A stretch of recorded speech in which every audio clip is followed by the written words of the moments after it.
Oh, oh, hello.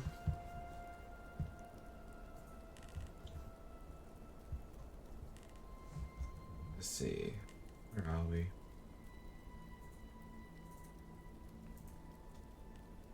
Hello, Substwag. Ready for a book reading? I got my book here.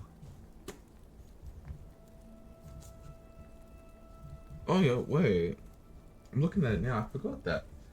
I forgot they made a movie of the Spooks Apprentice. I forgot how bad it was. Well, welcome everyone. My name's Heavy Balls. Before you even ask, yes they are. Hope everyone's having a lovely day today.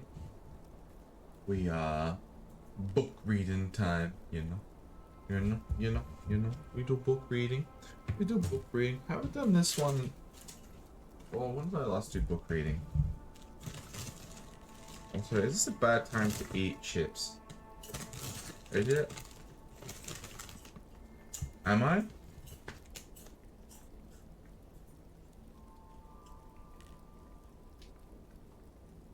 Am I laggy? Should be.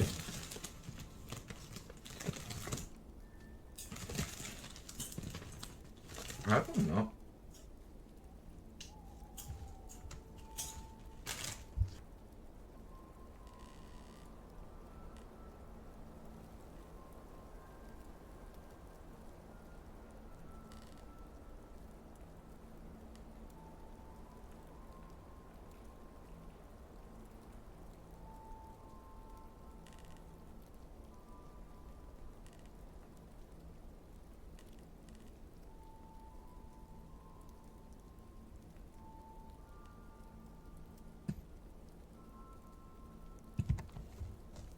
Oh, you got it working? Sorry, I was like eating chips in the background. I don't want to be rude.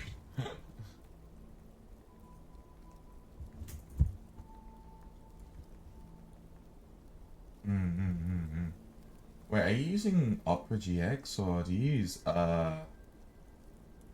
use like Google Chrome and all that? Google Chrome.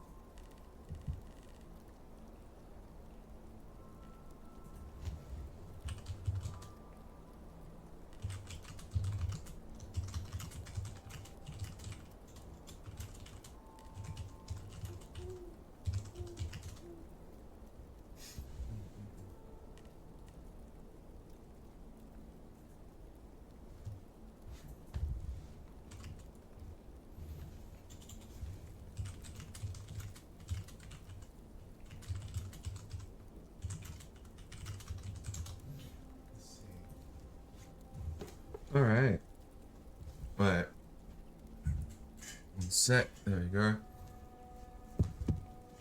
Hope everyone, yeah, hope everyone's had a good day today. Hope everyone's been chilling,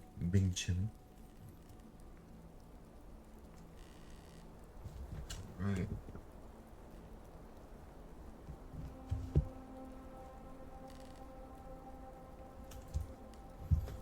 Okay.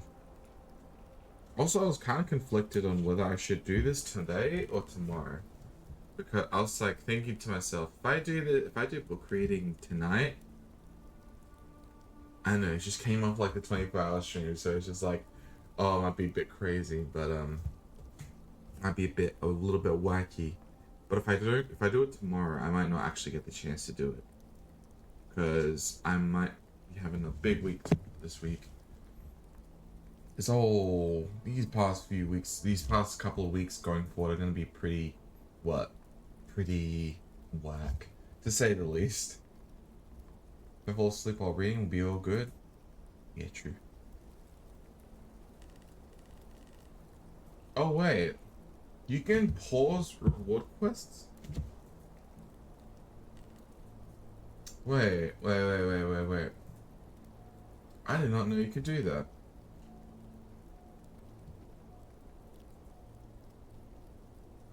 Wait.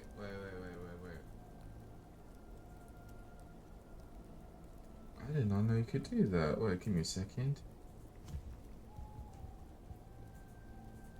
Let me fix this. Let me fix this problem.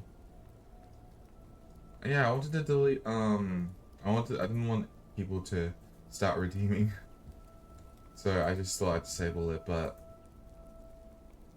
wait, where's the rewards queue anyway? If you want, enable them. Oh, could you pause it, please? Just for tonight.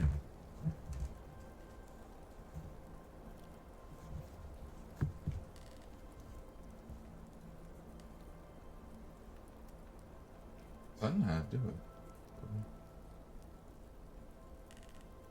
Oh wait, edit rewards? Is it? Nope. I don't know how to do it.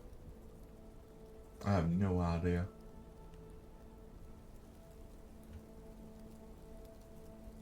Oh, the roll.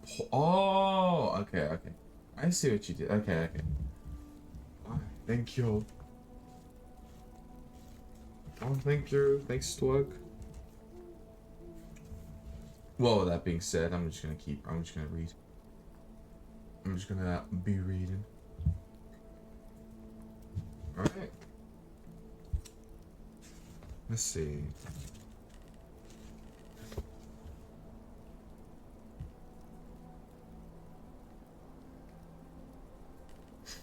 Let's see. What page was I up to? What page was I up to? Ah, there we go. Alright. I'm just gonna keep reading, so yeah. But I'm a little bit distracted by chat then. That's cause I'm reading. But it's alright. Pretty chill night tonight. Pretty chill night indeed. Yo, hey Lily. Hey Lily, how are you? Not gonna lie, this feels like an aftermath to like a party kind of thing. That's all good then. How you doing, Lily? You doing good? Let's see.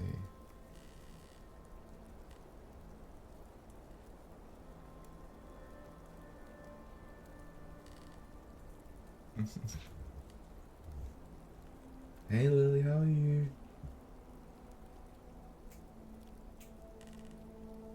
Maybe I should have done this next. Whatever. I don't want to doubt myself. No doubting myself. But yeah, we're just gonna be reading a book today. I'll be chill. The film project's making you sick. Oh no. Yeah. How come it's making you sick? Wait, I'll be like halfway. How many pages is this anyway?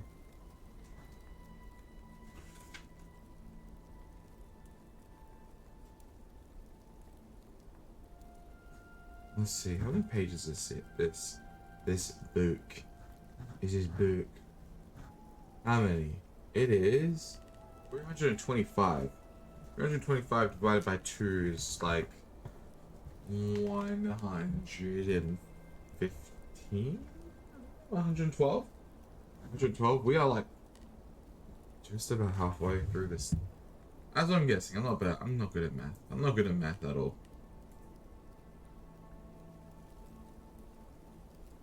Alright, I am gonna start reading though.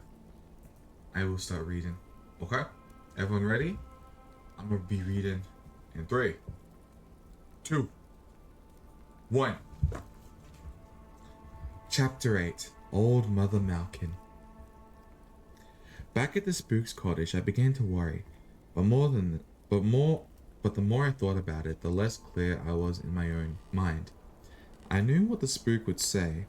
He'd throw the cakes away and give me a long lesson on witches and the problem with girls and pointy shoes. He wasn't here, so that didn't enter into it. There were two things that made me go into the darkness of the Eastern Garden, where he kept the witches. The first was my promise to Alice. Never make a promise that you're not prepared to keep, my dad always told me.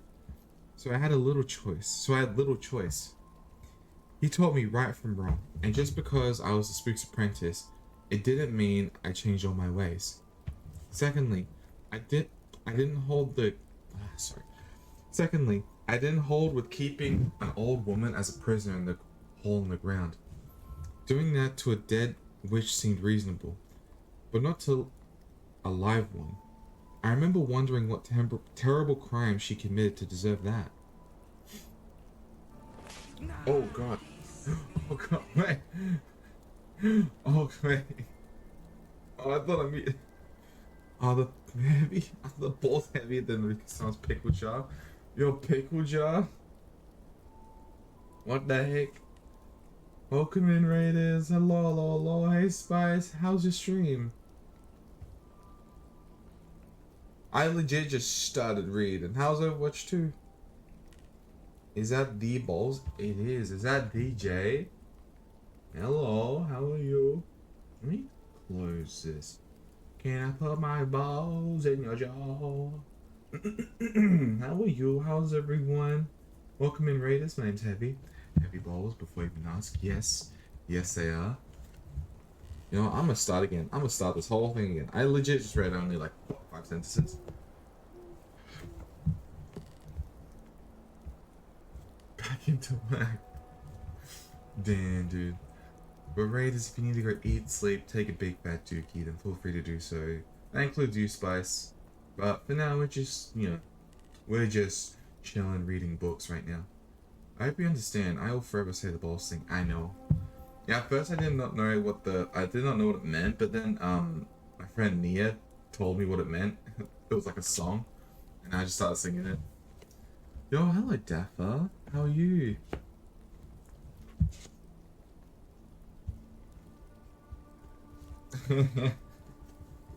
Bro just said I need to go to my next job. Adam Sandler made a song. Is that where it's from? Is that where it's from? Don't listen to it? Oh, I won't. What are you doing? How's Overwatch, by the way? How's Overwatch? Also, Dapper, how are you?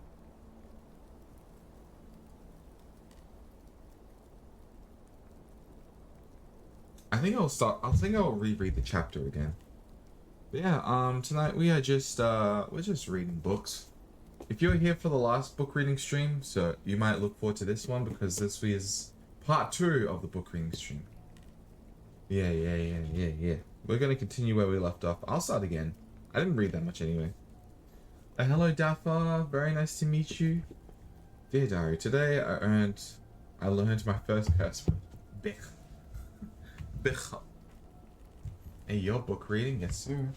What chapter are we on? We are on chapter 8. Question. What's your bookmark like? My bookmark? Well, on Twitter or on like my website or like everything else?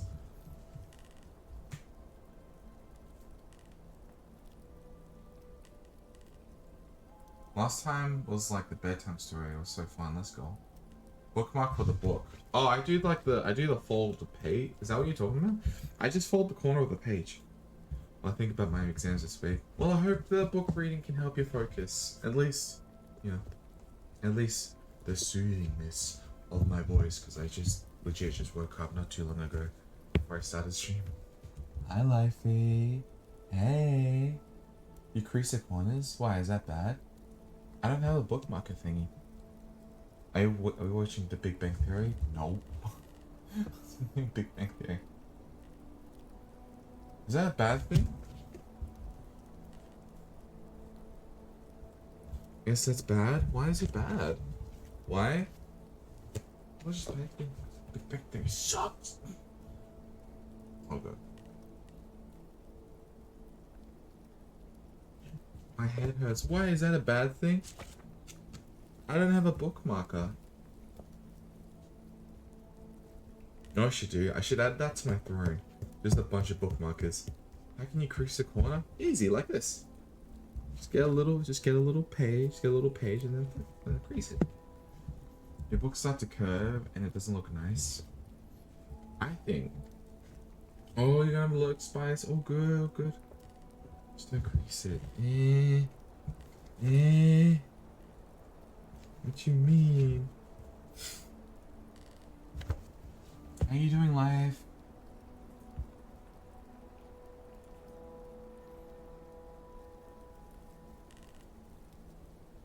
Yeah. Have a good luck, by the way. Thanks again for the raid. I really appreciate it.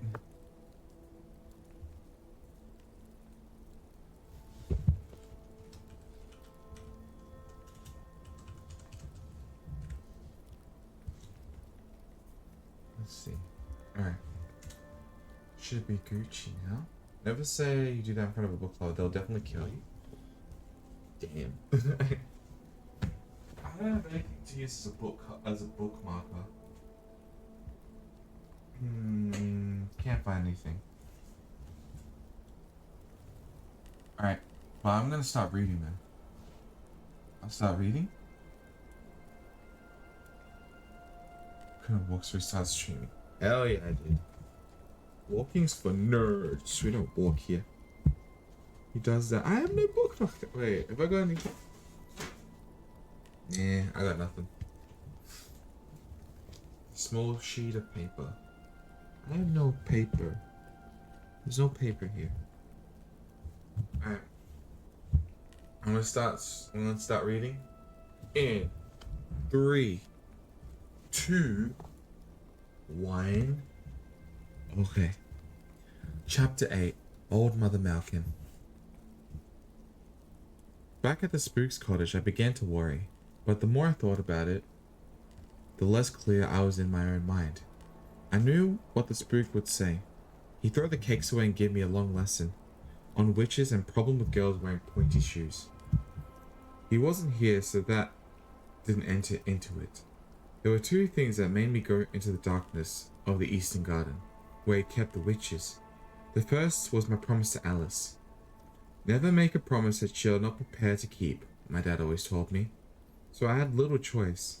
He taught me right from wrong.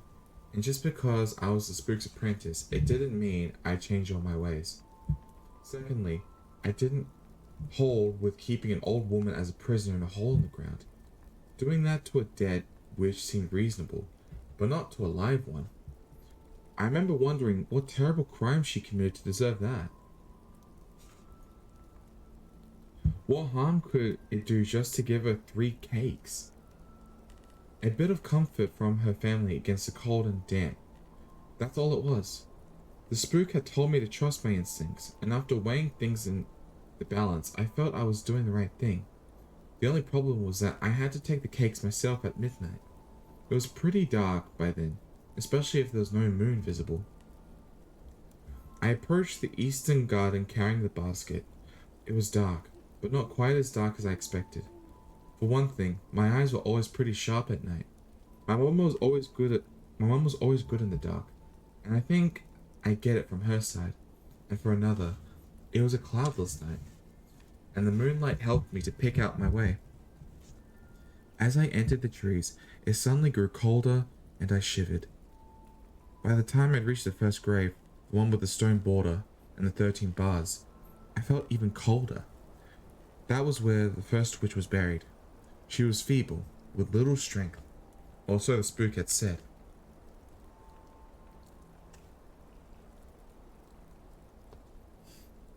No need to worry there, I told myself, trying hard to believe it. Making up my own mind to give Mother Malkin the cakes in daylight was one thing, but now, down in the garden, close to midnight, I was no longer so sure. The spook had told me to keep well away from the dark.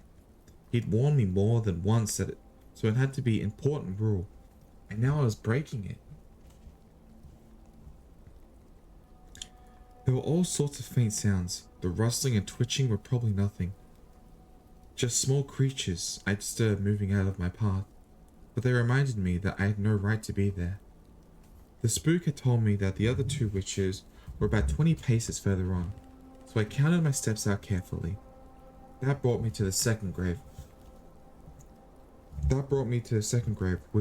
Which was like the first one. I got closer, just to be sure. There were bars, and you could see the earth just beneath them. Hard-packed soil without even a single blade of grass. The witch was dead, but was still dangerous. She was the one who had been buried head downwards. That meant the soles of her feet were somewhere just below the soil. As I stared at the grave, I thought I saw something move. It was sort of a twitch. Probably just my imagination, or maybe a small animal, or a mouse, or a shrew or something. I moved quickly. What if it had been a toad? 3 more paces brought me to a place I was looking for. There was no doubt about it. Again, there were borders of stones with 13 bars. There were 3 differences though. Firstly, the area under the bars was a square rather than an oblong. Secondly, it was bigger, probably about 4 paces by 4. Thirdly, there was no packed earth underneath the bars, just a very black hole in the ground. I halted in my tracks and listened carefully. There hadn't been much noise so far, just the faint rustling of night creatures and gentle breeze. A breeze so light that I'd hardly notice. I noticed it when it stopped though. Suddenly, everything was still and the wood became unnaturally quiet. You see, I'd been listening to try and hear the witch, and now I sensed that she was listening to me. The silence seemed to go on and on forever, until suddenly I became aware of a faint breathing from the pit. The sound somehow made it possible to move, so I took a few steps until I was standing very close to its edge, with the toe of my boot actually touching the stone border. At that moment, I remembered something that Spook had told me about Mother Malkin. Most of her powers had bled away into the earth, but she'd love to get her hands on a lad like you. So I took a step backwards, not too far, but the Spook's word had set me thinking. What if a hand came out of the pit and grabbed my ankle? Wanting to get it over with, I called down gently into the darkness. Mother Malkin? I said. I've brought something for you. It's a present from your family. Are you there? Are you listening? There was no reply, but the rhythm of the breathing below seemed to have quickened. So wasting no time, and desperate to get back into the warmth of the Spook's house, I reached into the basket and fell under the cloth. My fingers closed up on one of the cakes.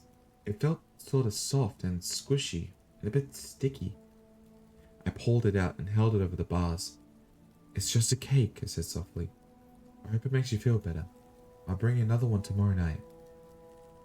With those words, I let go of the cake and allowed it to fall into the darkness. I should have gone back to the cottage immediately, but I stayed for a few more seconds to listen. I don't know what I expected to hear, but it was a mistake. There was movement in the pit, as if something was dragging itself along the ground, and then I heard the witch begin to eat the cake. I thought some of my brothers made unpleasant noises at the table, but this was far worse. It sounded even more revolting than our big hairy pigs with their snouts in the swill bucket, a mixture of snuffling, snorting, and chewing mixed with heavy breathing. I didn't know whether or not she was enjoying the cake, but she certainly made enough noise about it. That night, I found it very hard to sleep. I kept thinking about the dark pit and worrying about having to visit it again the following night. I only just made it down for breakfast on time, and the bacon was burnt and the bread a bit on the stale side. I couldn't understand why that was. I brought the bread fresh from the baker's only a day before. Not only that, the milk was sour. Could it be that the boggart was angry with me? Didn't know what I'd been up to? Had it spoiled the breakfast as some sort of warning? Working on the farm is hard, and that was what I was used to. The Spook hadn't left me any tasks to do, so I had nothing to fill my day with. I did walk up to the library, thinking that he probably wouldn't mind if I found myself something useful to read, but to my disappointment, the door was locked. So what could I do but go for a walk? I decided to explore the fells. First climbing Parlick Pike, at the summit, I sat on the cairn of stones and admired the view. It was clear, bright day, and from up there I could see the county spread out below me, with the distant sea an inviting twinkling blue way out to the northwest. The fells seemed to go on and on forever. Great hills with names like Calder Fell and Steakhouse Fell. So many that it seemed it would take a lifetime to explore them. Hey Chihime, how are you? Or if I saw something twitching under my feet, I'd run for sure. True. Why in the Hansel and Gretel? Maybe he's reading, please be respectful. Yeah, this is a book reading stream. It's pretty much, it is what it says on the package. So if you're not a fan of book reading, then, you know, there are other things to do. How you doing, Chihime?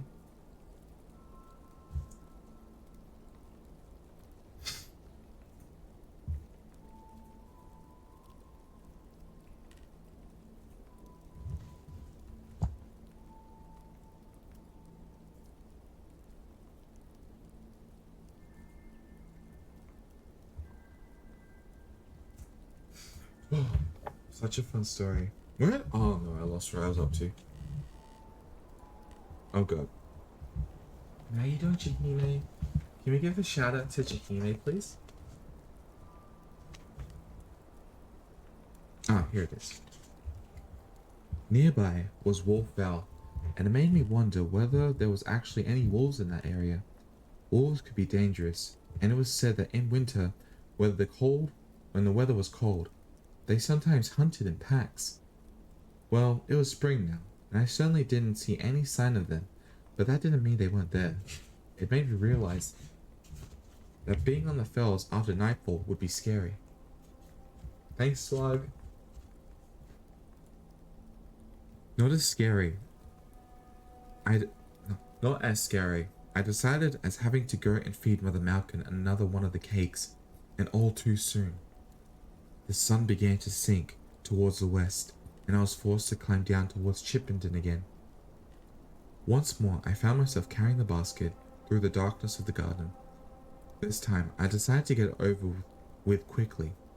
Wasting no time, I dropped the second sticky cake through the bars into the black pit.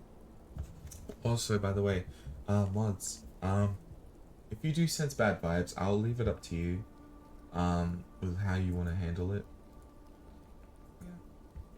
Yeah. I understand the mods want to protect me, and I like that. So, yeah, I'll leave it up to you. I'll leave it up to you how you want to handle like situations. Yeah. Okay. Back to reading. It was only when it was too late it was only when it was too late, the very second it left my fingers, that I had noticed something that sent a chill straight into my heart. The bars above the pit had been bent. Last night they'd been fully straight, 13 parallel rods of iron. Now the center ones were almost wide enough to get a head through. They could have been bent by someone on the outside above ground, but I doubt that. The spook had told me that the gardens in the house were guarded and that nobody could get in. He hadn't said how and by what, but I guess it was by some sort of boggart. Perhaps the same one that made the meals. So it had to be the witch. She must have climbed up the side of the pit somehow and began working at the bars. Suddenly, the truth of what was happening dawned inside my head. I'd been so stupid. The cakes, they were making us stronger. I'd heard her below in the darkness staring to eat the second cake, making the same horrible chewing, snuffling, and snorting noises. I left the trees quickly and went back into the cottage. For all I knew, she might not even need a third one. Even after a sleepless night, I'd made up my mind. I decided to go and see Alice, give her back the last cake, and explain to her why I couldn't keep my promise. First, I had to find her. Straight after breakfast, I went down to the woods where we first met and walked down to its far edge. Alice had said she lived yonder, but there was no sign of any buildings, just low hills and valleys and more woods in the distance. Thinking it would be faster to ask directions, I went down into the village. There were surprisingly few people about, but as I expected, some of the lads were hanging about near the baker's. It seemed to be their favorite spot. Perhaps they liked the smell. I know I did. Freshly baked bread was one of the best smells in the world.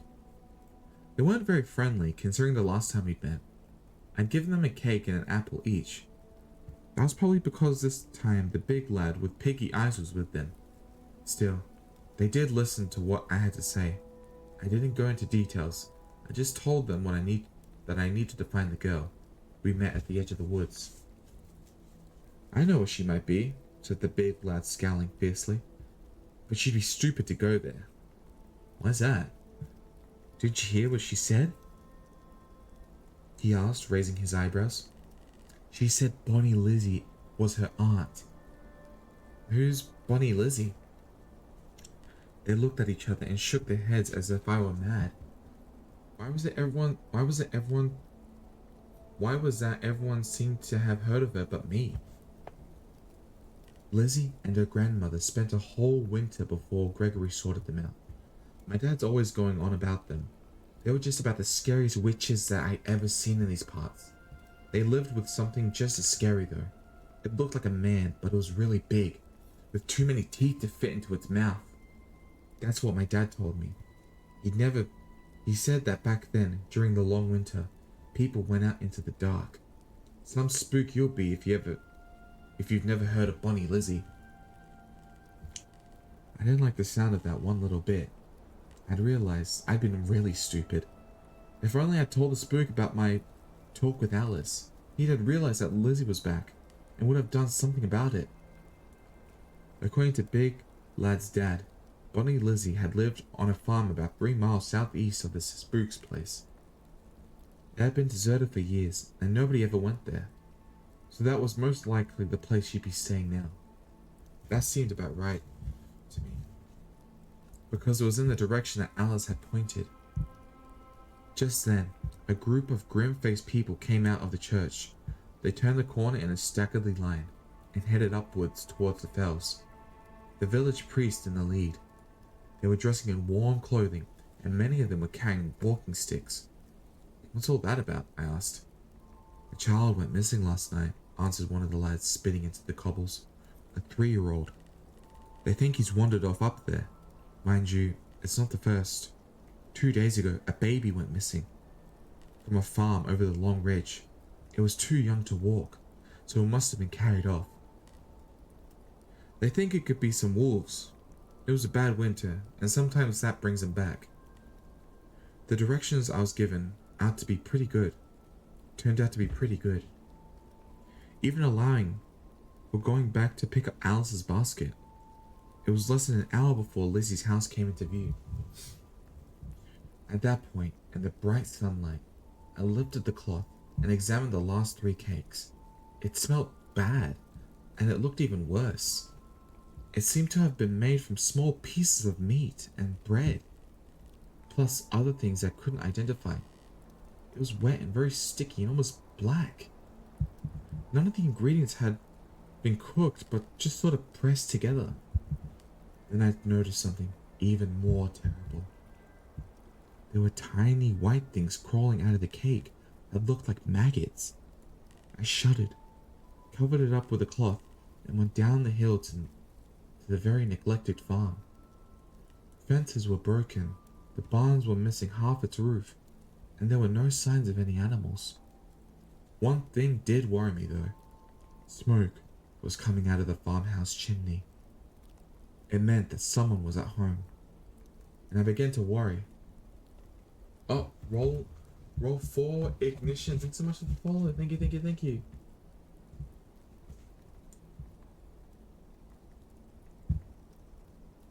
It meant that someone was at home, and I began to worry about the thing and too many teeth to fit its mouth. What I expect? It was going to be difficult.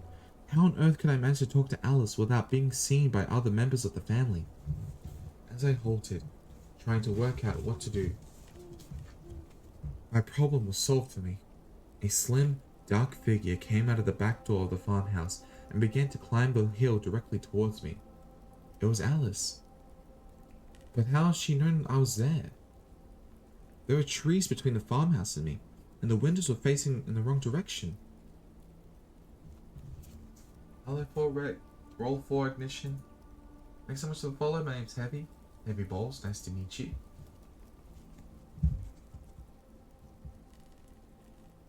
Still, she wasn't coming up the hill by chance.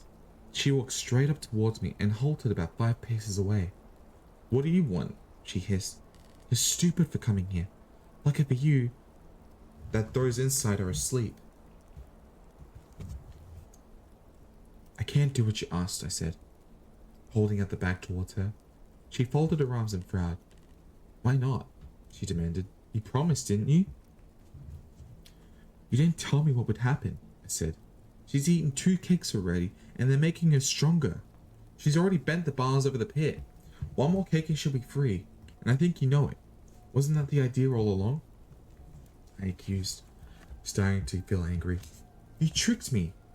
You tricked me so the promise doesn't count anymore. She took a step towards me, but now her own anger had been replaced by something else. Suddenly, she looked scared. It wasn't my idea. They made me do it, she said, gesturing down towards the farmhouse. If you don't do as you promised, it'll go hard for both of us. Go on, give her the 3rd cake. What harm can it do? Mother Malk has paid the price. It's time to let her go. Go on, give her the cake and she'll be gone tonight and never trouble you again.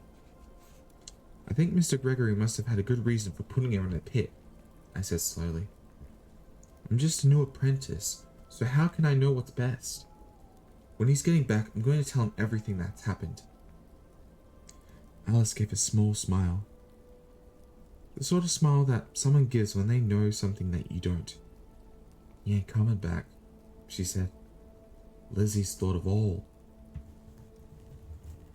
Got good friends in the Appendal, Lizzie has. Do anything for her, they would. They tricked old Gregory. When he's on the road, he'll get what's coming to him. By now, he's probably dead and 6 feet under. You just wait and see if I'm right. Soon, you won't be safe even up in that little house of yours. One night, they'll come for you. Unless, of course, you help now. In that case, they might just leave you alone. As soon as she said that, I turned my back and climbed the hill, leaving us stranded there.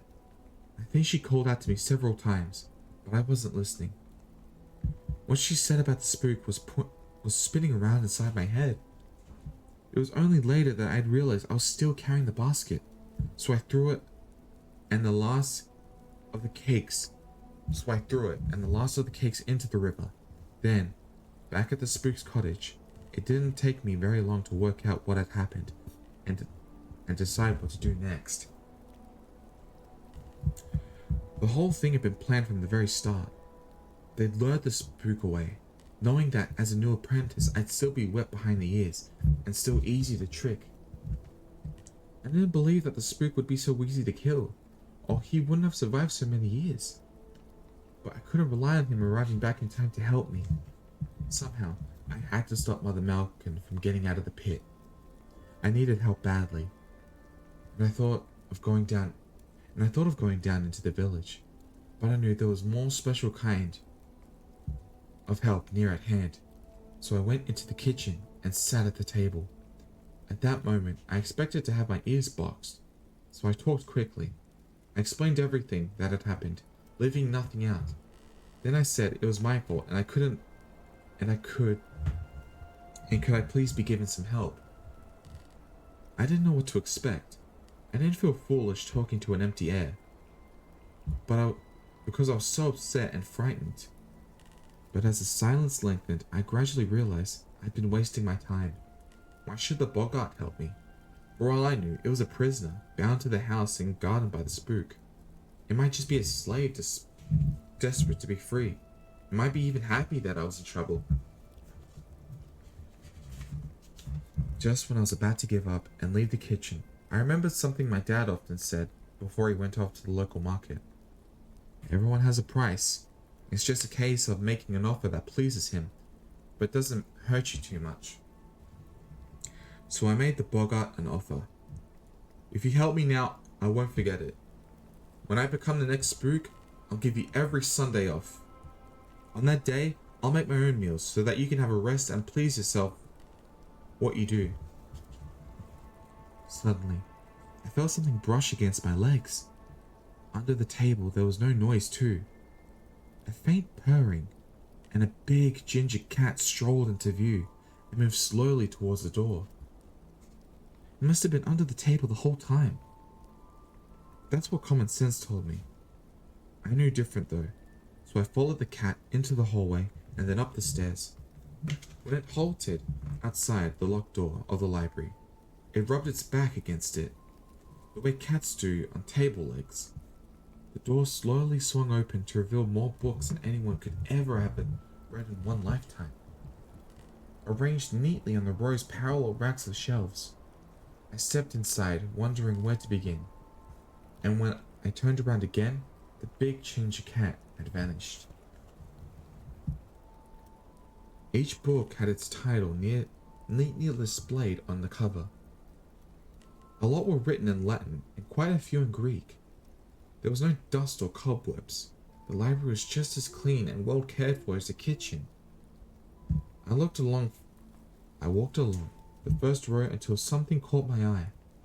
Near the window, there were 3 very long shelves full of leather-bounded notebooks, just like the one Spook had given me. But the top shelf had larger books with dates on the covers. Each one seemed to record a period of 5 years. So I picked up the one at the end of the shelf and opened it carefully. I recognized Spook's handwriting, flickering through the pages.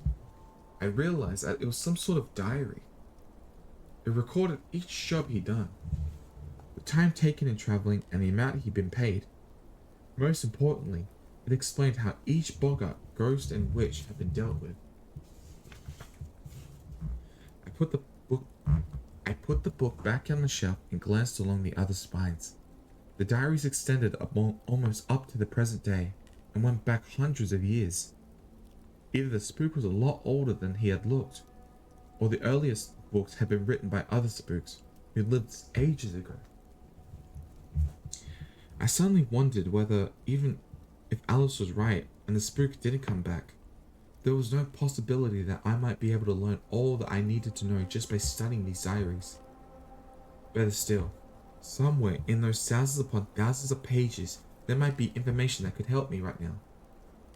How could I find it? Well, it might take time, but the witch had been in a pit for 13 years. There had to be an account of how the Spook had put her there. Then suddenly, on the lower shelf, I saw something even better. There were even bigger books, each dedicated to a particular topic. One was labeled Dragons and Worms. As they displayed in alphabetical order. It didn't take me long to find just what I was looking for, though. Witches. I opened it with trembling hands to find it was divided into 4 predictable sections. The malevolent, the benigning, the falsely accused, and the unaware.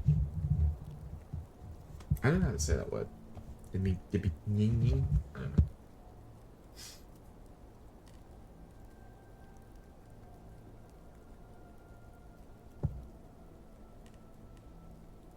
Give me a second.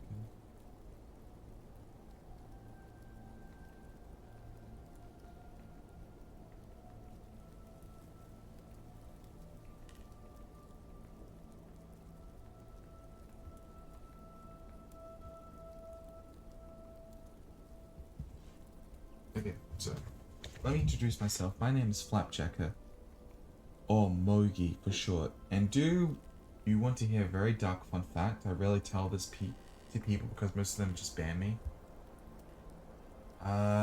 Sure. Wait, why would you risk banning? Why would you risk getting banned? I'm not sure. I don't know. Nah, we'll see. We'll see.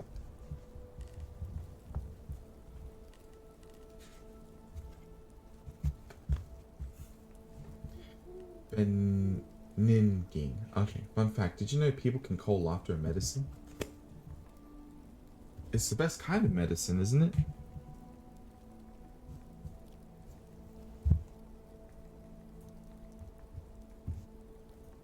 I did know that, actually. They say laughter is the best kind of medicine. That's a very fun fact, actually. Do you know that you can die of laughter? I did. I did know that, actually. Dang, you're full of fun facts, aren't you? Before we do this, I'm just gonna... I should have made a queue. Wait, give me a second. Where is it?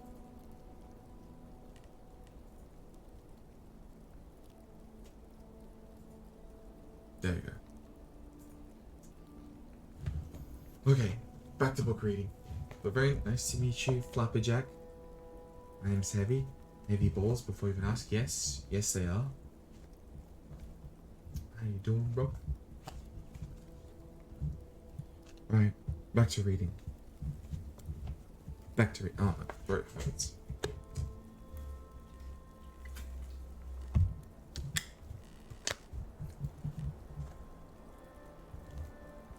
I quickly turned to the first section. Everything was in the spook's neat handwriting, and once again, carefully organized into alphabetical order. Within seconds, I found a page titled Mother Malkin. It was worse than I expected. Mother Malkin was just about evil as you can imagine. She lived in lots of places, and in each area she states something terrible had happened. The worst thing of all, occurring on a mess to the west of the county. She lived on a farm there, offering a place to stay to young women who were expecting babies, but had no husbands to support them. That's where she got the title Mother. This had been gone on for years, but some of the young women had never been seen again. She had a son of her own. She had a son of her own living with her there, a young man of incredible strength called Tusk. He had big teeth and frightened people so much that nobody ever wanted near that place. But at last the locals rounded themselves up, and Mother Malkin had been forced to flee to Pendle. After she'd gone, they'd found the first of the graves. There was a whole field of bones and rotting flesh, mainly the remains of the children she'd murdered to supply her need for blood.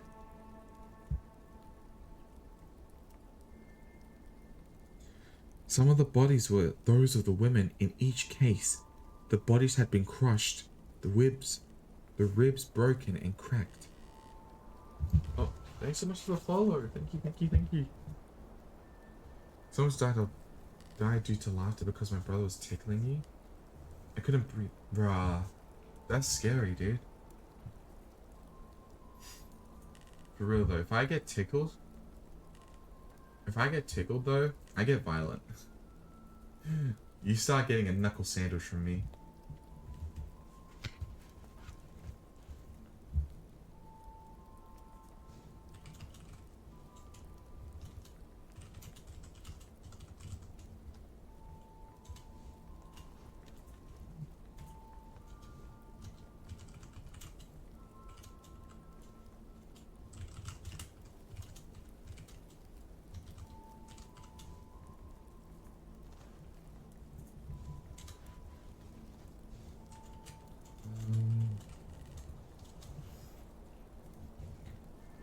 Yo, what's up, Sheba? Yeah, I'm very glad to have you with us, Flapjacker. Great to see that you're okay. Alright. How you doing, Sheba? Also, can you hear the music okay? It doesn't it's not too loud, right? Not too loud, right?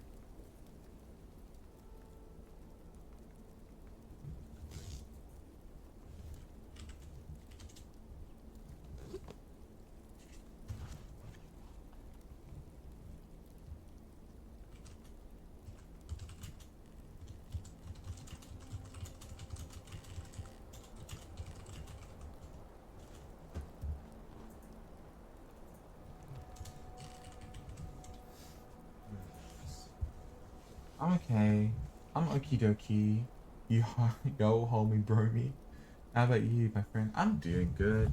We're reading the Spook again. If you hadn't noticed. If you hadn't noticed by the big giant book next to me.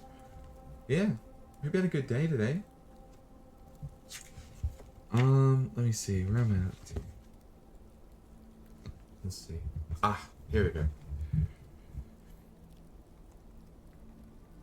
Oh, cool. The lads in the village had talked about a thing with too many teeth to fit its mouth.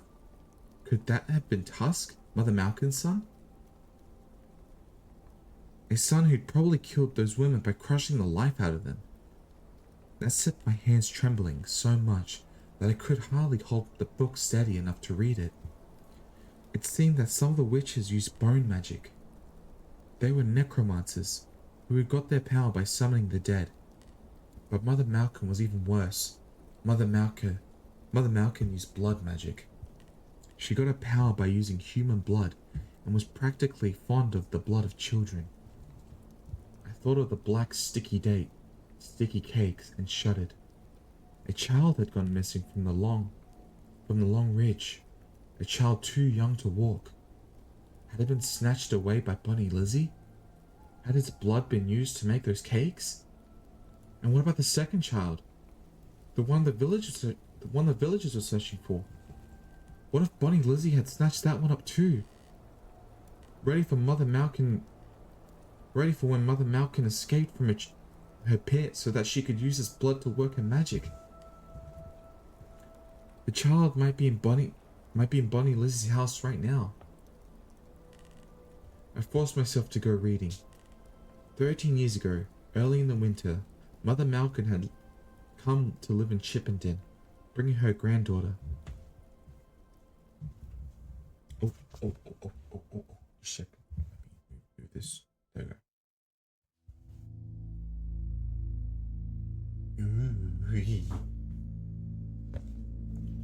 My day just started.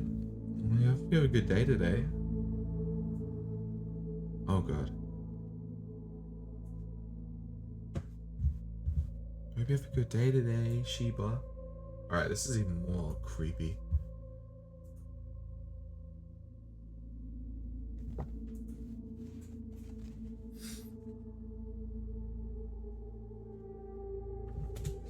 Let me start reading here.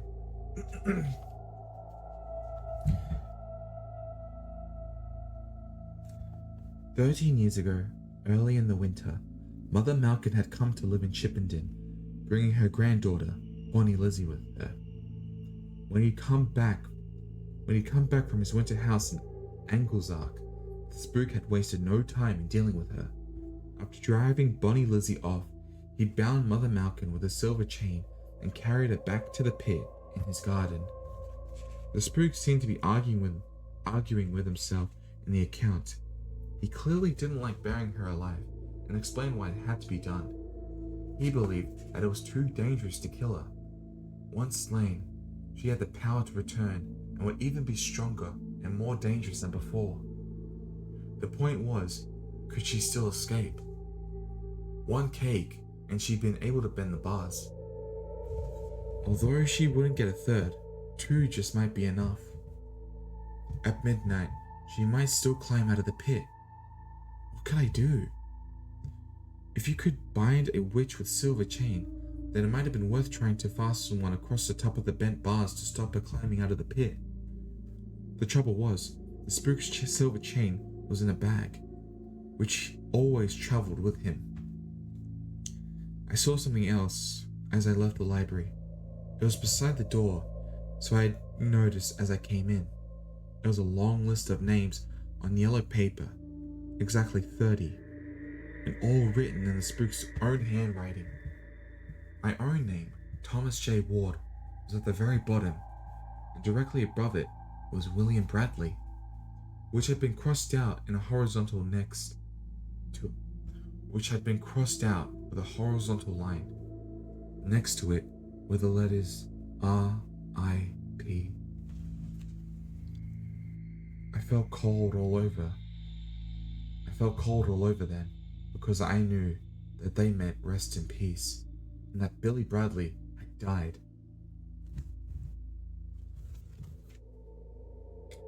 More than 2/3 of the name on the paper were crossed off. Of those, another 9 were dead.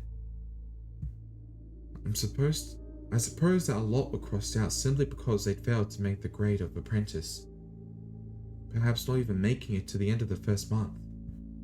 Those who had died were even more worrying. I wondered what had happened to Billy, and I remembered what Alice had said. You don't want to end up like old Gregory's last apprentice. How did Alice know what had happened to Billy? It was probably just that everybody in the local knew about it, whereas I was an outsider. Or had her family had something to do with it? I hope not, but it gave me something else to worry about. Wasting no time, I went down to the village. The butcher had seemed to have some contact with the spook. How else would he have got the sack to put the meat into? So I decided to tell him my suspicions and tried to persuade him to search Bonnie Lizzie's house for the missing child. It was late in the afternoon when I arrived at the shop, and it was closed. I knocked on the door of about 5 cottages before anyone came to answer. They confirmed what I had already suspected. The butcher had gone off with the other men to search the fells. They wouldn't be back until noon the following day. It seemed that after searching the local fells, they were going across into the valley to the village at the foot of the long ridge, where the first child had gone missing. There, they'd carry out a wider search and stay overnight. I had to face it. I was on my own. Soon, both sad and afraid, I was climbing the lane back towards the spook's house. I knew that if Mother Malkin got out of her grave, then the child would be dead before morning. I knew also that I was the only one who might have been able to do something about it. That is chapter 8. That is a long chapter.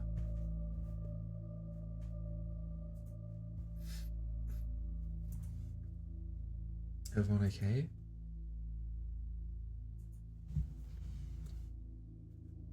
Ugh.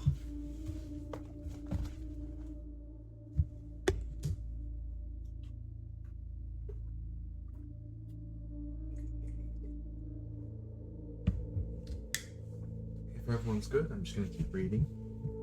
So, yeah. Chapter 9. On the Riverbank. Back at the cottage, I went to the room where the spook kept his walking clothes. I chose one of his old cloaks. It was too big, of course, and the hem came down almost to my ankles, while the hood kept falling down over my eyes. Still, it would keep out of the worst of the cold. I borrowed one of his staffs too. The one most useful to me was a walking stick. It was shorter than the others and slightly thicker at one end. When I finally left the cottage, it was close to midnight. The sky was bright, and there was a full moon just rising above the trees. I could smell rain, and the wind was refreshing from the west. I walked out into the garden and headed directly towards Mother Malkin's pit. I was afraid, but someone had to do it, and who else was there but me? It was all my fault anyway. If only I told the spook about meeting Alice and what she told the lads about Lizzie being back. He could have sorted it all out by then. He wouldn't have been lured away to Pendle. The more I thought about it, the worse it got. The child in the long ridge might have not died. I felt guilty, so guilty. I couldn't stand the thought of another child might die, and that it would be my fault. I passed the second grave, where the dead witch was buried head down, and moved very slowly forwards on my tiptoes until I reached the pit. A shaft of moonlight fell through the trees to light it up, so there was no doubt about what had happened. I was too late. The bars had been bent even further apart, almost in the shape of a circle. Even the butcher could have eased his massive shoulders through the gap. I peered into the blackness of the pit, but couldn't see anything. I suppose I had a forlorn hope that she might have exhausted herself bending the bars and was no too tired to climb out. Fat chance. At that moment, a cloud drifted across the moon, making things a lot darker. But I could see the bent bars, the bent ferns. I could see the direction she had taken. There was enough light to follow her trail. So I followed her into the gloom, and I wasn't moving too quickly, and I was being very, very cautious. What if she was hiding and waiting for me just ahead? I also knew that she probably hadn't gone very far. For one thing, it was more than 5 minutes or so after midnight. Whatever was in the cake she'd eaten, I knew that dark magic would have played some part in it getting her strength back. It was magic that was supposed to be more powerful during the hours of darkness, particularly at midnight. She'd only eaten 2 cakes, not 3, so that was in my favor. But the thought of terrible strength needed to bend those bars. Once out of the trees, I found it easy to follow her trail through the grass. She was heading downhill, but in a direction that could take her away from Bunny Lizzie's cottage. That puzzled me at first, until I remembered the river gully in the below. A malevolent witch couldn't cross the running water. The spook had taught me that. So she would have to move along its banks until it curved back upon itself, leaving her a clear way. Once in sight of the river, I paused in the hillside and searched the land below. The moon came out from behind a cloud, but at first, even with its help, I couldn't see anything much down by the river because there were 2 trees on both banks, casting dark shadows. And then suddenly, I noticed something very strange. There was a silver trail on the near bank, and it was only visible when the moon had touched it. But it looked like it was a glistening trail made by a snail. A few seconds later, I saw a dark, shadowy thing, all hunched up, shuffling along very close to the riverbank. I started off downhill as quickly as I could. My intention was to cut her off before she'd reached the bend of the river, and was able to head directly to Bunny Lizzie's place. I managed that and stood there, the river on my right, facing downstream. But next came the difficult part. Now I had to face the witch. I was trembling and shaking, and so out of breath that you thought I'd spent an hour or so running up and down the fells. It was a mixture of fear and nerves. My knees felt as if they were going to give way at any minute. It was only by leaning heavily on the spook's staff that I was able to stay on my feet at all. As rivers went, it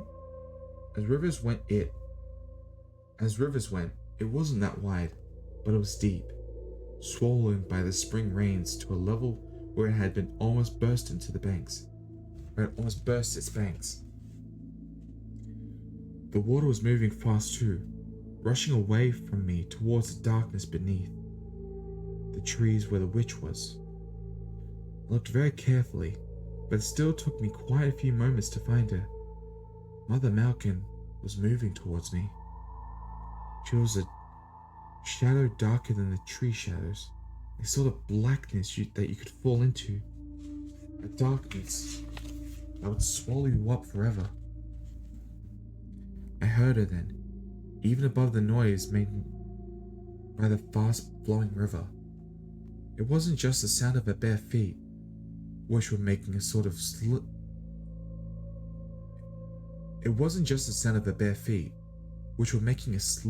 of slithery noise as they moved towards me through the long grass at the stream's edge. No, there were other sounds that she was making with her mouth and perhaps nose. The same sort of noises she'd made when I had fed her the cake. There were snortings and snufflings that once again brought into my mind the memory of hairy pigs feeding in the swill bucket. Then a different sound, a sucking noise. When she moved out from under the trees into the open, the moonlight fell on her, and I saw her properly for the first time. Her head was bowed low, her face hidden by a tangled mess of white and grey hair, So it seemed as if she were looking at her feet that came down to it, which were just visible under the dark gown that came down to her ankles.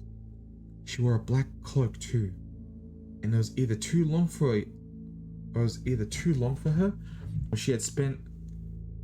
or the years she had spent down in the damp earth had made her shrink. It was hung down to the ground behind her, and it was this, dragging over the grass, that seemed to be making the slither trail. Her gown was stained and torn, which wasn't really surprising, but some were fresh stains, dark, wet patches. Something was dripping onto the grass at her side, and the drips were coming from what she gripped tightly in her left hand.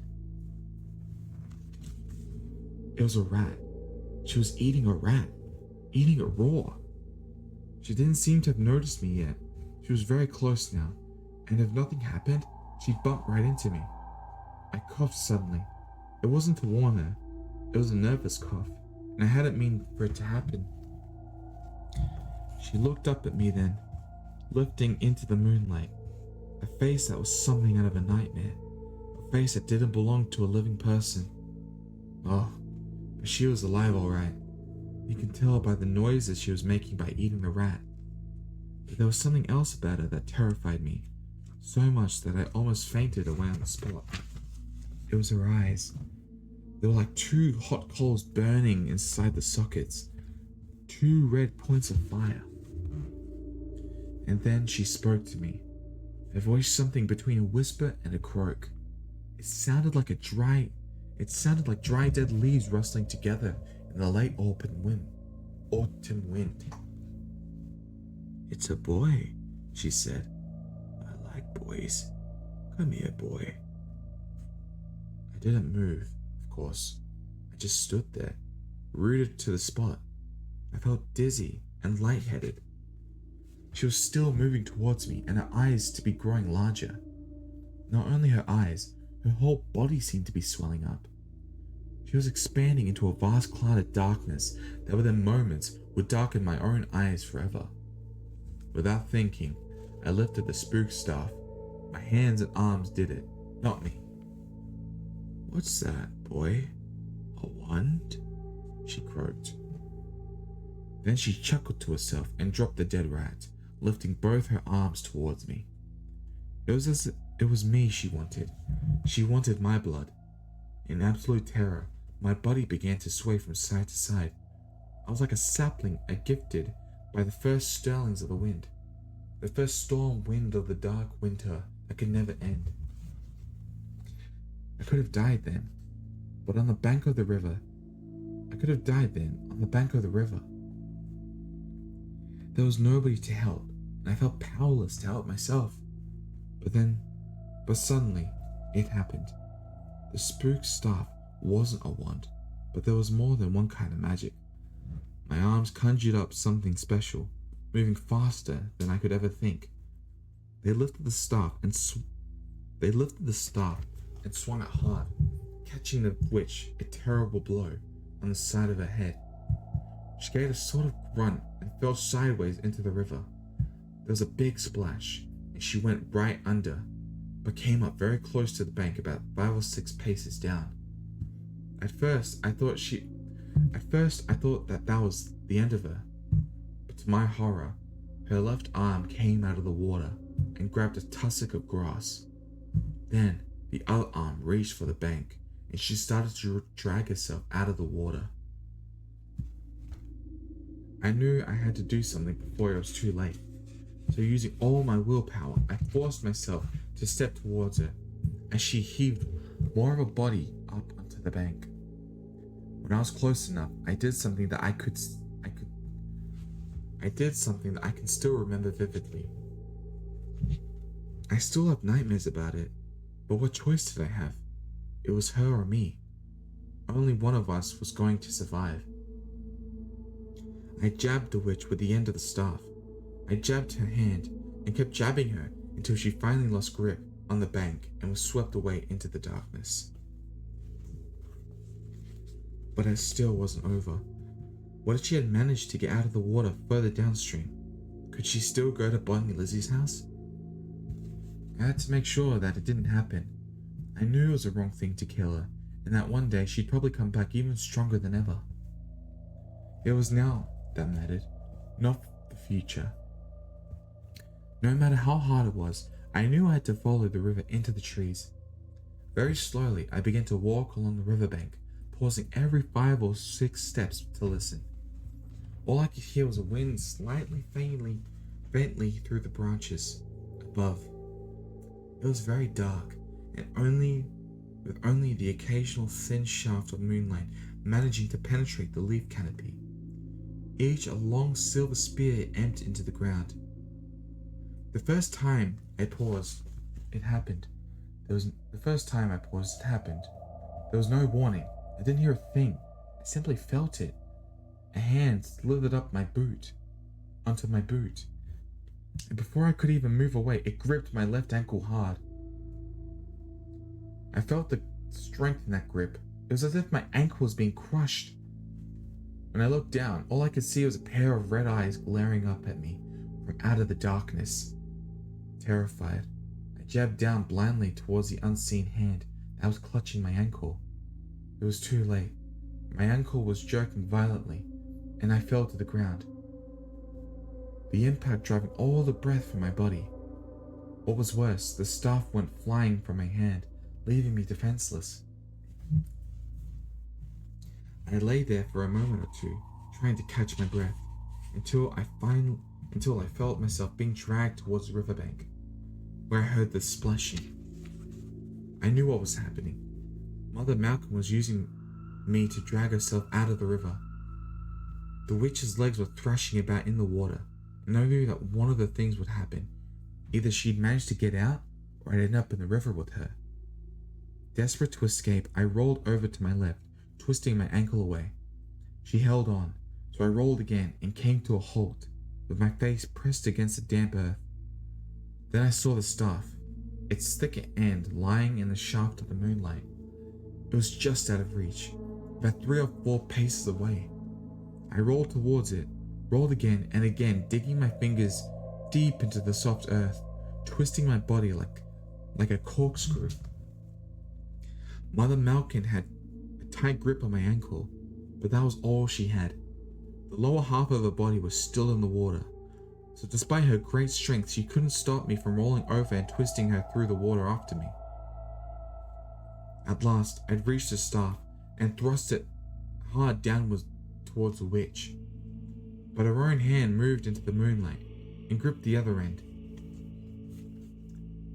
I thought it was over then. I thought that was the end of me, but to my surprise, Mother Malkin suddenly screamed very loudly. Her whole body became rigid and her eyes rolled up in her head. Then she gave a long, deep sigh and became very still. We both lay there on the riverbank for what seemed a long time.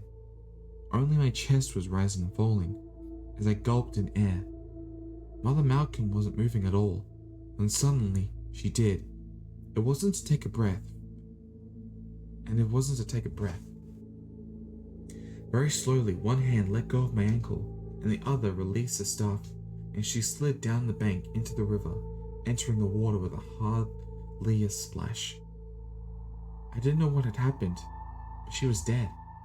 I was sure of it. I watched her body being carried away from the bank by the current and swirled into the middle of the river. Still lit by the moon, her head went under, and she was gone. Dead and gone. Okay.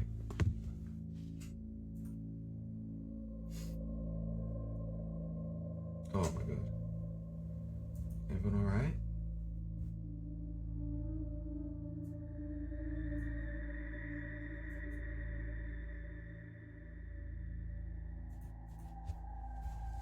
Oh. Everyone okay? I feel like everyone's sleeping, but yeah.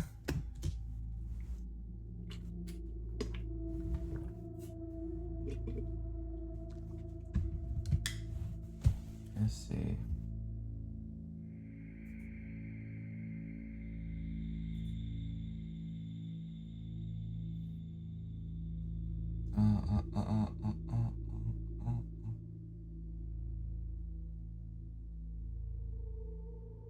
Let's see. Everyone doing good, by the way?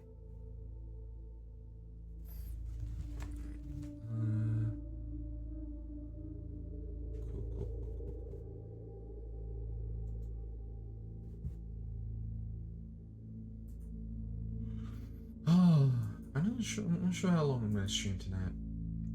I'll probably like take it easy.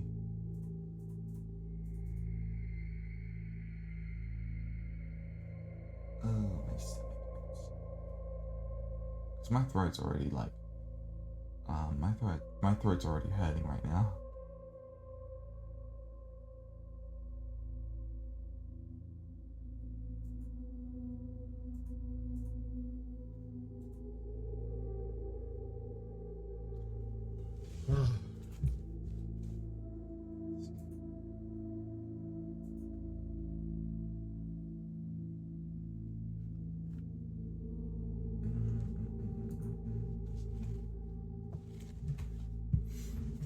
Let's see, how long have I been streaming anyway?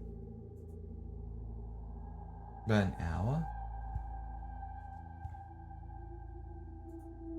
Not too shabby. Wait.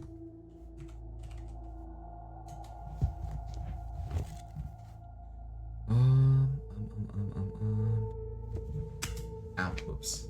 Whoopsie.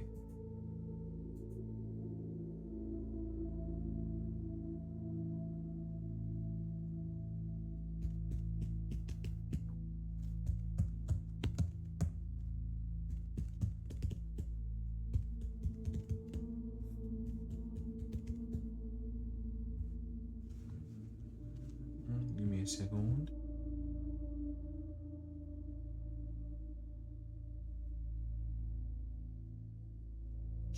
Cool. Alright, let's see, I think I could read one more, maybe? How long is the next chapter for?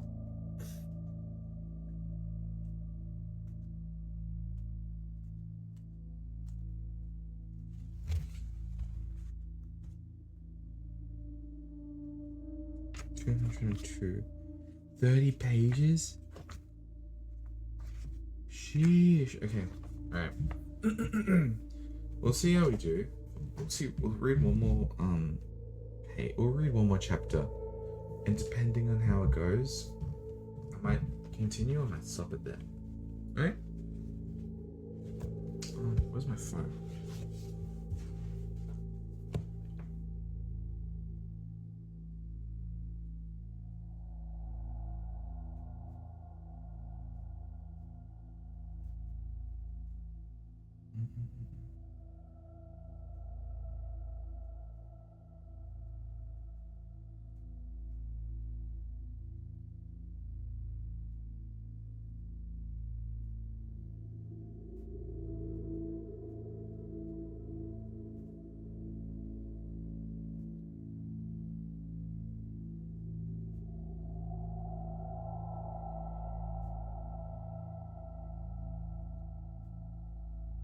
Okay. Hi James, how are you? How you doing, James?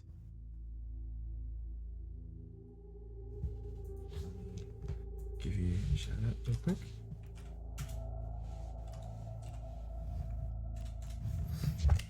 I'm doing alright. Just chilling, really. My throat's kind of hurt. I'm kind of sore though, because of all the reading. But I hope you're having a good day today. Also, Jenny Bear, thanks so much for the follow, by the way. Thank you. I can't believe I miss I miss so many like follow alerts and all that. We're having a good day. We're just reading at the moment. Just reading some books. But yeah, I hope you're doing well. Hope you had a good day today.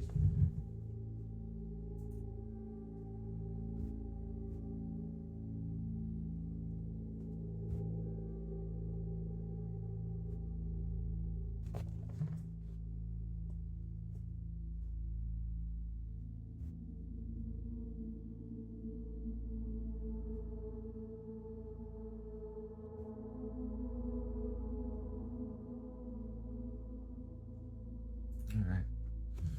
I'm gonna read let's read one more chapter, shall we? Chapter 10. Poor Billy.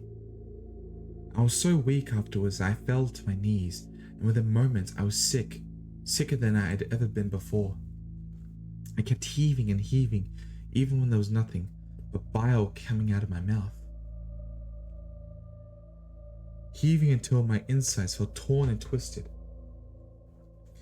At last, it ended, and I managed to stand. Even then, it was a long time before my breathing slowed down and my body stopped trembling. I just wanted to go back to the Spooks' house. I'd done enough for one night, surely. But I couldn't. The child was in Lizzie's house. That was what my instincts told me. The child was the prisoner of a witch who was capable of murder, so I had no choice. There was nobody else but me, and if I didn't help, then who would? I had to set off for Bonnie Lizzie's house. Well, you know what? I'm gonna do something real quick. I'm gonna order food. I'm getting hungry. I haven't not eaten all day.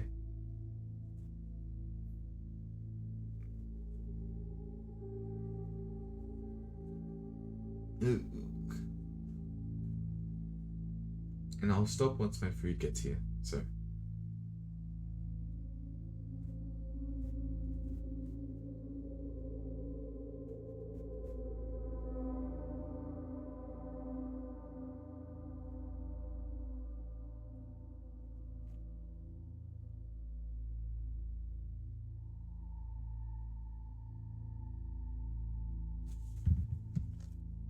Which is like, what, 26 minutes? Alright, okay.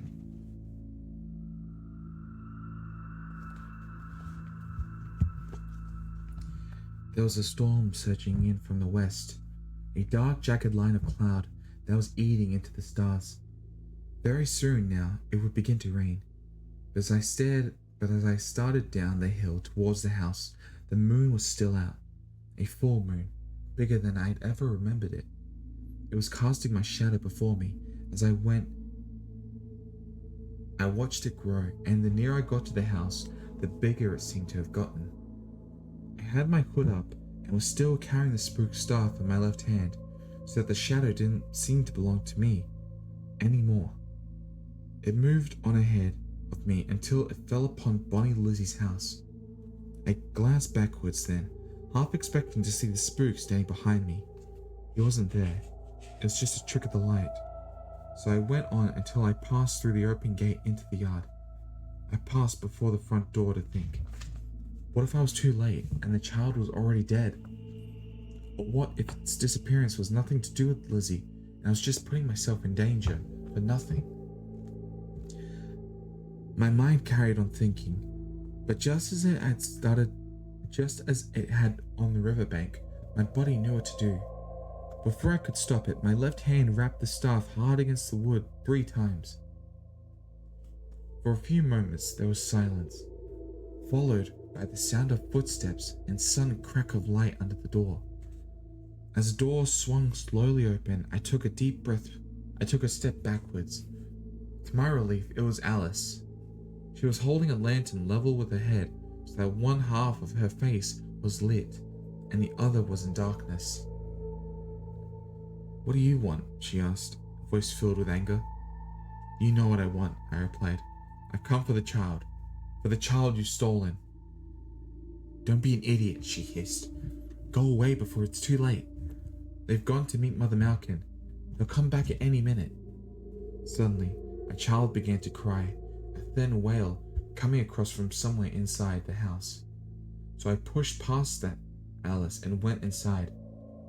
There was just a single candle flickering in the narrow passageway, but the rooms themselves were in darkness. Oh, hello, Narajia. Thanks so much for following. Thank you. How you doing, Narajia? Jenny Bear, how are you doing?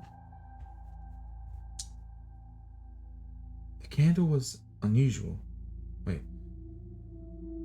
I'd never seen one made of black wax before, but I snatched it up anyway and let my ears guide me towards the right room. I eased open the door. The room was empty of furniture, and the child was lying on the floor on a heap of straws and rags. "What's your name?" I asked, trying my best to smile. I leaned my staff against the wall and moved closer. The child stopped crying, and I tottered to its feet, its eyes very wide. "Don't worry, there's no need to be scared," I said, trying to put on as much reassurance into my voice as possible. "I'm gonna take you home to your mum." I put the candle on the floor and picked up the child. It smelled as bad as the rest of the room, and it was cold and wet. I cradled it with my right arm and wrapped my cloak about it as best as I could. Suddenly, the child spoke. "I'm Tommy," it said. "I'm Tommy." "Well, Tommy," I said, "we've got the same name. My name's Tommy too." "You're safe now. You're going home." With those words, I picked up the staff and went into the passageway and out through the front door. "Hey, Azealia, how are you doing? Hey." Alice was standing in the yard near the gate. The lantern had gone out, but the moon was still shining, and as soon as I walked towards her, it threw my shadow into the side of the barn, a giant shadow 10 times bigger than I was. I tried to pass her, but she stepped directly into my path, so I was forced to halt. "Don't meddle," she warned, voice almost a snarl, her teeth gleaming white and sharp in the moonlight. "Ain't none of your business, this." I was in no mood to waste time arguing with her, and when I moved directly towards her, Alice tried to stop me. She stepped back out of my way and called out after me, "You're a fool! Give it back before it's too late. They'll come after you. You'll never get away." So, yeah. "Hello, Azealia, how you doing?" I didn't bother to answer. I never even looked back. I went through the gate and began to climb away the house. It started to rain then, hard and heavy, straight into my face. It was the kind of rain that my dad used to call wet rain. All rain is wet, of course, but some kinds do seem to make a better and faster job of soaking you than others. "Oh, hey Kia, how you doing?"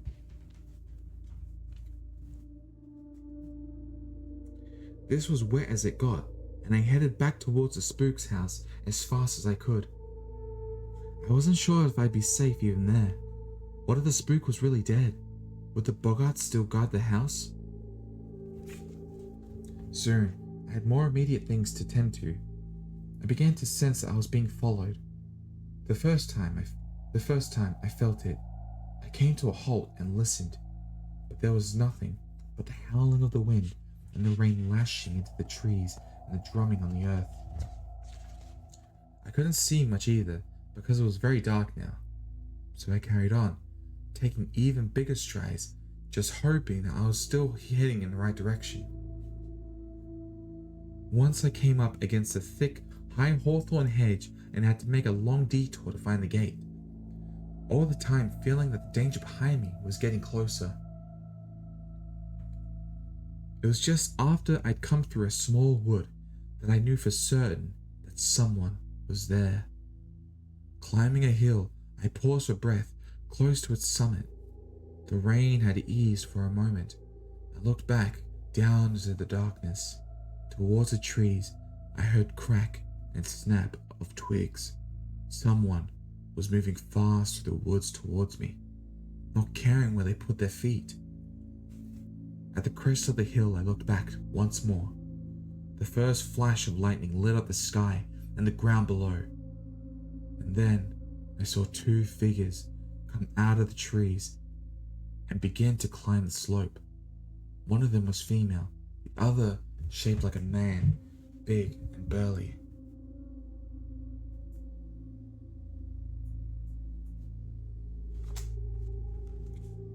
When the thunder crashed again, Tommy began to cry. "Don't like thunder," he wailed. "Don't like thunder." "Storms can't hurt you, Tommy," I told him, knowing it wasn't true. They scared me as well. One of my uncles had been struck by lightning, we had been out trying to get some cattle in. He died later. I wasn't safe being out in the open in weather like this. But although the lightning terrified me, it did have its uses. It was showing me the way, each vivid flash lighting up my route back to the Spooks house. Soon, the breath was sobbing in my throat too, a mixture of fear and exhaustion. As I forced myself to go faster and faster, just hoping that we'd be safe as noon, as soon as we entered the Spooks garden. Nobody was allowed to the Spooks property unless invited. I kept telling myself that over and over again, because it was our only chance. If we could just get there first, the book art would protect us. I was in sight of the trees, the bench beneath them. The garden was waiting beyond, when I slipped on the wet grass. The fall wasn't hard, but Tommy began to cry even louder. When I managed to pick him up, I heard someone running towards me, feet thumping the earth. I glanced back, struggling for breath. It was a mistake. My pursuer was about 5 or 6 paces ahead of Lizzie, catching me.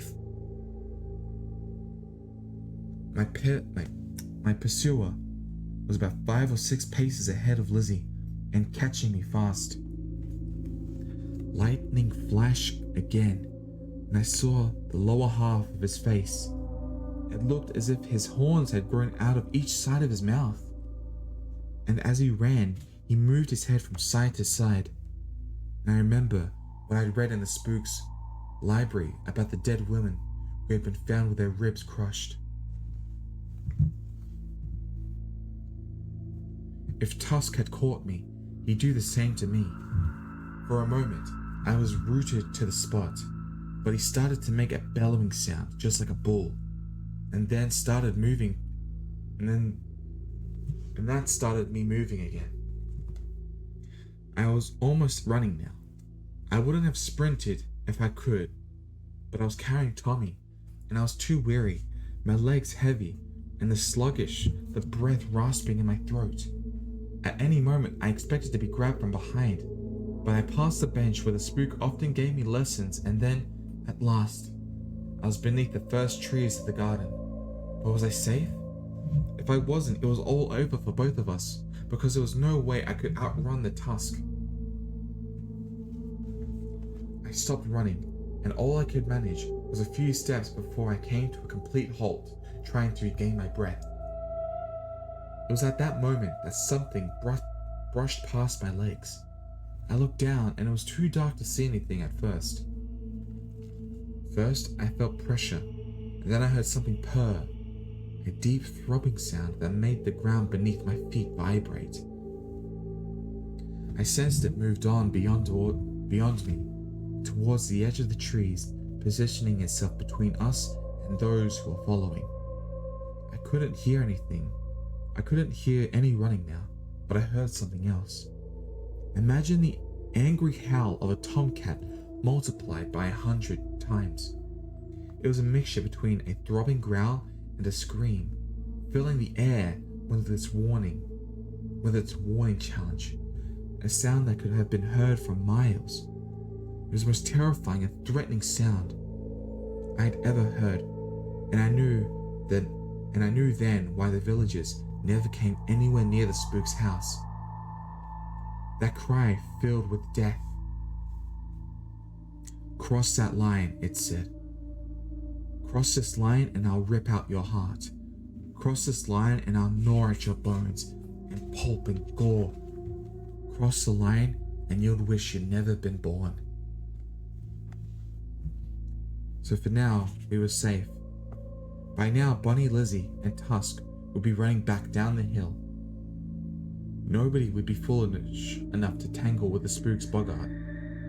No wonder they needed me to feed Mother Malcolm and those blood cakes. There was hot soup and a blazing fire waiting for us in the kitchen. I I wrapped little Tommy in a warm blanket and fed him some soup. Later, I brought down a couple of pillows and made a bed for him close to the fire. He slept like a log while I listened to the wind howling outside and the rain pattering against the windows. It was a long night, but I was warm and comfortable, and I felt at peace in the Spooks house, which was one of the safest places in the world right now. I knew nothing that unwelcome could ever enter the garden, never mind cross their threshold. It was safer than a castle with high battlements and a wide moat. I began to think of the boggart as my friend, and a very powerful friend at that. Just before noon, I carried Tommy down into the village. The men were already back from the long ridge, and I went into the butcher's house.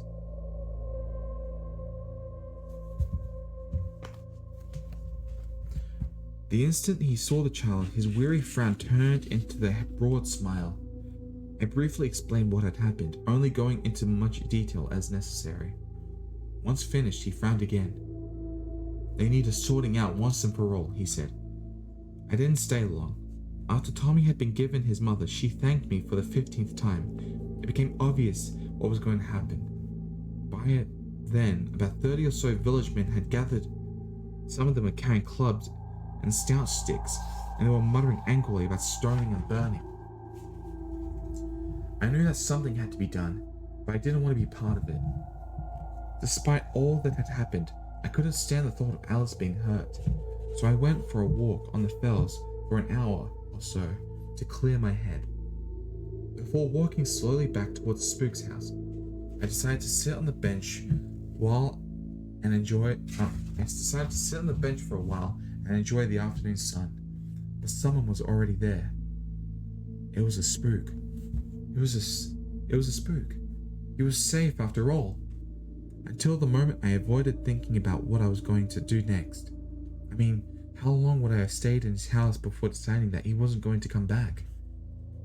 Now it was all sorted out because he was there, staring across the trees to where a plume of brown smoke was rising. They were burning Bonnie Lizzie's house.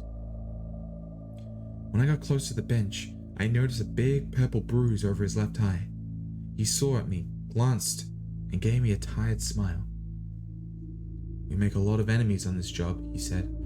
Sometimes you need eyes in the back of your head. Still, things didn't work out too badly, because now we've one less enemy to worry about near Pendle. Take a pew, he said, patting the bench at his side. So, what have you been up to? Tell me what's been happening here. Start at the beginning and finish at the end. Leave nothing out. So I did. I told him everything. When I'd finished, he stood up and looked down at me, his green eyes staring into mine very hard. I'd wish I'd known Lizzie was back. When I put Mother Malkin into the pit, Lizzie left in a bit of a hurry, and I didn't think she'd ever have the nerve to show her face again. You should have told me about meeting that girl. It would have saved everybody a lot of trouble. I looked down, unable to meet his eyes. What was the worst thing that happened? He asked. The memory came back, sharp and clear, of the old witch grabbing my boot and trying to drag herself out of the water. I remembered her scream as she gripped the end of the spook's staff. When I told him about it, he sighed long and deep. Are you sure she was dead? He asked. I shrugged. She wasn't breathing. Then her body was carried away in the middle of the river and swept away. Well, it was bad business, all right, he said. The memory of it will stay with you for the rest of your life, but you'll just have to live with it. You were lucky in taking the smallest of my staffs with you. That's what saved you in the end. It's made of rowan, the most effective wood of all when dealing with witches. It wouldn't usually have bothered a witch that old and strong, but she was running in water, so you were lucky. But you did all right for a new apprentice. You showed courage, real courage, and you saved a child's life. But you made two serious mistakes. I bowed my head. I thought I'd probably made more than 2, but I wasn't going to argue. The most serious mistake was in killing that witch. Your most serious mistake was in killing that witch, the spook said. She should have been brought back here. Mother Malkin is so strong that she could even break free of her bones. It's very rare, but it could happen. Her spirit could be born into this world again, complete with all of her memories. Then she'd come looking for you, lad, and she'd want revenge. That would take years though, wouldn't it? A newborn baby can't do much. She'd have to grow up first. That's the worst part of it, Spook said. It could happen sooner than you think. Her spirit could seize someone else's body and use it as her own. It's called possession, and it's bad business for everybody concerned. After all, after that, you never know when and from which direction the danger will come. Give me a second.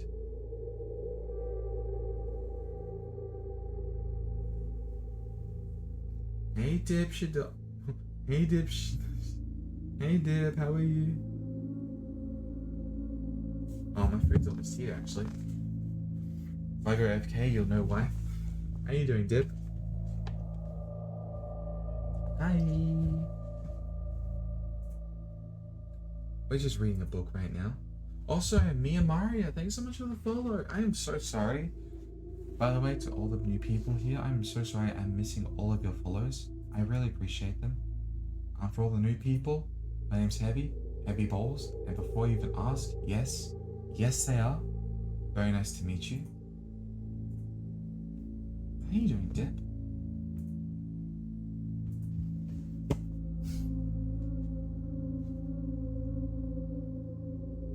Let's see, what am I up to? I could read again. I could keep reading.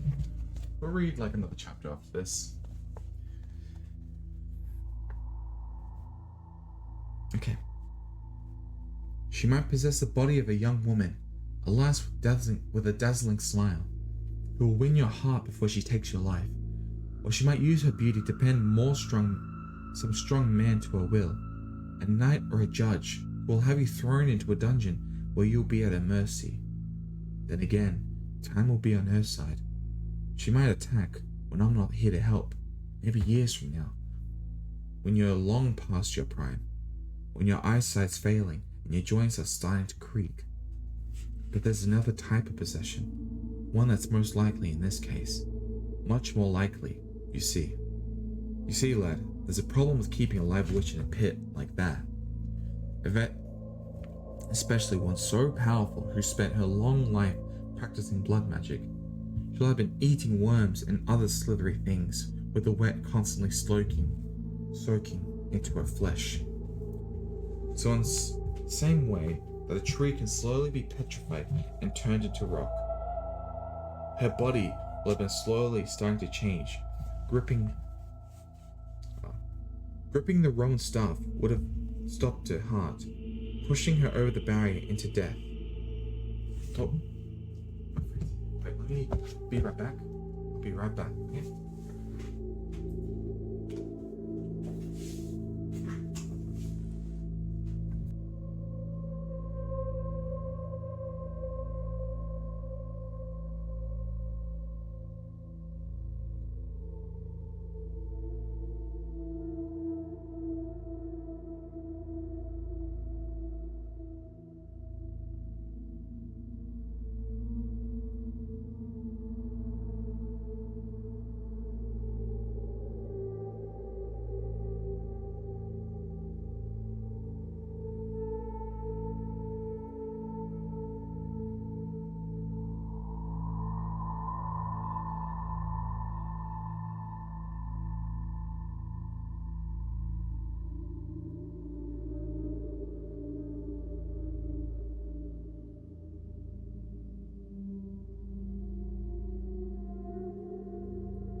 I'm back. I'm back.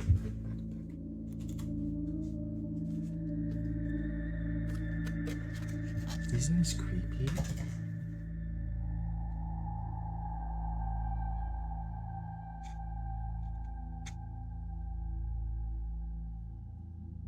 Sorry, this is like my first meal of the day. I'm so hungry. I've not eaten all day.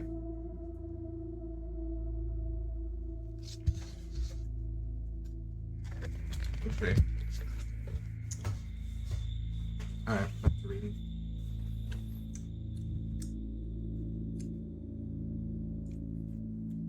What am I up to?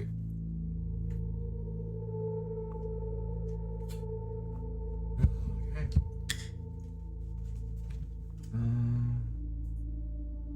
Cool. Let's continue, shall we?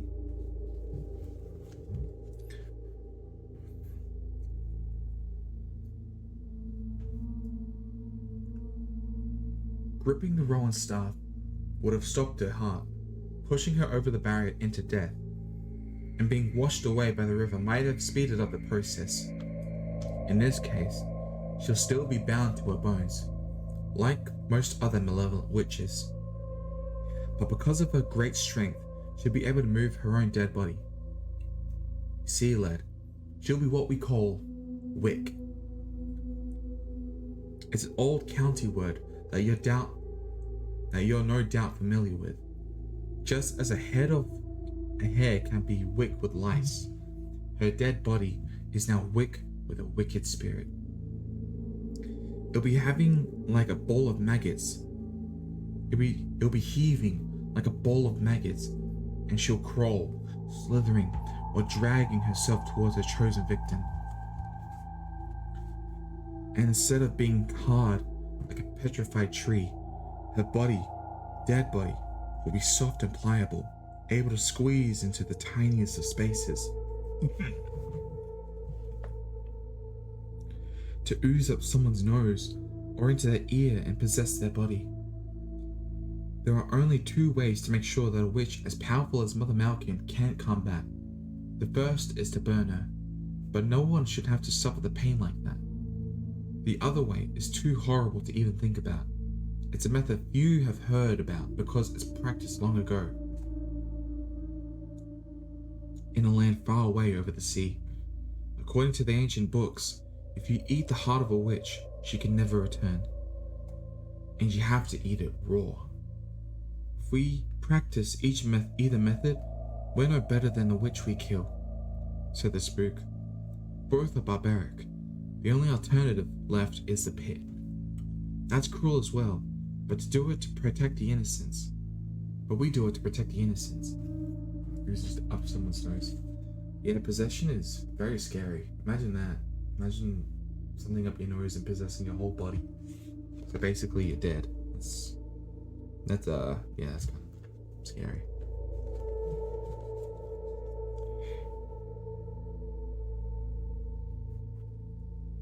Well, lad. One way or another, she's now free. There's trouble ahead for sure, but there's little we can do about it right now. We'll just have to be on our guard. I'll be alright, I said. I'll manage somehow. Well, you better start by learning how to manage a boggart, said the spook, shaking his head sadly. That was the other big mistake. A whole Sunday off for every week? That's too far generous. Anyway, what should we do about that? He asked, gesturing towards a thin plume of smoke that was just visible to the southeast. I shrugged. I suppose it'll all be over by now, I said. Oh my god, that was like, okay, my subway just moved, my subway just like dropped. I heard like, I think my subway just rolled a bit because I moved something, and it scared the shit out of me too. I've been having goosebumps this whole entire time as I was reading, like from time to time. This book is so good.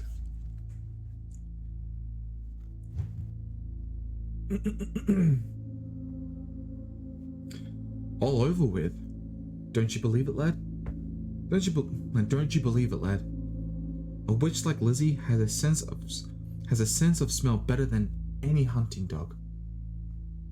She can sniff out things before they even happen, and would have gone would have been long gone before they even got near. Hey Sky, how are you?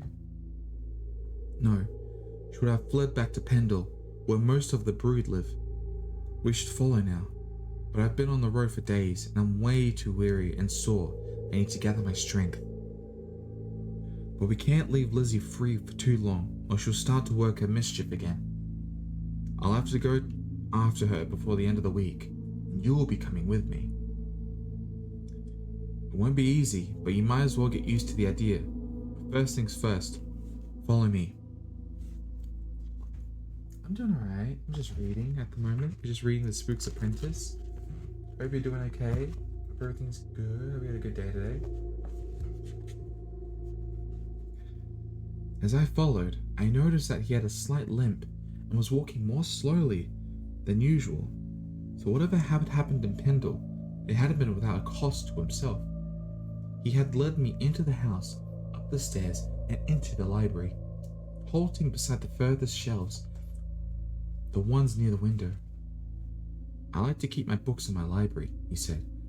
I liked my library to be bigger rather than smaller. But because of what had happened, I'm going to make an exception. He reached up and took a book from the very top shelf and handed it to me. You need this more than I do. A lot more, he said. As books went, it wasn't very big. It was even smaller than my notebook. Oh.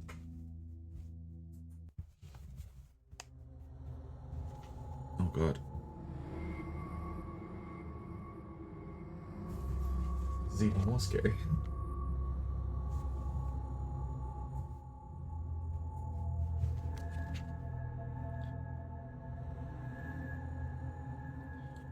It was even smaller than my notebook. Like most of the Spooks books, it was bound in leather, and it had its title printed on both front cover and on the spine. It said, "Possession, the damned, the dizzy, and the desperate." What does the title mean? I asked. What it says, lad. Exactly what it says. Read the book and you'll find out.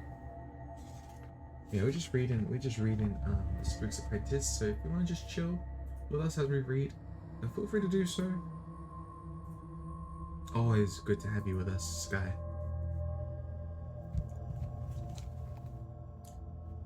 When I opened the book, I was disappointed.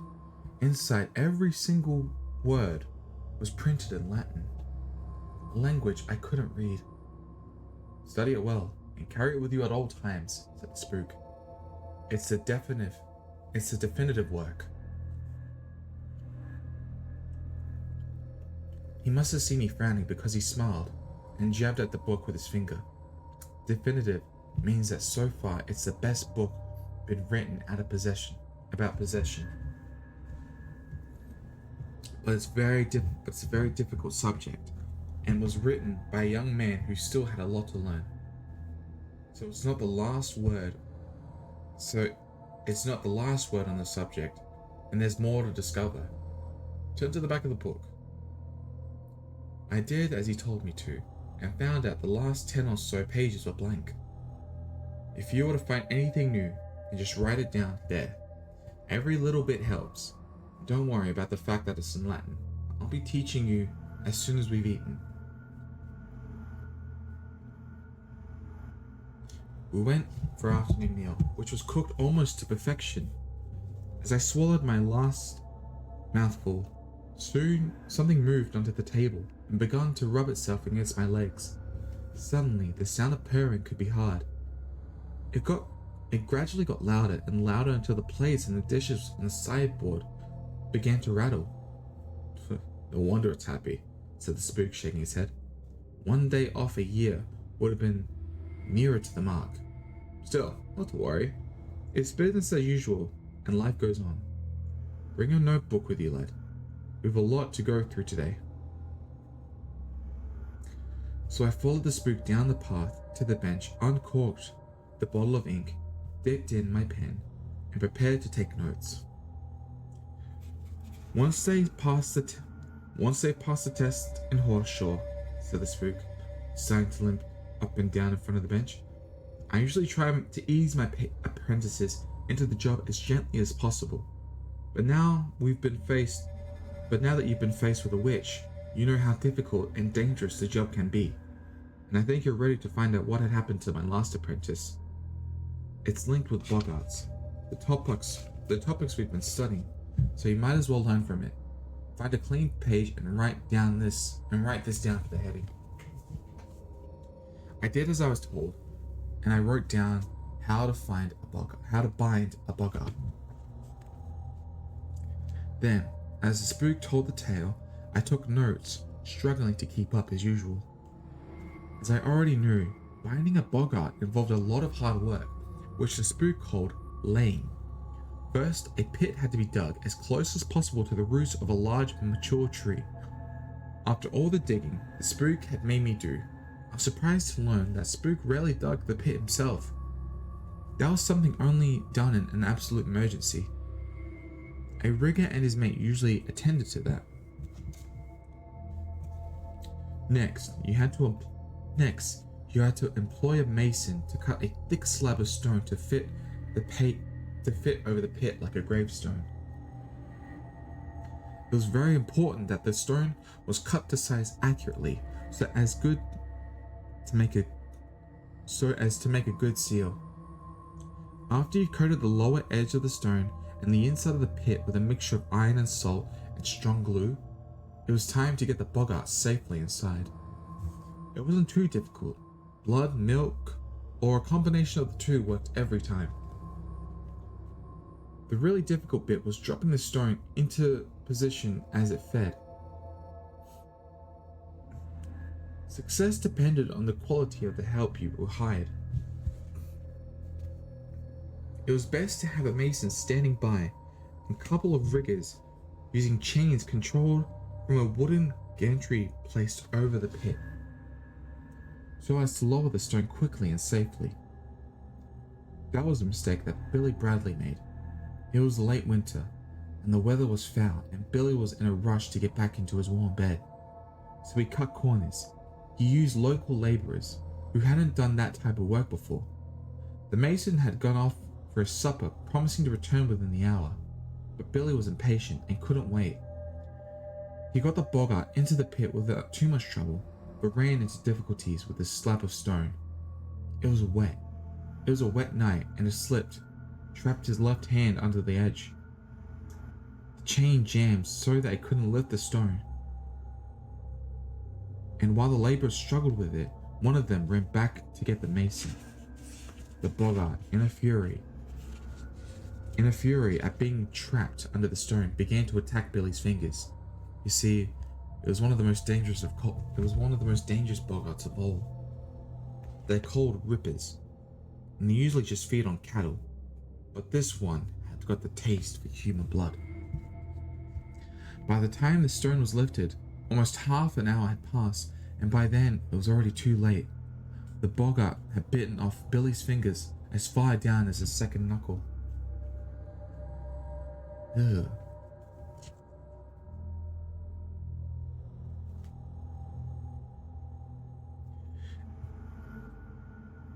And had been busy sucking the blood of his body. His screams of pain had faded away to a whimper, and when his hands finally had gotten free, only his thumb was left. Soon afterwards, he died of shock and loss of blood. It was a sad business, said the spook. And now he's buried under the hedge, just outside the churchyard at Leighton. Those who follow our trade don't get to rest their bones in hollowed ground. It happened just over a year ago, and if Billy had lived, I wouldn't be talking to you now, because he'd still be my apprentice. Poor Billy. He was a good lad, and he didn't deserve that. But it's a dangerous job, and I've not done right. The spook looked at me sadly, then shrugged. Learn from it, lad. We need courage and patience, but above all, we never rush. We use our brains. We think carefully. Then we do what has to be done. In the normal course of events, I never send an apprentice out on his own until the first year of his training is over. Unless, of course, he added with a faint smile, he takes matters into his own hands. Then again, I've got to feel sure he's ready for it. Anyway, first things first, he said. Now it's time for your first Latin lesson. Alright. That's chapter 11 down. Well, let me eat real quick. I don't want to take too long. Oh, not for this one at least. I got Subway. So, yeah. Give me a second.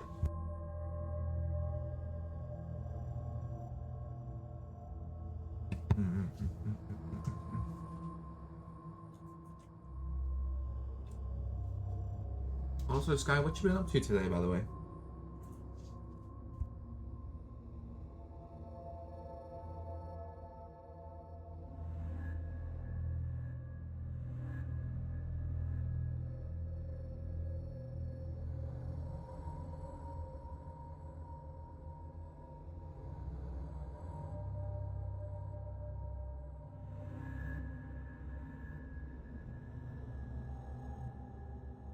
I don't know why. Oh, I know why. Actually, I don't. I got like a pot of meatballs as well with my Subway, and I'm eating it, and it feels so nice. I feel like my throat's being healed right now.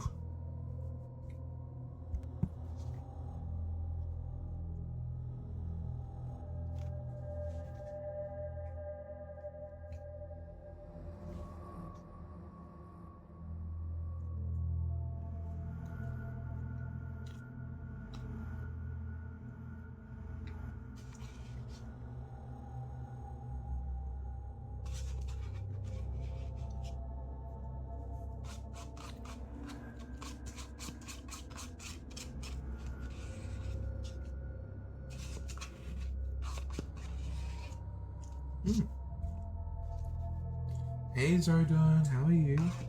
Nice to meet you. Sorry. I'm currently just taking a break right now from reading. I've been reading like for 2 hours now. So like, just give me a, I'm just eating something. I've been eating all day as well.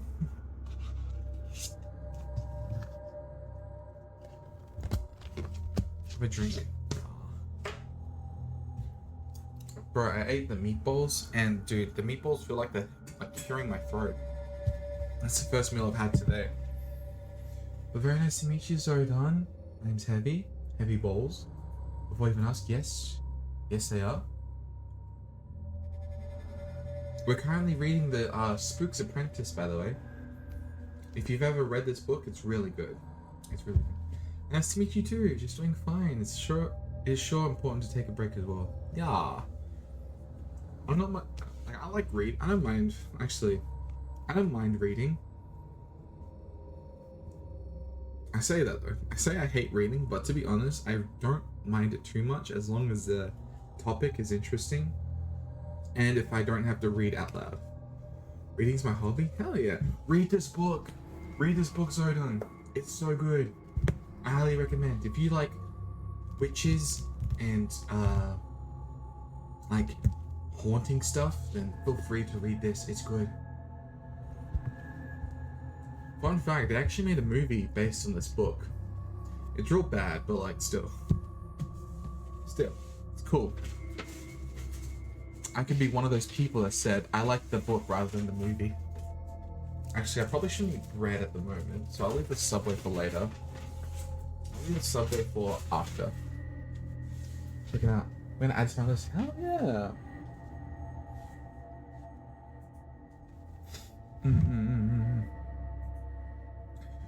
I'll probably read like one more chapter because we'll see.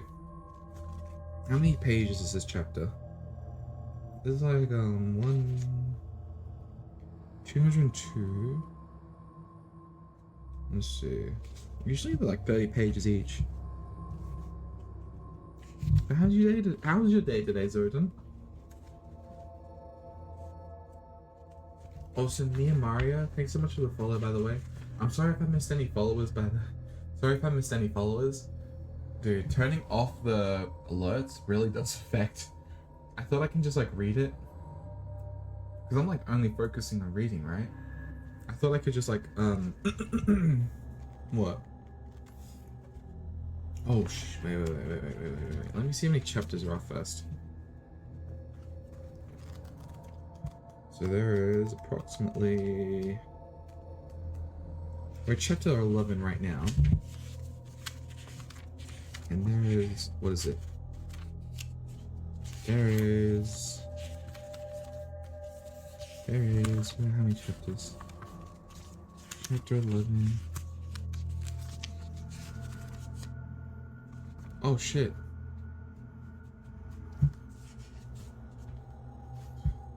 Okay, we're on chapter 11 and there's 14 chapters in total. Should I just finish the whole thing? I could do that. My day is kind of a bit tired because of the heat from the weather. How's your day look? My day was alright. I had work today. Oh wait, are you from the Philippines? Because I heard there's like so much hot weather in the Philippines at the moment, but if not, it's alright, bad. But no, it's alright, been okay. I had work today, and then I slept, and then I just woke up, started streaming, you know? It's been alright, been chill. Been pretty chill, I guess. Let's see.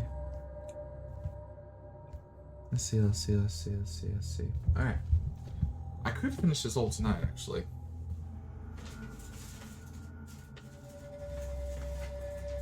Also, hopefully you don't mind the haunting... No, I'll do that later. Hopefully you don't mind the haunting music in the background. I'm just creating some ambiance.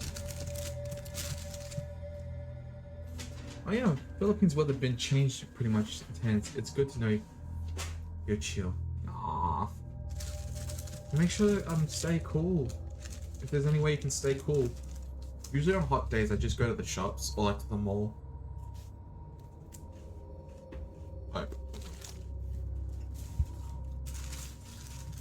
Get some halo, you know?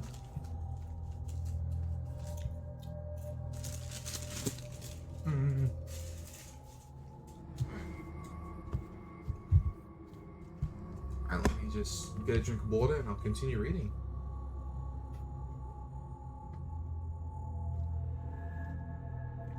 Oh my gosh. Nah? Okay. Woo! Sorry. Okay. What are we up to? Chapter 11?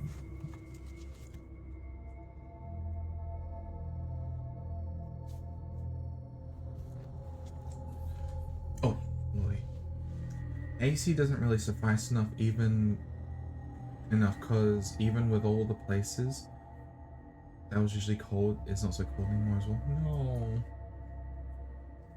That's when you go to the shops. Zoden. Go to the shops where they have nice, what do you call that? They have like actual like working AC.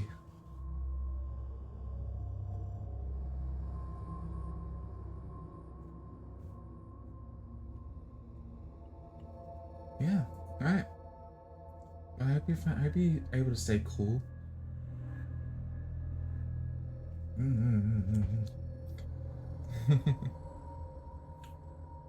Alright. I'm gonna continue reading.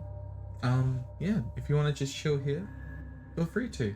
It's a very, I try to be as chill as I can be, you know?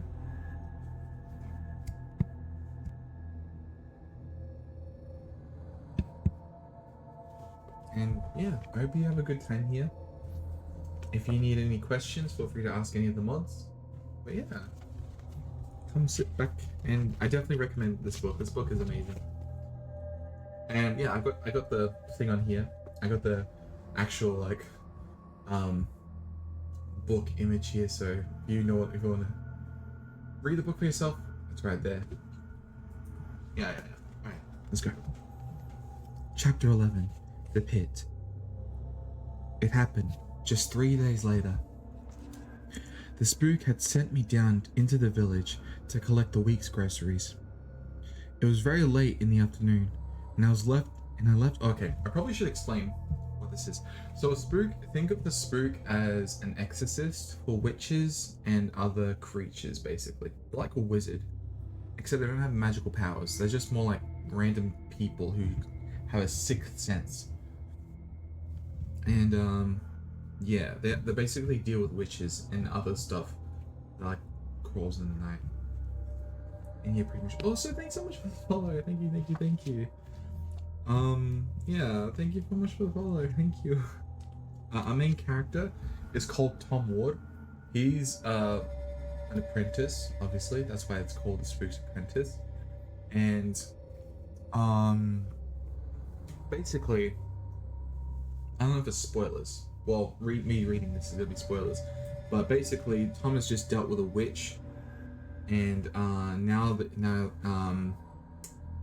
usually apprentices don't have to deal with witches until like the first year, but through unfortunate circumstances, Tom has kind of put himself in a position where he had to deal with a witch, and so now they're kind of speeding up the process so that he's kind of like in his training arc, I guess. So yeah. But yeah, no, feel free to read the book. It's good. It's like 11 book series. Yeah. Alright. So this might be out of context, I do apologize. But we do have let me see. I can give you the link to the VOD for the first book reading. Let me see if I can find it real quick. Sorry about this, by the way. I'll give you a link for the VOD for anyone who wants to read the previous book reading. I put a link in it. So if you want to like read this one, if you want to watch this one as well, then feel free to. Let's see, where is it called? Where is it? There it is.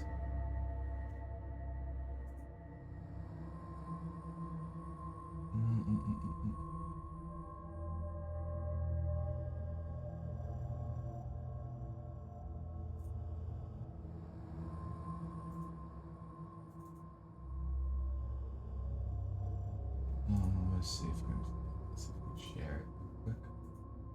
Okay, cool. Alright.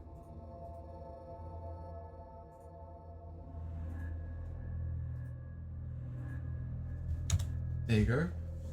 That's the first that's the first book reading stream, so if you want to read that, watch that as well, feel free to. Alright. Let's continue. You are welcome, and I appreciate you coming on by and chilling with me.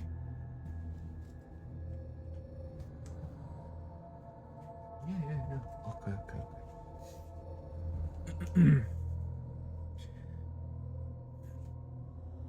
The spook had sent me down into the village to collect the groceries. It was very late into the afternoon, and as I left his house carrying the empty sack, the shadows were already beginning to lengthen. As I approached the stile, I saw someone standing right on the edge of the trees near the top of the narrow lane. When I realized that it was Alice, my heart lurched into more of a rapid beat. What was she doing here? Why hadn't she gone off to Pendle? And if she was still there, and if she was still here, what about Lizzie? I slowed down, but I had to press past her to get to the village. I could have gone back and taken a longer route, but I didn't want to give her any satisfaction of thinking I was scared of her. Spooky. Hello, I can see everything. How are you?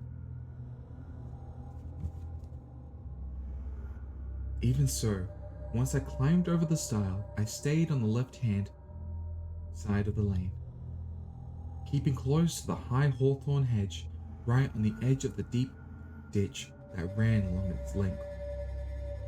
Nice to meet you. I can see everything. We're just reading a book right now. Feel free to come chill with us as I'm reading. Yeah. My name's Heavy, by the way. Alice was standing in the gloom, with just the toes of her pointy shoes poking out into the sunlight. She beckoned me closer, but I kept my distance, staying a good 3 paces away. After all that had happened, I didn't trust her one little bit, but I was still glad that she hadn't burned or had been stoned.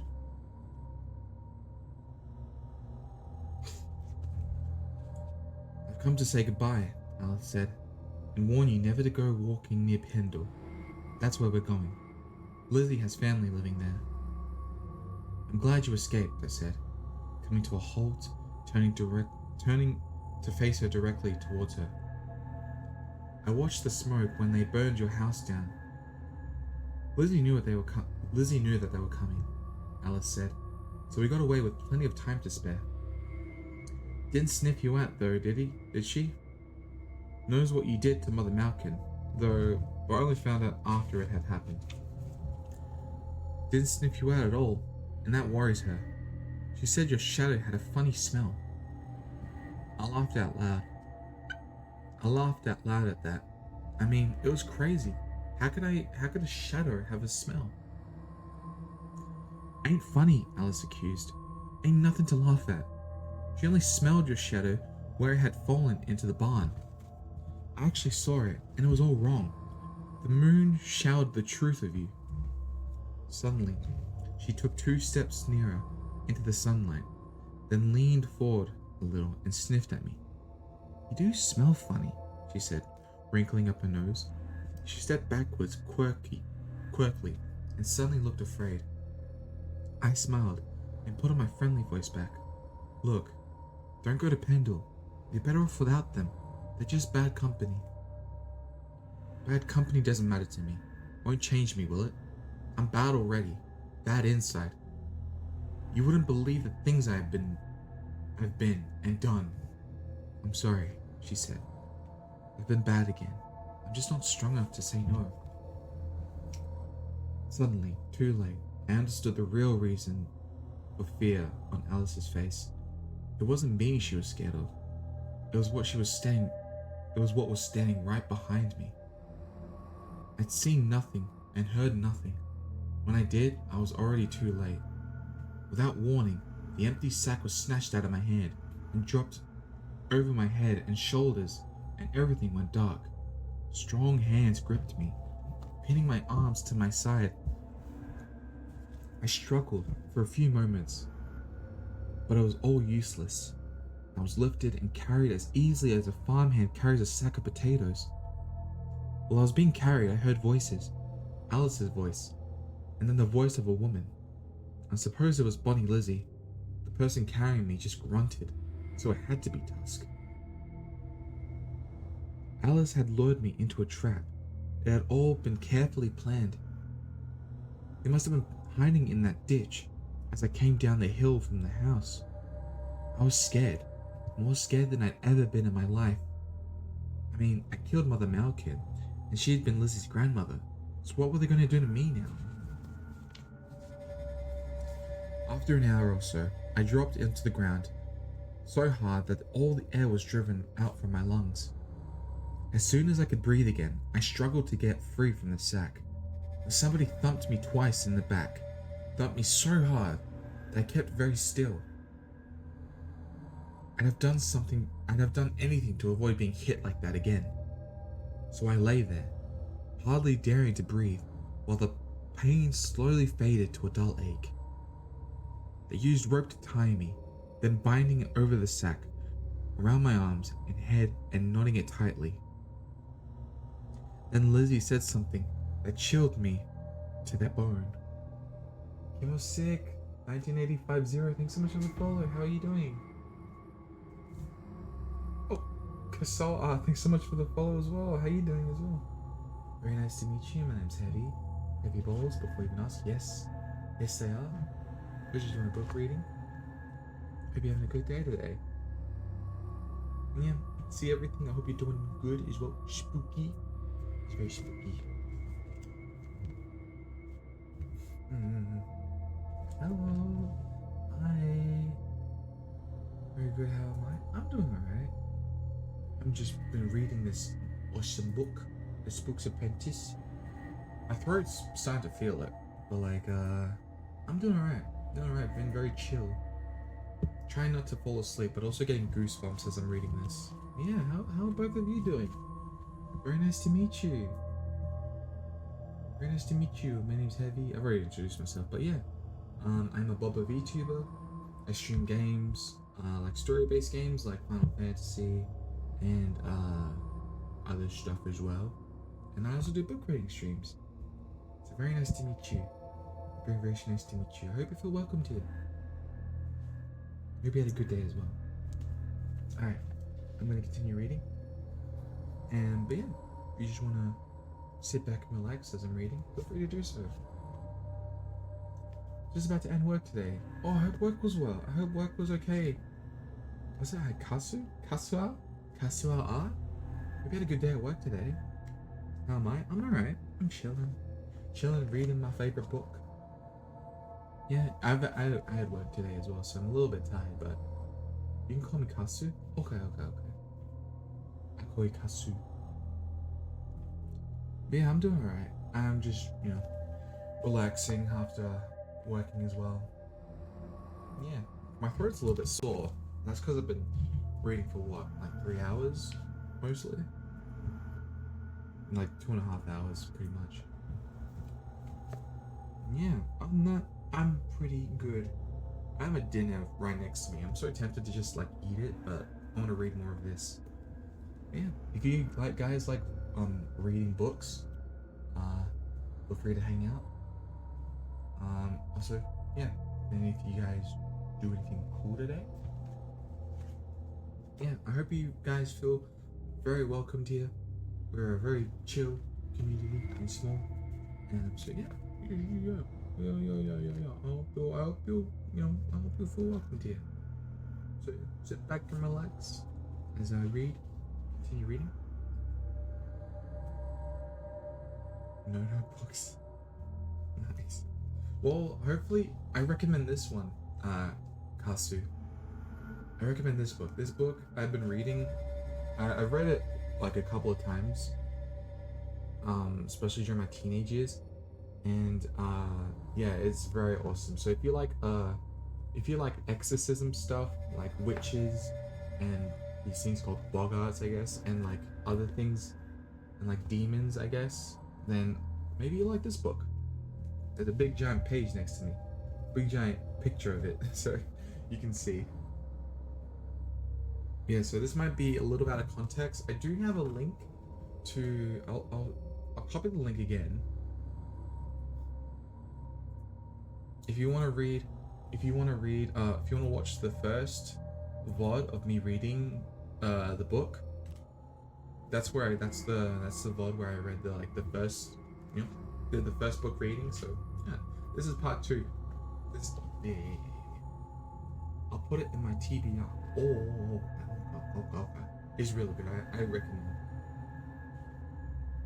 And also recommend reading it with like creepy music in the background to give you some really cool goosebumps.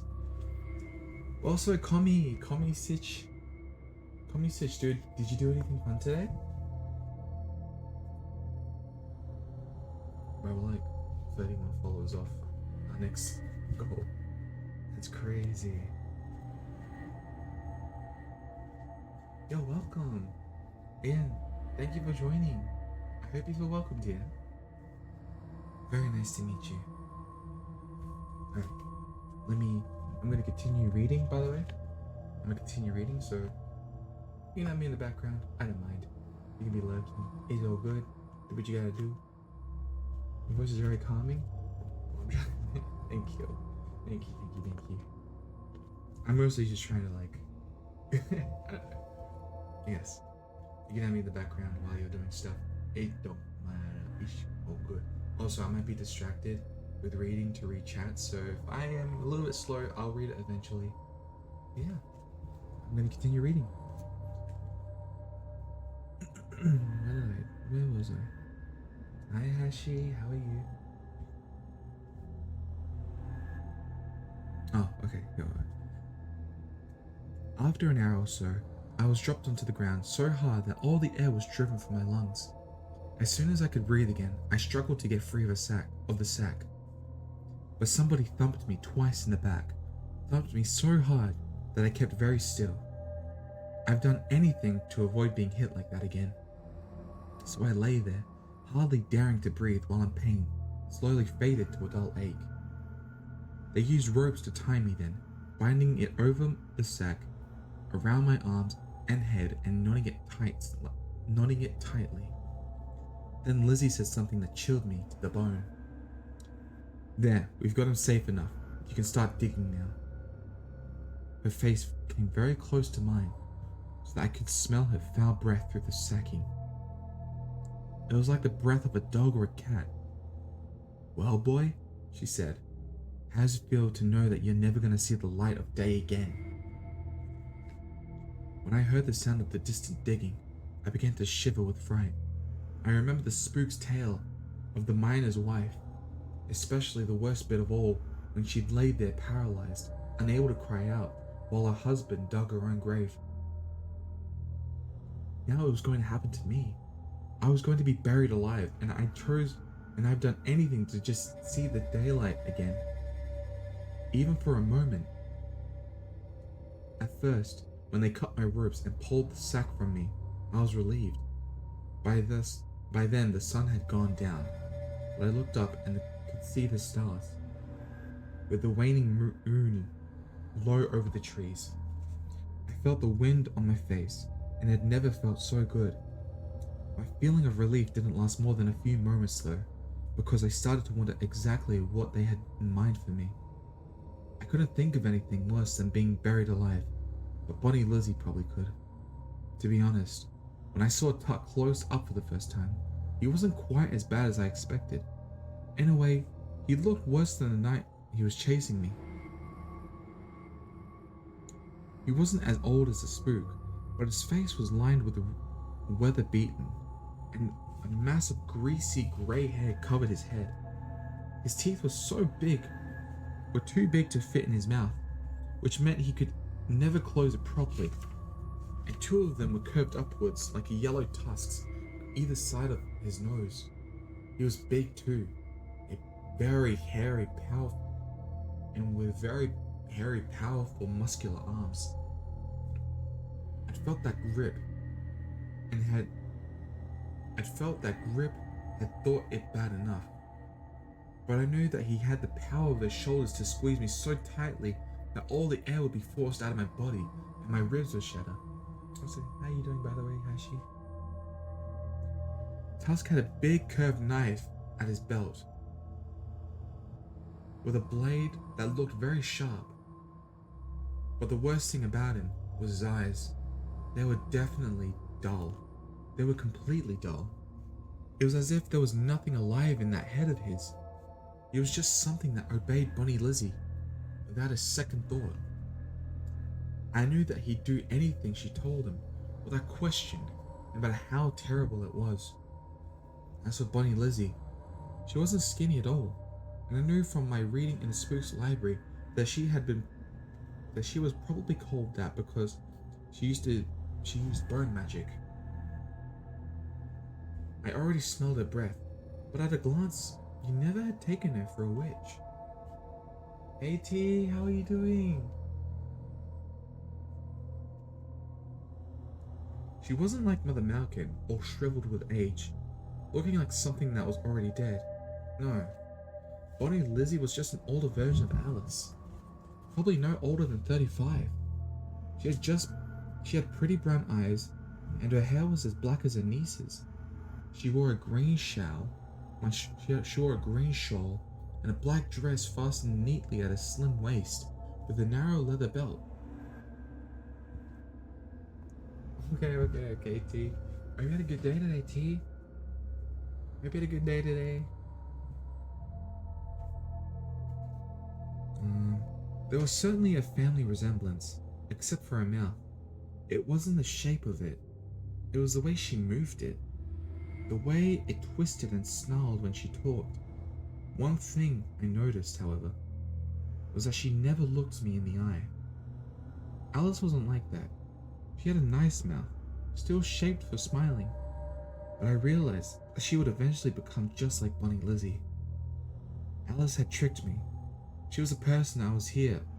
She was the reason I was here rather than safe and sound back in the Spook's house eating my supper. At a nod from Bonnie Lizzie, Tusk grabbed me and tied my hands behind my back, and seized me by the arm and dragged me through the trees. First of all, I saw the mound of dark soil, then the deep pit beside it. I smelled the wet, loamy stink of freshly turned earth. It smelled sort of dead and alive at the same time. I'm doing good. I'm doing very good. Glad you're doing good as well, T. I hope you had a good day today. Yeah, would you do anything special today? Yeah. Oh yeah, I'll just speak. Hell yeah. Still half asleep. Hey, Keishin. Yeah, it's been pretty good actually. Very nice for psychology. Oh, good luck with your exams. Hey, if you can have me in the background as you write your exams. Is your wood. Alright, I'm gonna continue reading, guys. We are very closely, like, pretty decent in. Okay.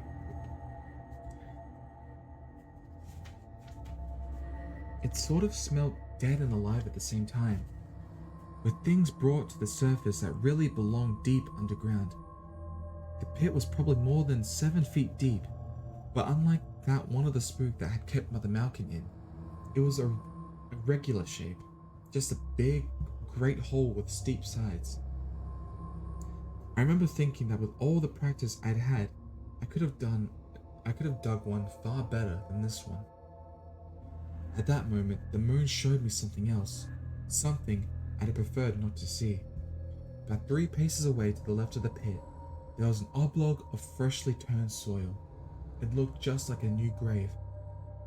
Without time to even beginning to worry about that, I was dragged right to the edge of the pit, and Tusk forced my head back. I had a glimpse of Bonnie Lizzie's face close to mine. Something hard was jamming into my mouth, and a cold, bitter-tasting liquid was poured down my throat. It tasted vile, and filled my throat and mouth to the brim, spilling over and even interrupting out of my nose so that I began to choke, grasping and struggling for breath. I tried hard to spit it out, but Bonnie Lizzie pinched the nostrils hard with a finger and thumb so that in order to breathe, I first had to swallow. That done, Tusk let go of my head and transferred his grip into my left arm. I saw then what had been forced into my mouth. Bonnie Lizzie held it up for me to see. It was a small bottle made out of dark glass, a bottle with a long narrow neck. She turned it so that its neck was pointing to the ground, and a few drops fell to the earth. The rest was already in my stomach. What did I drink? Had she poisoned me? That'll keep your eyes open, boy, she said with a sneer. Wouldn't want you dozing off, would we? Wouldn't want you to miss anything. Without warning, Tusk swung me around violently towards the pit, and my stomach lurched as I fell into space and landed heavily, but the earth at the bottom was soft, and although the fall winded me, I was unhurt. So I twisted around to look up at the stars, thinking that maybe I was going to be buried alive after all. But instead of a shoveling of dirt falling towards me, I saw the outline of Bonnie Lizzie's head and the shoulders peering down, a silhouette against the stars. She started to chant in a strange sort of throaty whisper, though I couldn't catch the actual words. Next, she stretched her arms out above the pit, and I could see that she was holding something in each hand.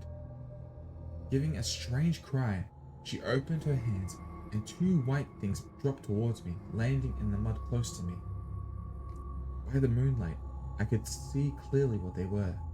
They almost seemed to be glowing. She had just dropped 2 bones into the pit. They were thumb bones.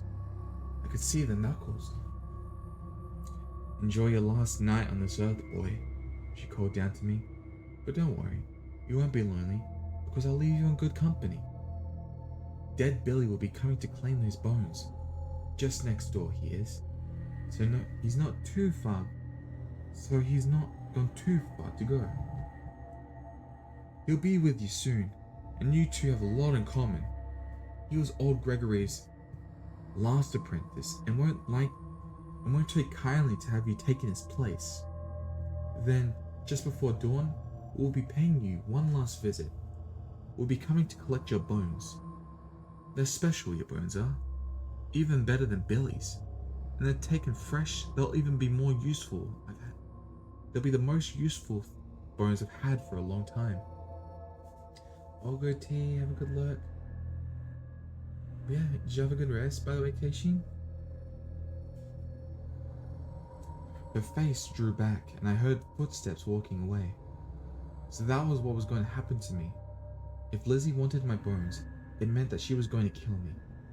I remembered the big curved blade that Tusk wore as a belt, and began to tremble. Oh, whoopsie. Whoopsie.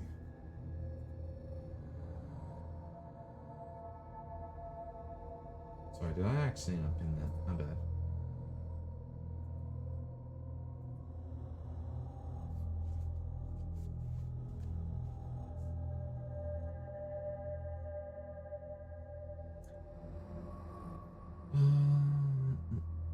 Okay. Before that, I had dead Billy to face. When she said just next door, she must have meant the new grave next to the pit. But the spook had said that Billy was buried just outside the churchyard in Layton. Lizzie must have dug up his body, cut off his thumbs, and buried the rest of him amongst the trees. Now he'd been coming to get his thumbs back. Would Billy Bradley want to hurt me? I'd never done him any harm, but he probably enjoyed this being the Spooks Apprentice. Maybe he looked forward to finishing his time and becoming a spook himself. Now I'd taken what he had once had. Not only that, what about Bunny Lizzie's spell?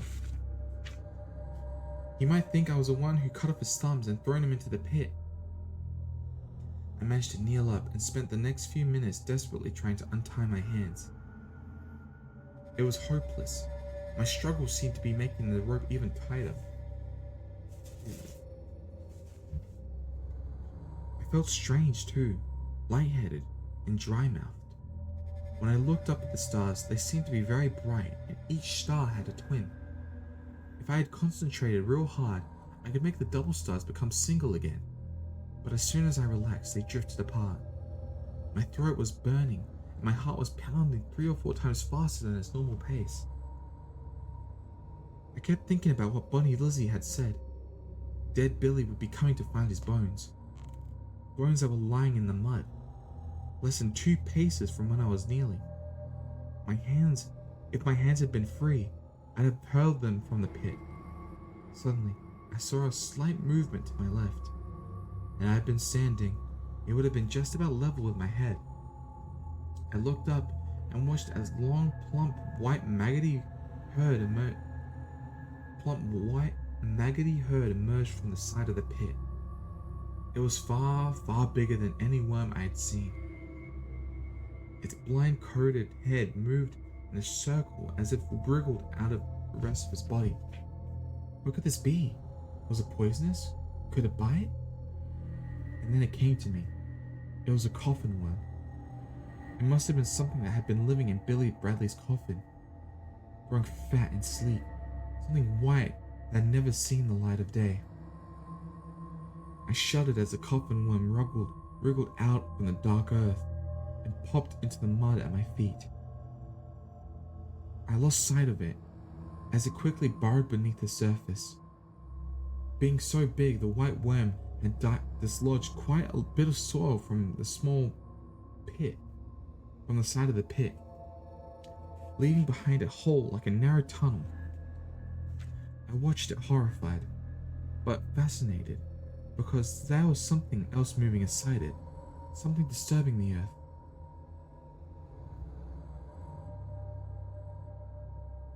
Which was cascading from the hole to form a growing mound of soil. Thanks, dog. Not knowing what it was made it worse, I had to see what was inside. So I struggled to get to my feet. I staggered, feeling lightheaded. The stars starting to spin. I fell. I almost fell, but I managed to take a step, lurching forward so that I was close to the narrow tunnel, now just about level with my head. When I looked inside, I wish I hadn't. I saw bones, human bones, bones that were joined together, bones that were moving, 2 hands without thumbs, one of them without fingers, bones squelching in the mud, dragging themselves towards me through the soft earth. A grinning skull with gaping teeth. It was dead Billy, but instead of eyes, his black sockets stared back at me, carnivorous and empty. When a white, fleshless hand emerged into the moonlight and jerked towards my face, I stepped backwards, nearly falling, sobbing with fear. At that moment, just when I thought I might go out of my mind with terror, the air suddenly became much more colder, and I sensed something to my right.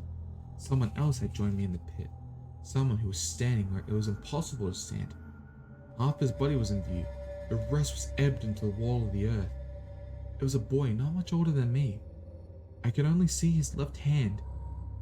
I could only see his left hand side because the rest of him was somewhere behind. Still in the soil, just as easily as stepping through a door, he swung his right shoulder towards me, and the rest of him entered the pit. He smiled at me, a warm, friendly smile. The difference between waking and dreaming, he said. That's one of the hardest lessons to learn. Learn it now, Tom. Learn it before it's too late. For the first time, I noticed his boots. They were very expensive, and had been crafted from the best quality leather. They were just like the Spooks.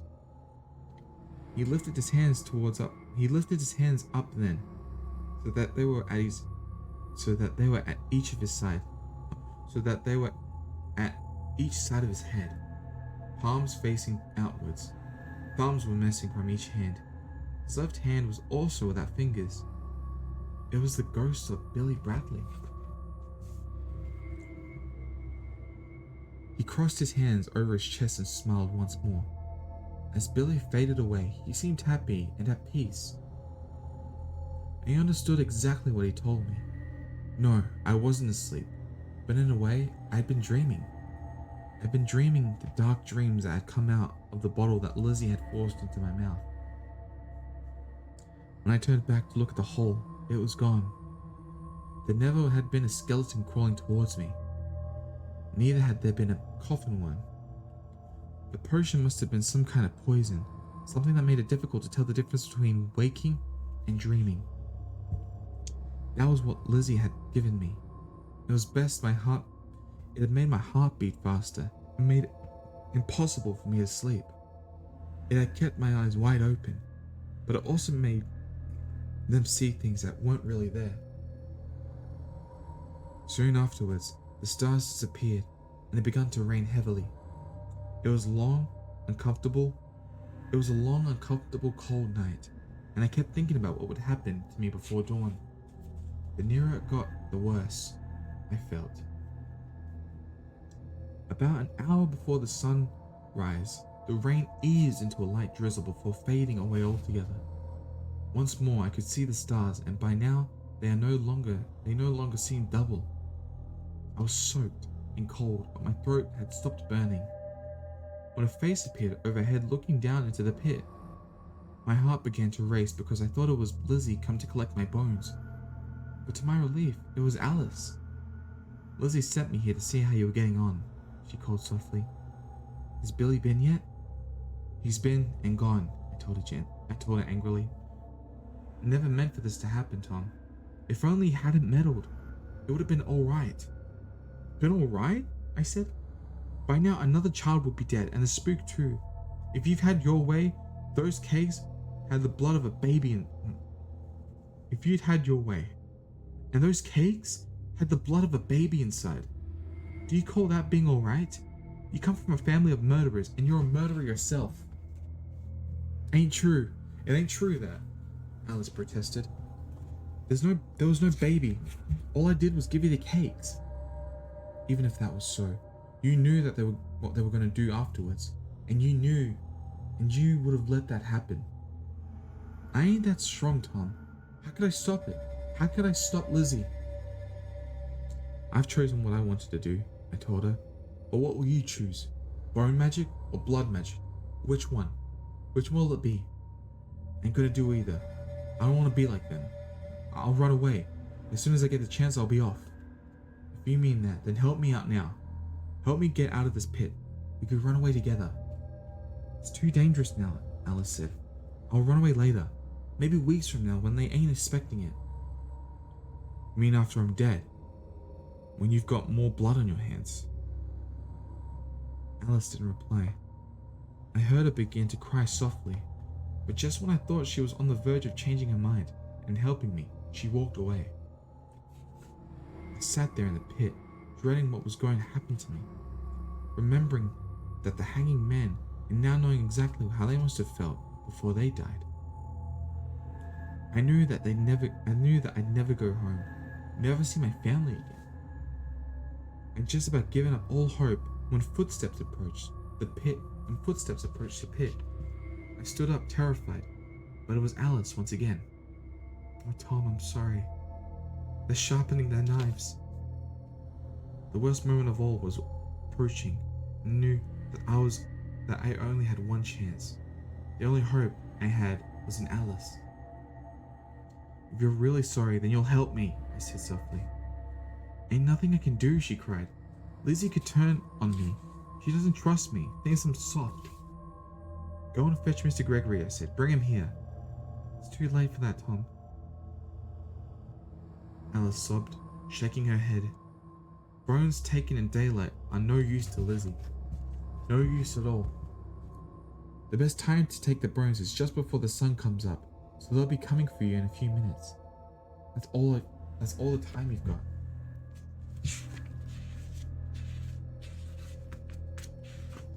Oh wow, I got so much to do. Read.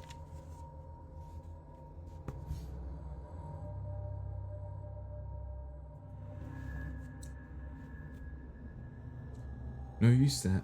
They're too strong. Can't fight them, can you? No, I said. I wanted to cut the rope. I'm going to run for it. Suddenly, Alice was gone. Had she gone to fetch the knife, or had she gone to scare off Lizzie? Or would she be too scared of Lizzie? I waited a few moments, but when she didn't come back, I became desperate. I struggled, trying to pull my wrist apart, trying to snap the rope, but it was no use. When a face peered down at me, my heart jumped with fear, but it was Alice holding something out of over a pit. She dropped it, and as it fell, metal gleamed in the moonlight. Alice hadn't let me down. It was a knife. If I could just cut the rope, I'd be free. At first, even with my hands tied behind my back, I never had any doubt in my mind that I could do it. The only danger was that I might try to cut myself a bit. I might cut myself a bit with it.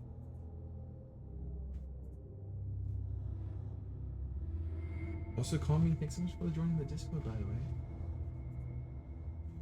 Oh my.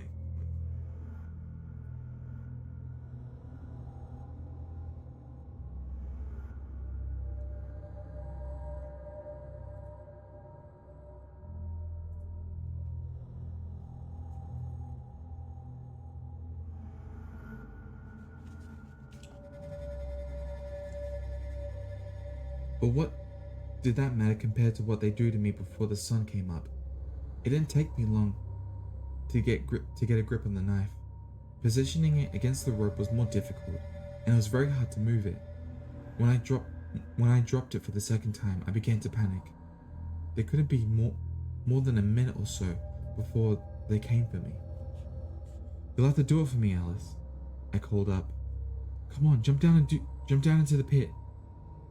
I didn't think she'd really do it, but to my surprise, she did. She didn't jump, but lowered herself down feet first, facing the side of the pit and hanging on to the edge with her arms. When her body was fully extended, she dropped the final 2 feet or so. It didn't take her long to cut the ropes. My hands were free, and all we had to do was get out of the pit. Let me stand on your shoulders, I said, then I'll pull you up. Alice didn't argue, and at the second attempt, I managed to balance myself on her shoulders and drag myself upwards. Then came the really hard part, was pulling Alice up out of the pit. I reached down with my left hand. She gripped it hard with her own and placed her right hand on my wrist except for extra support. Then I tried to pull her up. My first problem was the wet, slippery grass. I had found it hard to keep myself from being dragged over the edge. Then I realized I didn't have the strength to do it. I had made a big mistake. Just because she was a girl, that didn't necessarily make her weaker than me. Too late. I remember the spook. I remember the way she'd pulled the rope to make the spook spell dance. She'd done it almost effortlessly. I should have let her stand on my shoulders. I could have let it get out of the pit first. Alice would have pulled me up without any trouble. But it was then that I heard the sound of voices. Bonnie and Lizzie coming over through the trees towards us. Below me, I saw Alice's feet scrabbling against the side of the pit, trying to get a hold. Desperation gave me extra strength. I gave a sudden heave, and she came over the edge and collapsed beside me. We got away just in time, running hard with the sound of other feet running behind us. They were quite a long way back at first, but they gradually began to get closer and closer. I didn't know how long we ran for. It felt like a lifetime. I ran until my legs felt like lead and my breath was burning in my throat. We were heading back towards Chippenden. I could tell from the occasional glimpse I got from the fells through the trees. Oh, that scared the shit out of me. Holy crap.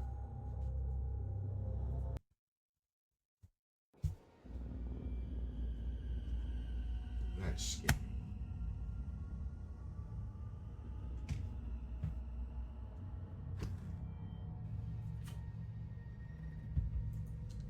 That's actually scared the shit out of me, holy.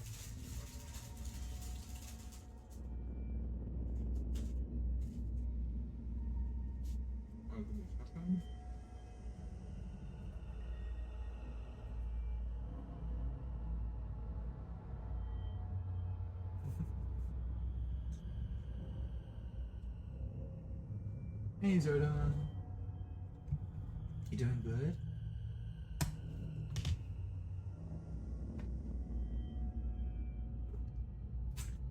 This chapter's really long. I don't think I'll be able to finish it all tonight. I've got like 224. Hey. Yeah, I might actually like. This might be my last chapter because my throat is hurting. It's so sore.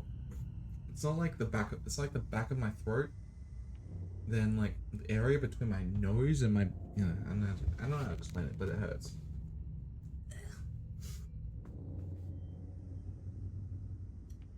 Also, has everyone eaten dinner, by the way? Has everyone eaten?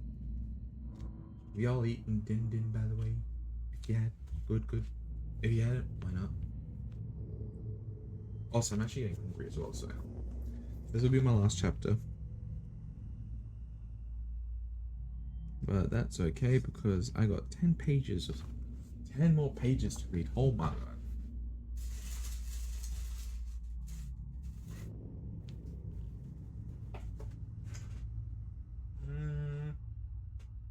Right. Thank you for the head pats. Also, if you want to join, come join the Discord, by the way. I am planning on announcing a movie night soon, so if you want to join us. I'm thinking of, what movie was it? Oh yeah, we're watching Dungeons and Dragons, by the way. So, I think I might do a Dungeons and Dragons movie night announcement. Probably after this stream, actually. So if you like Dungeons and Dragons, come join. Come join the Discord. I'll post a movie announcement tonight. Alright. Let's see this.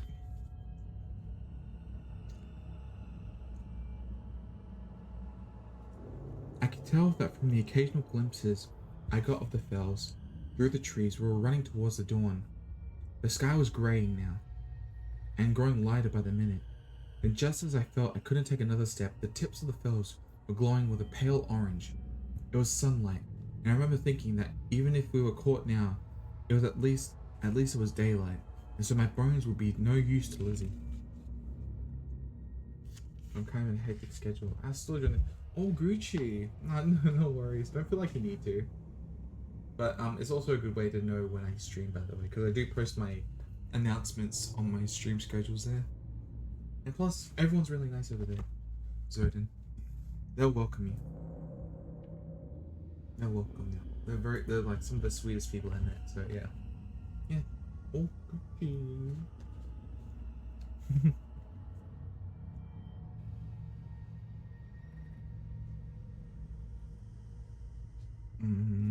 Okay.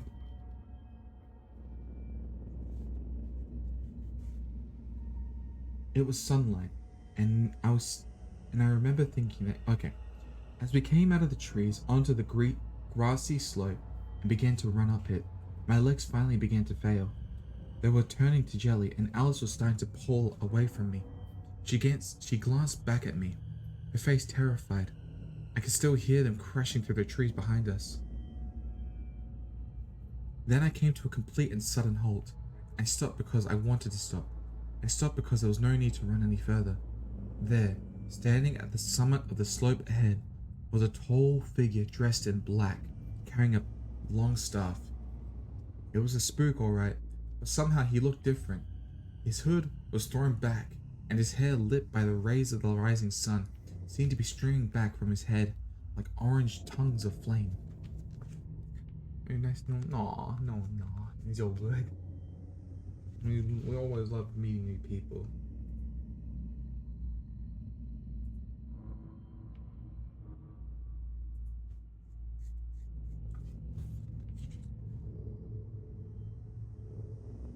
Tusk gave a sort of a roar and ran up the slope towards him, brandishing his blade, with Bonnie and Lizzie close at his heels.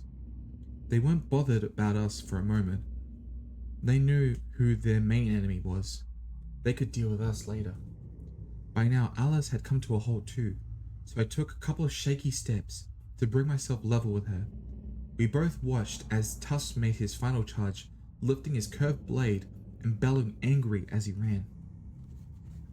The spook had been standing as still as a statue, but then in response, he took 2 big strides down the slope towards him and lifted his staff high, aiming it like a spear, and drove it hard towards Tusk's head. Just before it made contact with his forehead, there was a sort of click, and red flame appeared at the very tip. There was a heavy thud as it struck home. The curved knife went up in the air, and Tusk's body fell like a sack of potatoes. I knew he was dead, even before he hit the ground. Next, Spook cast his staff to one side and reached inside his cloak. When his hand appeared again, it was clutching something that he cracked high like a whip. It caught the sun, and I knew it was a silver chain. Bonnie Lizzie turned and tried to run, but it was too late. The second time he cracked the chain, it was followed immediately by a thin, high metallic sound that began to fall, shaping itself into a spiral of fire, binding itself tightly around Bonnie Lizzie. She gave one great shriek of anguish and fell to the floor. I walked with Alice to the summit of the slope. There, we saw the silver chain was wrapped tightly around the witch from head to toe. It was even tight across her mouth, hard against her teeth. Her eyes were rolling in the back of her head, and her whole body was twitching with effort, but she couldn't cry out. I glanced across at Tusk. He was lying on his back with his eyes wide open. He was dead all right, and there was a red wound in the middle of his forehead. I looked up at the staff then, wondering about the flame I'd seen at its tip.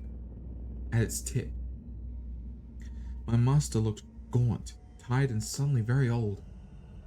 He kept shaking his head as if he was weary of life itself. In the shadow of the slope, his hair was back to its usual grey colour, and I realized why it had seemed to streak back from his head. It was statured with sweat, and he slicked it back with his hand so that it stuck up behind his ears. He did it again. As I watched, beads of sweat were dripping from his brow, and he was breathing very rapidly. I realized he'd been running. "How'd you find us?" I asked. It was a while before he answered, but at last he spoke, breathing again too slow, and he was able to speak. "There are signs, lad. Trails that could be followed, if you know how. That's something else you'll have to learn." He turned and looked at Alice. "That's two of them dealt with. But what are we gonna do about you?" He asked, staring at her hard. "She helped me escape," I said. "Was that so?" asked the spook. "But what else did she do?" He looked hard at me, and then I tried to hold his gaze. When I looked down at my boots, he made a clicking noise with his tongue. I couldn't lie to him. I knew he'd guess, and she played some part in what happened to me. He looked at Alice again. "Open your mouth, girl," he said harshly with his voice full of anger. "I want to see your teeth." Alice obeyed, and the spook suddenly reached forward, seizing her by the jaw. He brought his face close to her open mouth and sniffed very loudly. He then turned back to me. His mood seemed to have softened, and he gave a deep sigh. "My breath is sweet enough." "You've smelled the breath of the other?" he asked, realizing Alice's jaw, and pointed down at Bonnie Lizzie. I nodded. "It's caused by her diet, and it tells you right away what she's been up to. There are those who practice bone or blood magic. Those who practice bone or blood magic get a taste of blood and raw meat, but the girl seems alright." Then he moved his face close to Alice's again. "Look into my eyes, girl. Hold my gaze as long as you can." Alice did as he told her to, but she couldn't look at him for long, even though her mouth was twitching with the effort. She dropped her eyes and began to cry softly. The spook looked down at her pointy shoes and shook his head sadly. "I don't know," he said, turning to me again. I just don't know what to do for the best. It's not just her. We've others to think about. Innocents who might suffer in the future. She's seen too much, and she knows too much for her own good. It could go either way with her, and I don't know if it's safe to let her go. If she goes east to join the brood at Pendle, then she'll be lost forever, and she'll just be added to the dark." Haven't you got nowhere else to go?" I asked Alice gently. "No other relations? There's a village near the coast. It's called Stormin. I have another aunt lives there. Perhaps she'd take me in." "Is she like the others?" the spook asked, staring at Alice again. "No, not so you'd notice," she replied. "Still, it's a long way and I've never been there before. Could take 3 days or more to get there." "I could send the lad with you," said the spook, his voice suddenly a lot kinder. He's had a good look at my maps, so I reckon he should be able to find a way. When he gets back, he'll be learning how to fold them up properly. Anyway, it's decided. I'm gonna give you a chance, girl. It's up to you whether or not you'll take it. If you don't, then one day we'll meet again, and next time you won't be so lucky." Then the spook pulled the usual cloth from his pocket. Inside it was a big hunk of cheese for the journey. "Just so you don't get hungry," he said, "but don't eat it all at once." I hoped we might find something better to eat on the way, but I still mumbled my thanks. "Don't go straight to Stormin," said the spook, staring at me hard without blinking. "I want you to go home first. Take this girl with you, and then let your mother talk to her. I have a feeling she might be able to help. I'll expect you back within 2 weeks." That brought a smile to my face. After all that had happened, a chance to go home for a while was a dream come true. But one thing did puzzle me, though, because I remembered the letter my mom had sent to the spook. He hadn't seemed happy with some of the things she said. So why should he think my mom would be able to help Alice? Book ring. Hello, D-Man.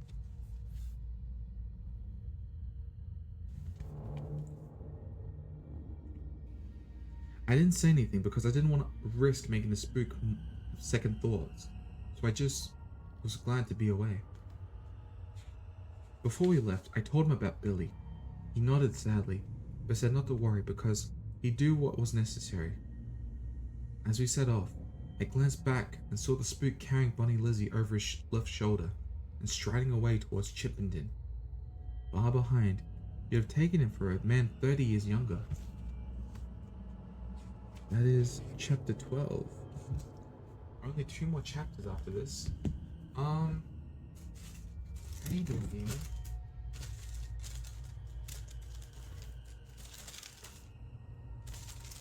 I want to eat a little bit.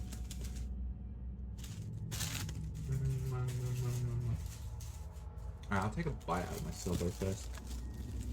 Actually, no. I'll just take a bite out of this cookie. Also, Rosa on? Or Eisen? Thanks for joining the Discord, by the way.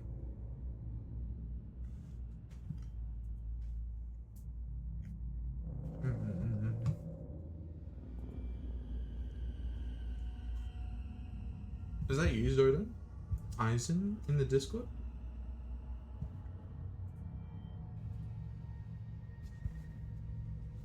Okay.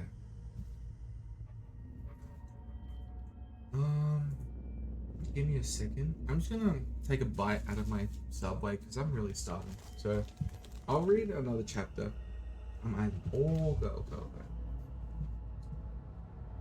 Alright, I'll just mute myself though. I'll mute myself though. Okay.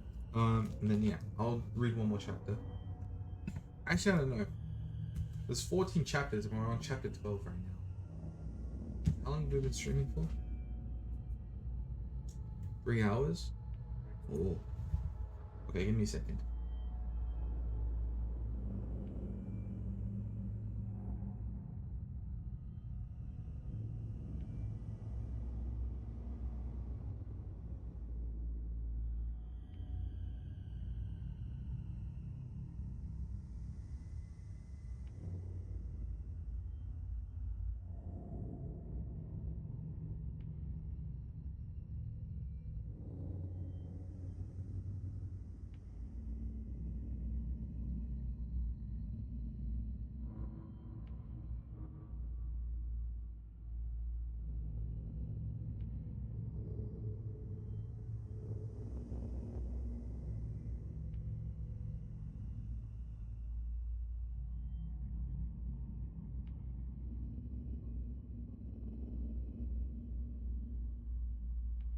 Alright. Sorry about that.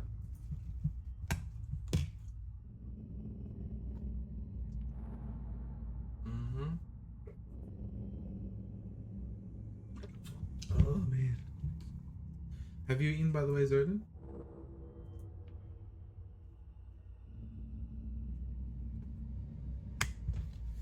So, what do we got?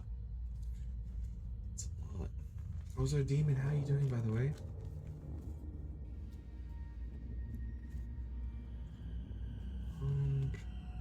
I'm like looking at this and wondering, like what I should do. If I should just read the whole thing, or like, I don't know, just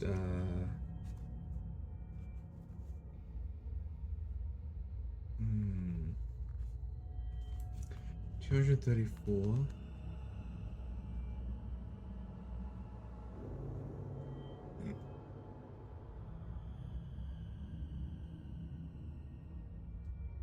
Have you eaten, by the way?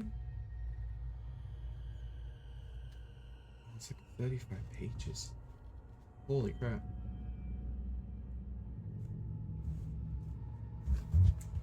I might leave it there for the most part. Yeah. Just stream for like 3 hours anyway. I might. Yeah, I think I might leave it there actually. Because if I read more, I'm just gonna get like more exhausted. So it does take a lot out of me to read. Yeah. Okay.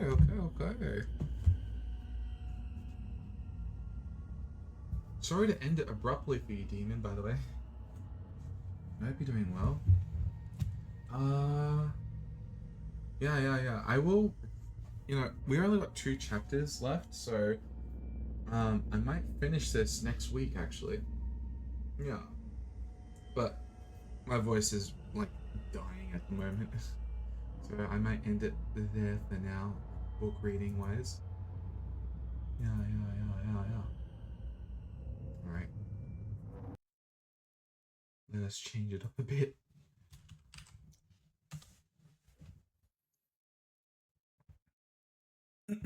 Oh, my throat hurts so much. Do you rest your voice? Yeah. I appreciate all the people coming on by the way. Oh. Next stream. Oh, when's next stream actually?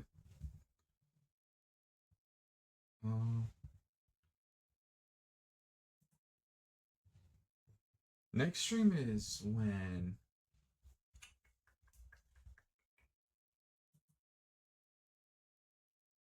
Next stream is on Friday actually. What should I do? I have a choice. Play Baldur's Gate. Wait, what am I streaming next week anyway? So if I'm streaming okay, let's see. Baldur's Gate's on Saturday. Oh, I'm only streaming 3 days today. Okay. I got you. I'm conflicted. I'm a little conflicted, but yeah. Let me close. Unpin this. Right, give me a second. I got it. I'll do it.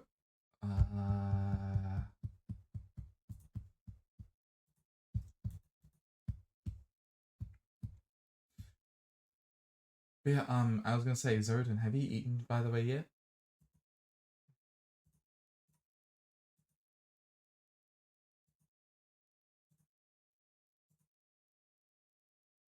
Let's see. Oh, I haven't yet. Oh, you're gonna go get something to eat? You know what? We'll chill for a bit. We can chill for a bit. You know what? I'll be eating dinner soon. Nice. Alright. Let me, you know what? Let's go back. Let's get, I want to stream for a bit longer. But I won't do book reading, I think, anymore. I'll leave the rest for like next week. Yeah. I'll take a break first. Let me eat first, and then I will play another game. What doing? I was actually about to open up. I actually just finished a book reading for the book, by the way. Make sure shout. No worries. The backgrounds are cute, by the way. I'm thinking. I'm not sure on what game to play, but I do plan on eating. Also, Nia, how you doing? Usually I'd be screaming your name right now, but I can't. My throat is dead right now. So I'm just pretty much eating my din din, and then I'll probably play some games. I'm sure it is, bruh. It's so good. What should I watch? But nah, I'm not sure what to do after I finish playing my game. Finish eating my din din. Treat yourself to milk tea. I would if there was like milk tea, if I could get milk tea.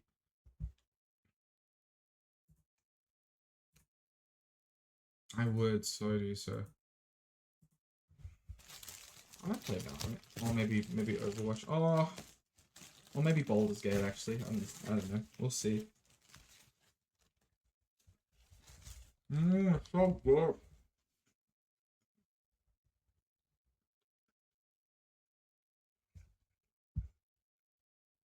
hell are you, by the way? You know what I should watch?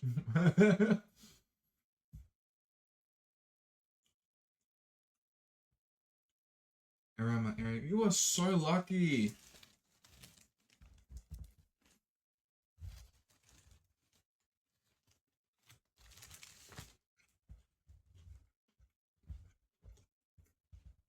You are lucky, for real.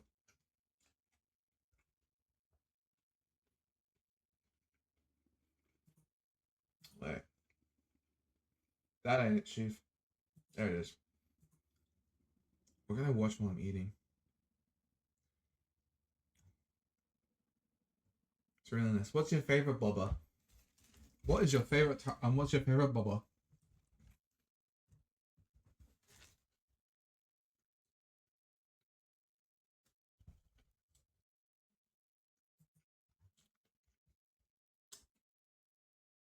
Bruh, at this point, what video haven't I watched from the Outdoor Boys?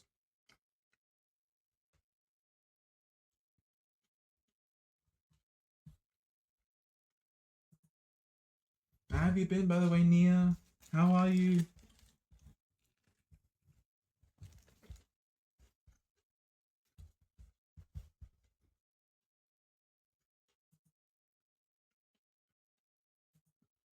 Luke here with the Outdoor Boys YouTube channel, and it is a beautiful cold fall day here in Alaska. I'm building bushcraft shelters, watching the northern lights, cooking amazing food, and having a great time.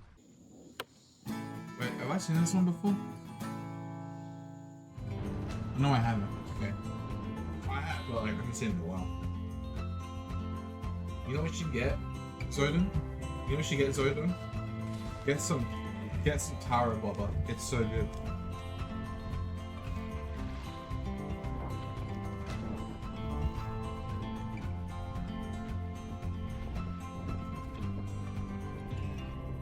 There's a big old moose print right there. Moose print.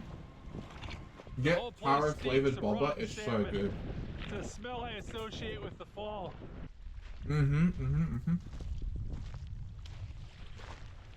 Wherever there's salmon, there's usually bears. Bears. There's lots of salmon on the beach.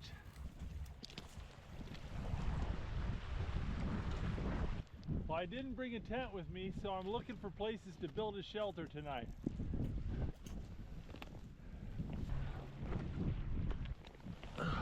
Wolf prints. Look at that. Bear print. It's a small black bear print. That's his front pad right there. There's his toes and his claws. See this? Eagle. That's a bald eagle print right there. See his talons? You see he walked all over here. It's a wolf print. He went down here, then came back. Wow. The print of a little fox right there. If anything, bears scare me so much. I hate bears. Coyote prints.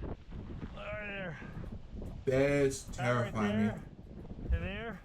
All the animals are walking the beach looking for salmon. Nothing but stinking fish now, though. I see a few spots that could work as shelters in a pinch, but I'm going to keep looking.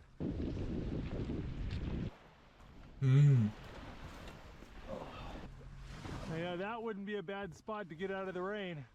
I'm kind of liking this spot. There's lots of wood around for fire and building materials. Imagine being out there though.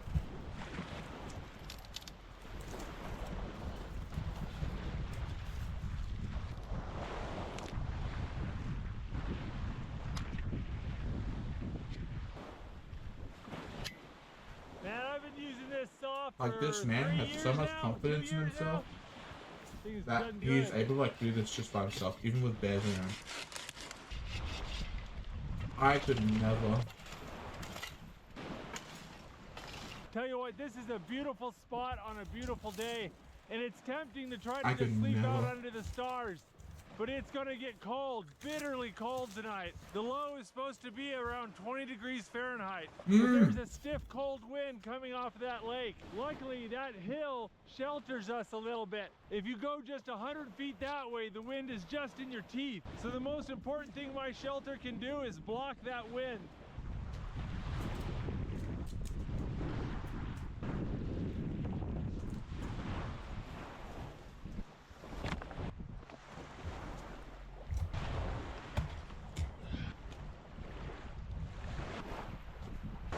Mm-hmm. How you doing, K-Sheen? Did you have a good sleep, by the way?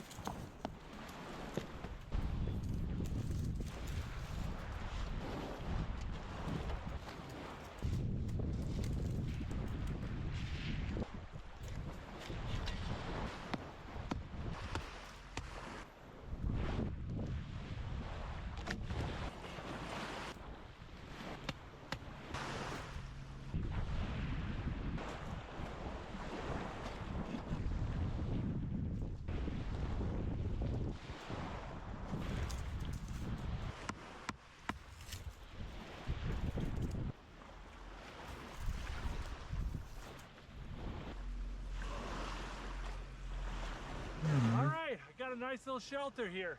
Got this natural awning that'll keep the frost and rain off me. Got this windbreak up. I think it's time to build a fire and make some lunch. Bought this on our last trip to Japan. It's my first time trying it out. Did you get much, sir? Can you sleep in? Or have you got wet today? Oh no, you had work today. Take limbs off trees. No.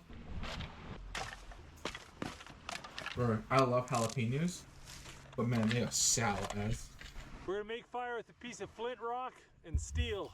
Gonna catch a spark with the charred linen cloth.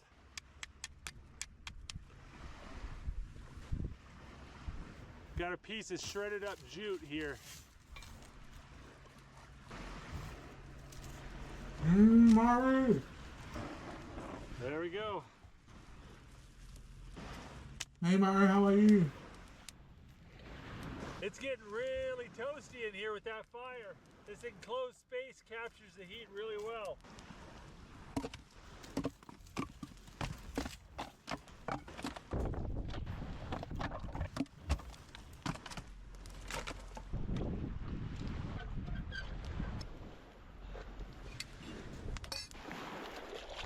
I highly recommend watching this guy.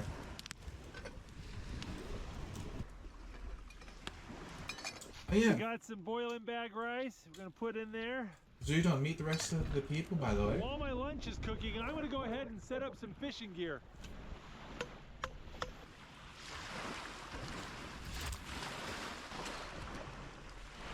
We're gonna try to catch some lake trout.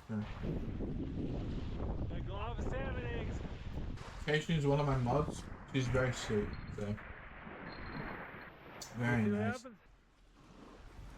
Got a nice chunk of pork side right here. Aww. Whoa! On American cheeseburger. This one's for the follower. My fishing rod. Sorry, now that I'm doing this, I can put on the left back again. My bait got stolen, so there's something out there. Hey you! You're finally awake. It's only 2:30. You're trying to cross the border, right? Walked into Imperial ambush.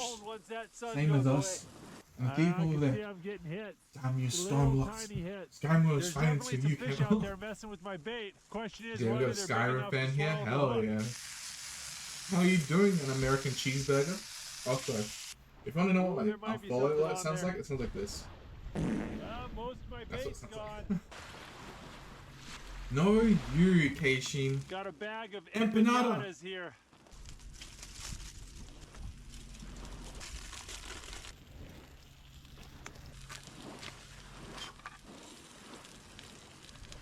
How you doing? How you doing? My name's Heavy. Oh wait. I got a little jar of Cholula's green pepper hot sauce here. Wait, let me do something real quick. Oh, I feel so full. So for all the new people. Pretty simple meal: fried pork side, hot tortilla. For all the new people, welcome. My name's Heavy. Heavy balls. And before you even ask, yes, they are. Yeah, baby. This helped overthrow the sovereign government from Narnia to replace it with a dictatorship sponsored by Big Cheese. Anyway, how's the apocalypse? It's going great. It's going great. We're celebrating Taco Tuesday tomorrow, so yeah. We love the apocalypse, you know. It's always like a Black Friday sale as well, so like everything's so cheap. By cheap, I mean like everything's free because all the stores are like burnt down and everything like that. What? What? What happened? What? What did I do? It's too early for this. Too early for what? I love the button so much. How you doing, spies? Welcome. Wakey wakey. Oh god. I was wondering about the name. Heavy balls. Heavy balls. Oh gosh. I'll stop.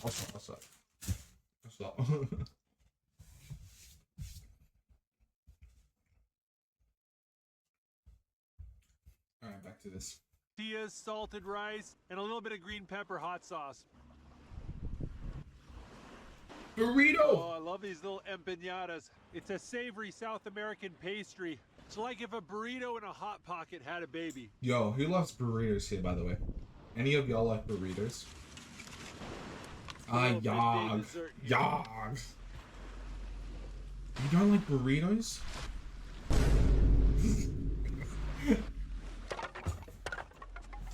No, yeah, okay. Wait, what? There must be a whole school of little tiny Burritos are fish so out good, there, 'cause though. I keep getting bit up, and all Also, my thanks for the bait's follow, by the stolen, way. nothing's hooked Guys, up. we are like... We're 30 followers away from reaching our next milestone. I need a burrito. I need a burrito this weekend as well. Oh, Got some black beans here. Black bean cheese. Oh! Oh my goodness. I am so sorry. Un-American cheeseburger. I am sorry if I offended you, by the way. That makes sense. You know, that makes sense.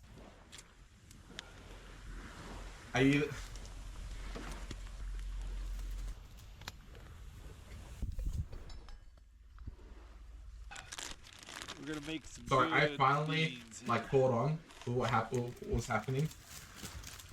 What's your favorite cheeseburger, by the way?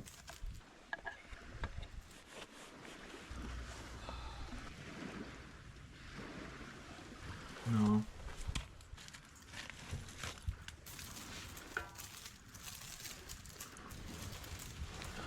That looks so good. This man right here cooks like the best food ever. Also, Maru, I hope you're doing well. Sorry if I missed you, by the way.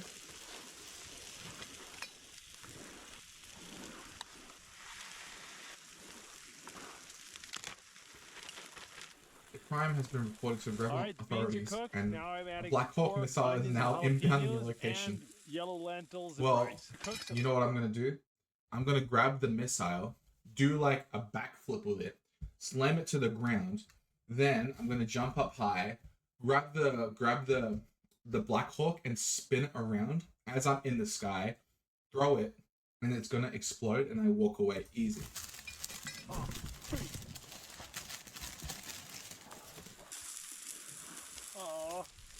Oh man, I just dumped about half my beans in the fire. Aw. My little pot hanger broke and dumped half my food in the fire. Well, I guess that's why you bring extra, right?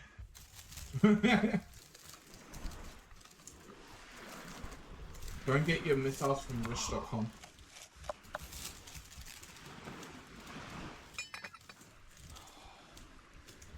Ooh, look at that. Got my tortillas warming up in the gravel. Interesting. Mm-hmm. Pretty big brain. Got crispy pork side, beans and rice, Ooh. empanadas, and tortillas. That is a meal fit for a king right there. That is so delicious. Well, I'm eating Subway cookies, so beat that.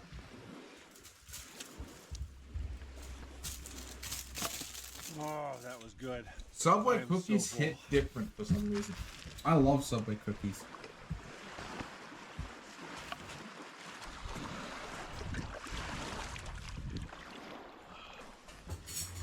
Alright, I'm done with eating food. What should I play? Valorant or Overwatch? You know I'd be... I haven't tried it. Macadamia cookies. Macadamia with white chocolate cookies are so good. They're like soft. They're not chewy. They're like soft. All right, there we go. It's so good. Wake up, mash it. No! Well, it's late and it's getting You really missed the cold. book. I think it's time to hop in my bag, and I'll see you guys in the I morning. like, how many chapters did I read? Oh, I nearly spilt my cocoa over my book. Okay. How are you doing, Dan Dan? Wakey, wakey. Wait. So I read like 4 chapters today. There's only 2 more chapters until I finish the book. I don't think I'll read all of it tonight. Because my voice is like... My throat's dying. But... I'm tempted. No, I can't. Only 2 more chapters to go. And I'll leave that for next week.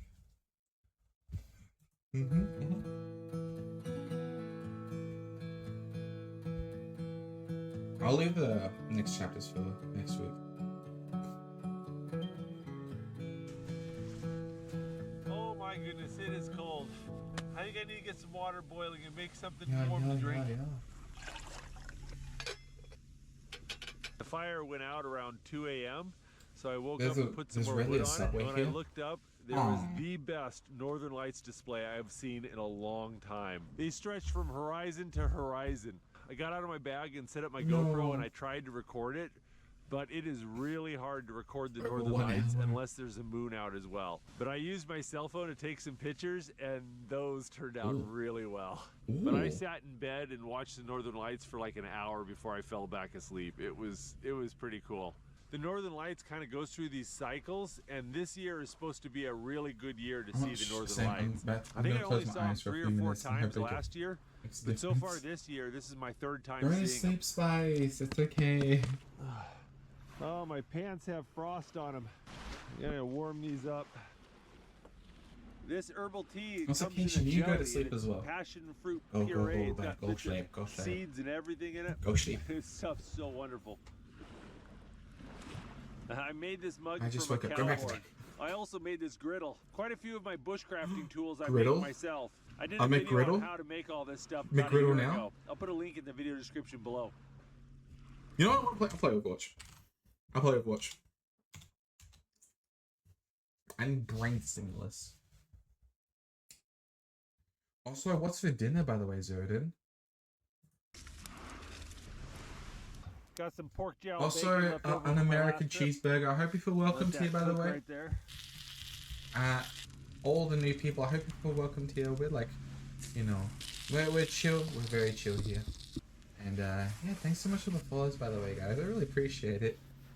I always never know what's gonna happen when I do book reading, because it's like it's book reading. Not many people like books, you know. There you go. I know because I'm one of them. Tortilla covered in cinnamon and sugar.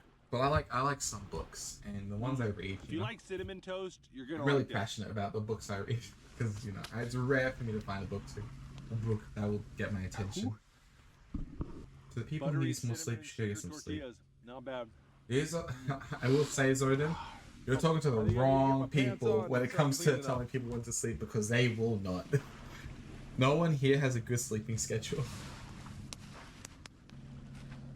This was a really nice shelter. I enjoyed it. But there was one thing about this shelter I didn't get to show you. If you're ever camping on sand or clean gravel like this, you can make a shelter that is so warm you can sleep even in the deep winter without a sleeping bag or tent. Let me show you what I mean. First thing you do is dig a shallow trench you can lay down in.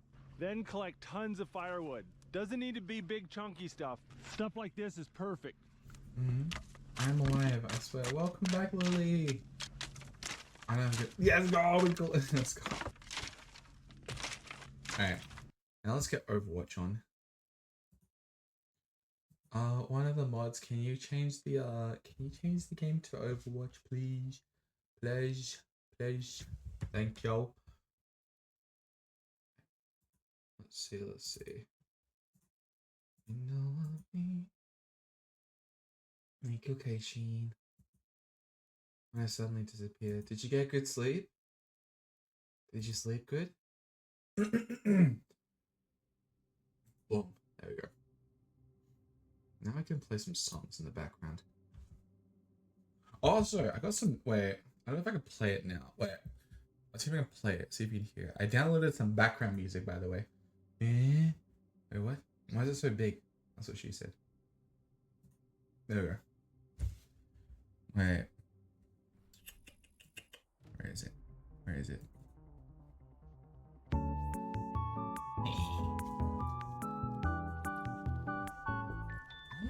I don't know where I can use this. This was like elevator music. I hope you had a good sleep, by the way.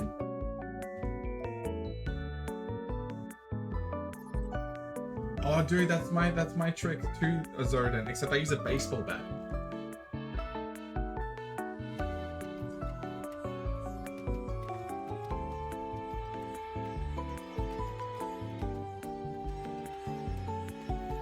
Should I make it like the new BRB? No. Make it the new starting song. More elevator play this music. Yeah, it's like elevator music.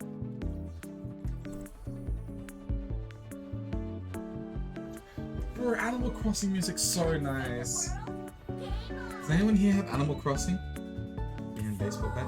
Yeah. It's good, it's light. Cast iron skillets are heavy. Yeah. Starting maybe? Yeah. I'll implement it into the stream. I do want to work on stream stuff, like stuff, you know. It's good. No, I can never.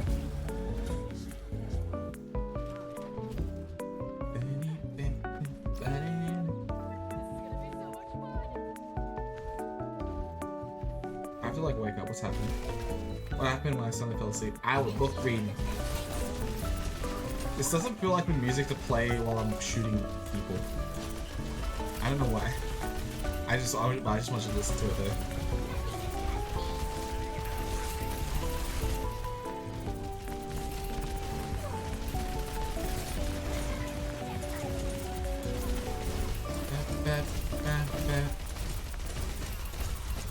Bye, boo. Oh, it's gone. What the heck? What the heck, man? Yo, but die. There we go. Did I miss a lot of things? Mostly book reading. But don't worry, I'll post the VOD. I'll post the VOD on my YouTube channel. Once I... I remembered, like, last night... like, the YouTube videos. I forgot, and... Oh, luckily I remembered last night, because I just missed some streams. That were about to expire. Why does it miss you when you're playing near here? What happened?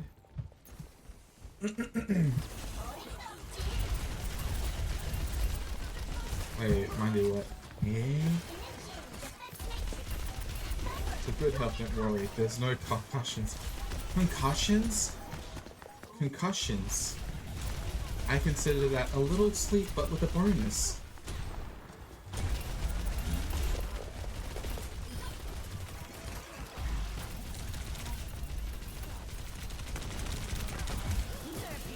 Bye, YouTube. Bye-bye.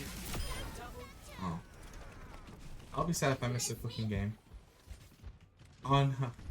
I don't know if I'll do the cooking game tonight, but maybe on Variety. But I usually like to keep like community games like for like special streams, like the 24-hour one, any celebration streams.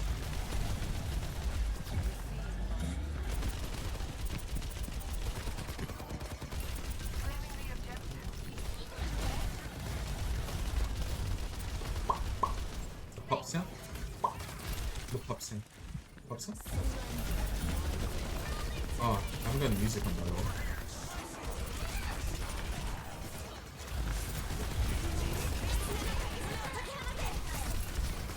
Ah, we're gonna lose this fight. We're gonna lose it. Alright. I'm gonna play Chef Squad and beat that damn pizza again. Dude, that whole... Oh yeah, it's a good time to talk about the 24-hour. Thanks so much to everyone who came by the 24-hour. It was so much fun. I had so much fun. Like, if you were there at the start, you would remember how stressed out and nervous I was. How can you do that in a row? What you mean? No. No, I was happy too. I already have an idea to do for next milestone. But it's not a stream, but it's more like a thing that I want to make. I can't do that, no. What do you mean? It's easy. Uh-oh. Uh-oh.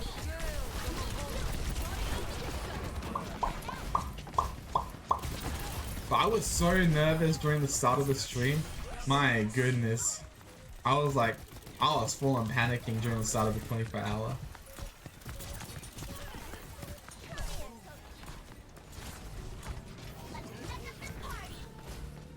Let's see.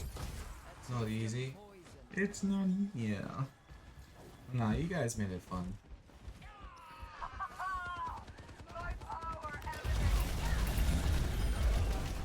Zordon, that's not a pan.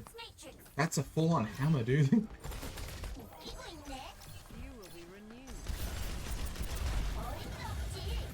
Pan, hammer, same thing, right? Same thing. Oh, look at the chicken.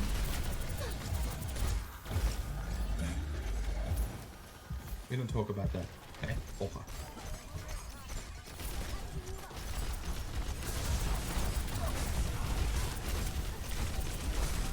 Oh man.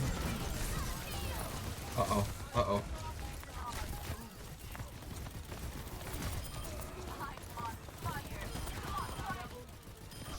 Let's go.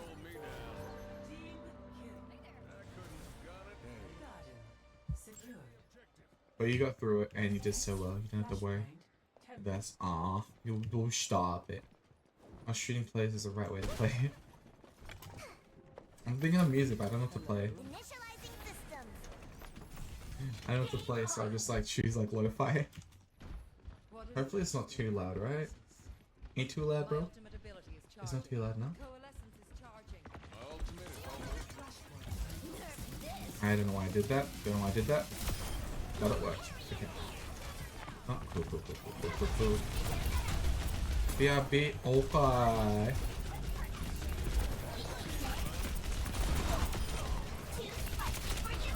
Too spicy. Oh shit. Even when I was not, I'm sure you're doing great. No, stop. No, stop. Dude, you know what's crazy? Well, you know what I did after, after the 24 hours? Straight after, well, after I chilled down for a bit, watched some stuff, and legit just started Baldur's Gate. Then I remembered I had other things to do, so I did that. Baldur's Gate. Baldur? I keep calling it Baldur, not Baldur. Uh-oh.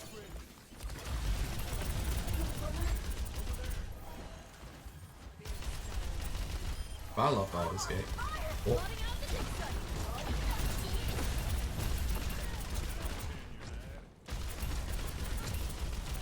But we'll play Baldur's Gate on Saturday? Yeah.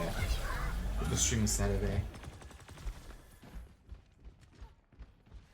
Nah, it's good to have you here, Zordon. Whether you're here from the start, whether you're here at the mid, ending, whether you're here for a short, long time, you know, I appreciate everyone who comes on by. For real. Ooh.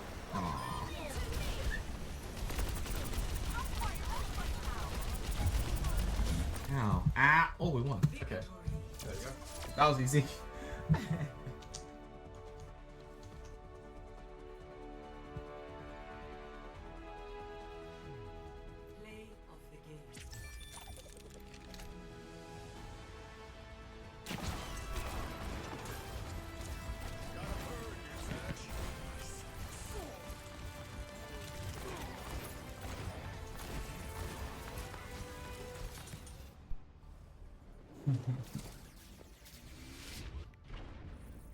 That was easy. Who should I play next? Who should I play next?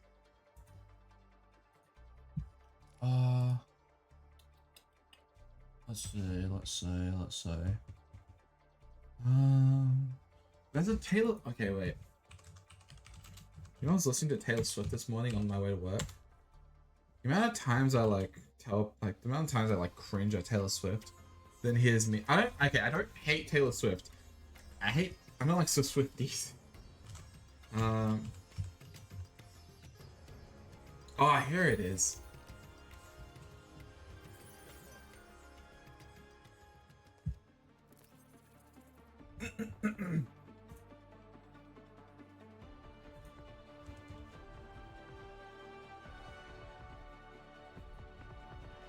I was listening to this song on the way to work.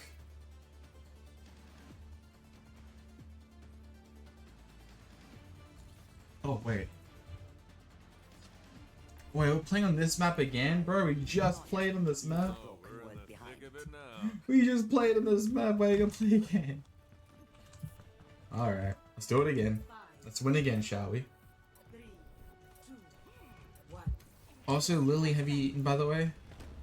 Oh, Dan, hope you've eaten as well. Okay, Sheen, go eat something if you haven't.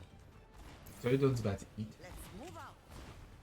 My favorite Taylor Swift. Bro, it's the only Taylor Swift. It's like one of the only Taylor Swift songs I like. Because it's got Ed Sheeran and I love Ed Sheeran.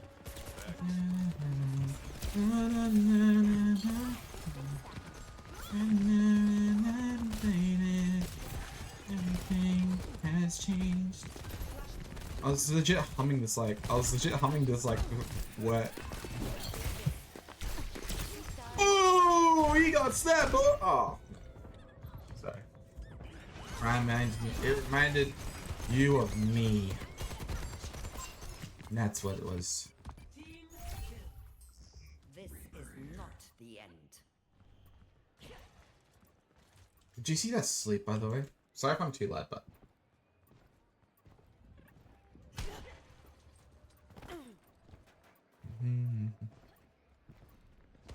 My heart. My love. Sorry. Come here, bro.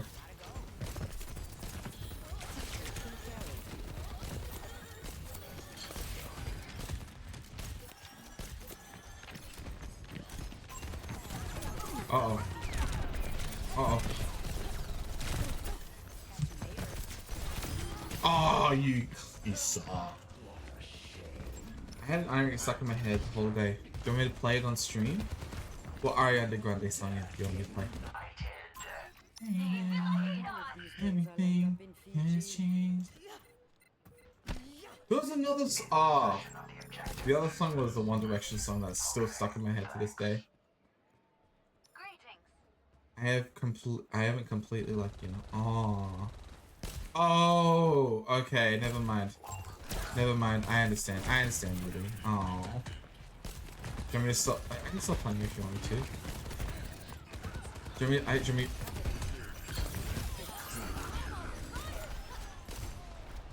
want me to stop? You know, I'll pause. Let me play something else. I get it. Intro? Oh, hi.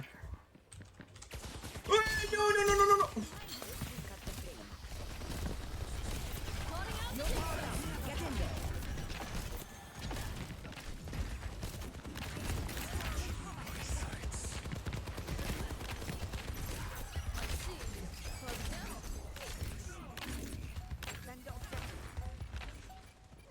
I thought we won already.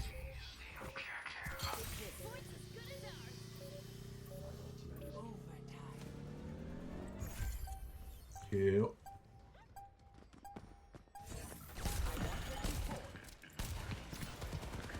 Hello? Oh!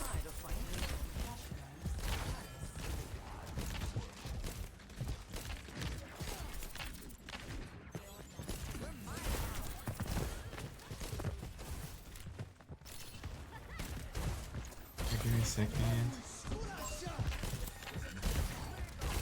Whoop!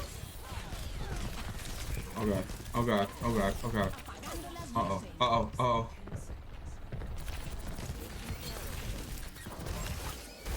Aw. Hang in there, really?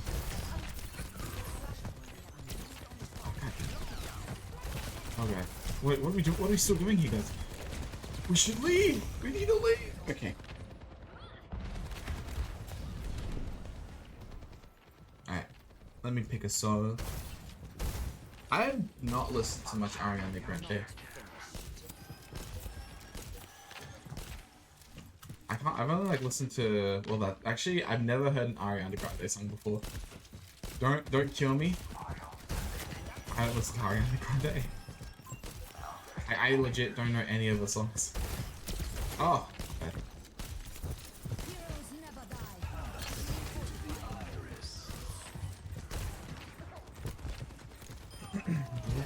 Alright, Rex, you have recommendations? You gonna recommend me the songs? There we go. Oh, you want Ghibli? Well, if you want me to add a song to the playlist, feel free to just say what song you want me and I'll add it. Oh, right. Oh. Ah! God damn it.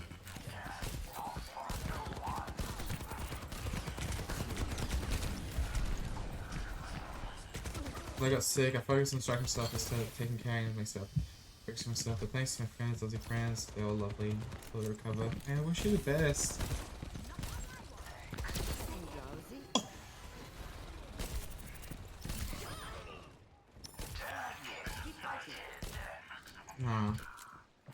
Poker dance? Poker?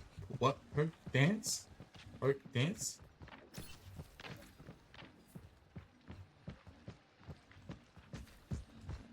Is that a song? Poke dance. What's poke dance? Poke dance. Oh!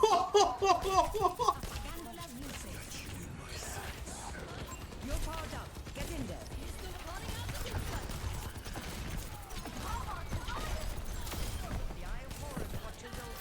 My sleeves are so good.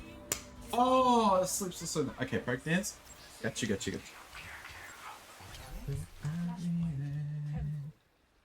Is it this one?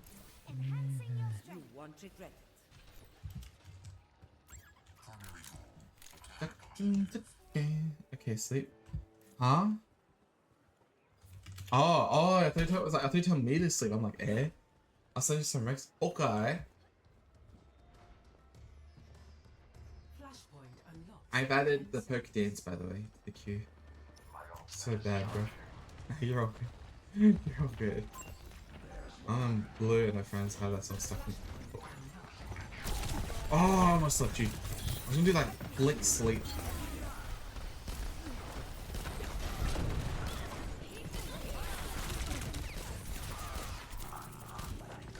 And when I'm back in Chicago, I see it.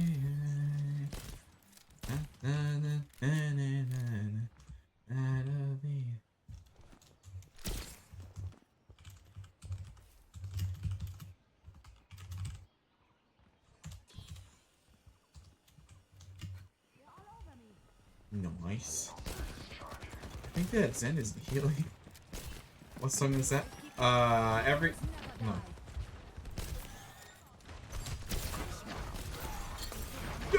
Oh, how's the song called? It's soothing. What's the song called? Laufey music is not. Oh, is this Laufey? I didn't notice. Oh, I've just seen it on a lot of edits.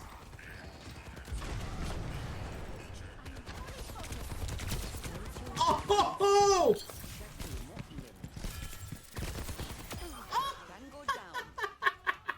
Oh, the sleeves are so good.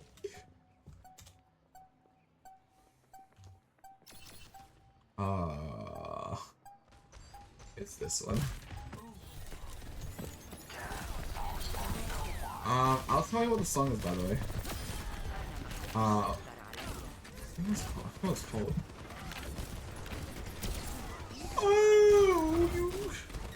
Oh, bro, my sleeps are everything, dude. Oh man, I'm so good at Anna. Dude, bruh. Anyone got some recommendations for songs, by the way? How many times did I sleep, people? My sleep.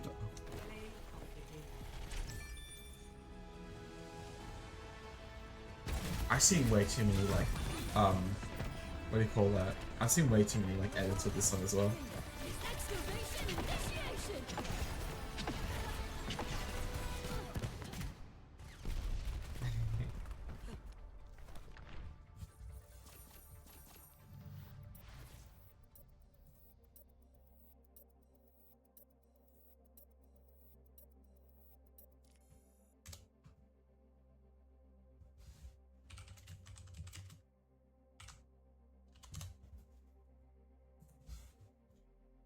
I love Laufey. Oh, end of the beginning. Okay. Wait, who's Laufey?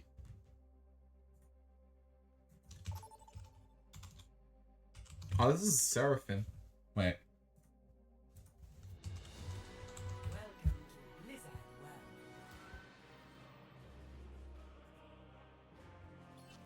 Prepare your defenses. Select your hero. I hope so. Oh man, that's bringing it back.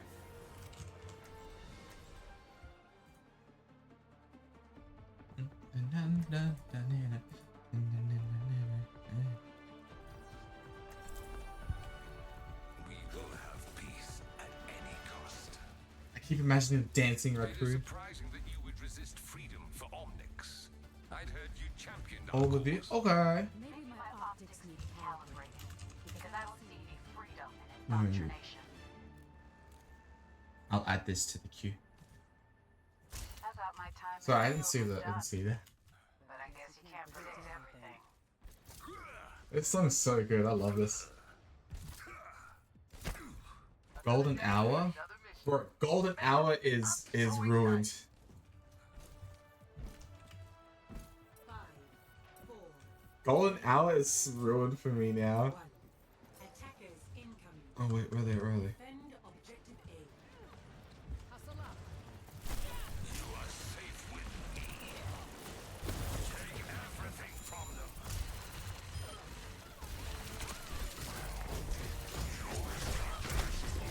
Uh-oh. Uh-oh.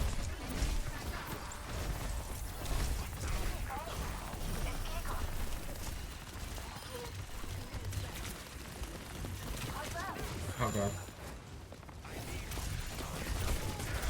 Uh-oh. Eh.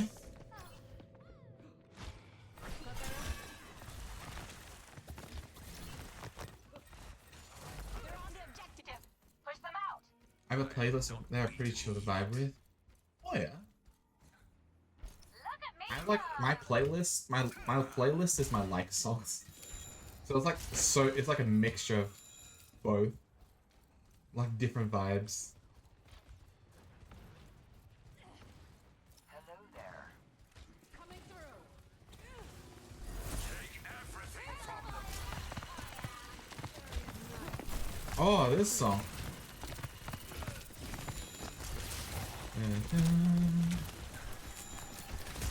Uh-oh.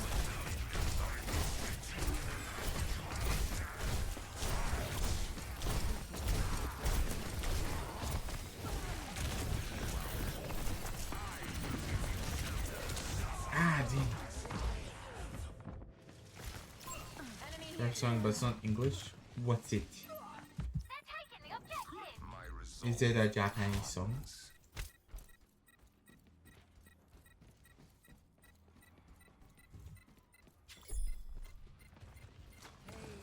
Oh.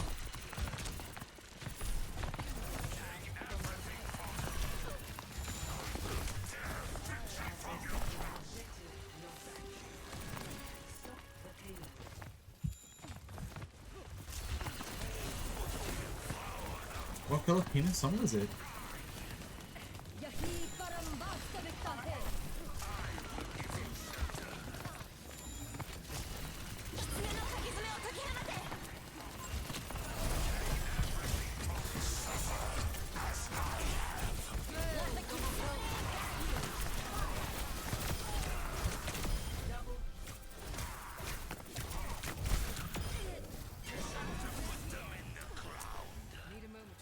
So good. Where's Laufey from, by the way? Let me go. Take everything. Called Salamin. Oh. Hunter Pico? Oh. Ooh. Iceland? I did not expect that. I don't know why I didn't expect that. No, I've never heard many people sing. I've never heard many singers from Iceland.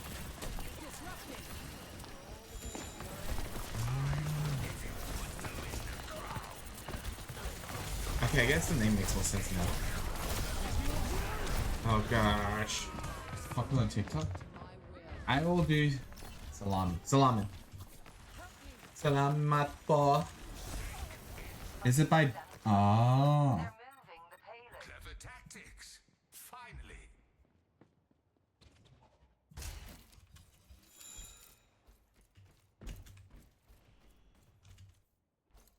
So good. If I was to ever own a cafe, that'd be that.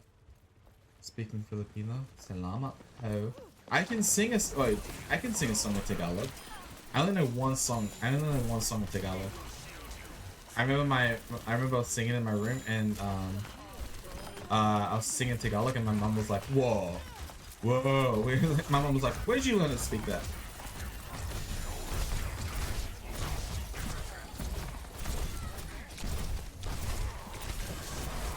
Uh-oh.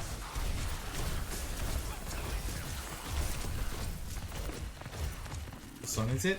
Kahit Maputi. Wait, Lily, does this mean you're gonna call me queer heavy from now on?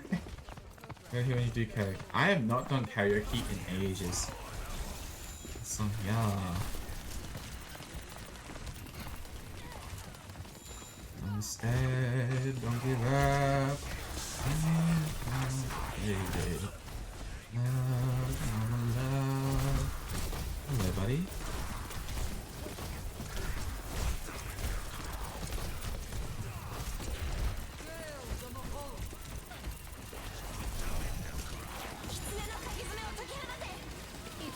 Oh god.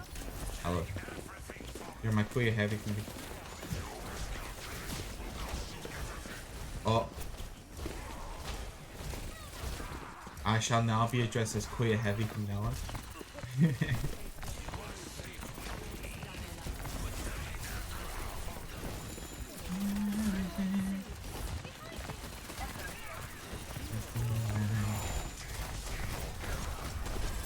Oh god.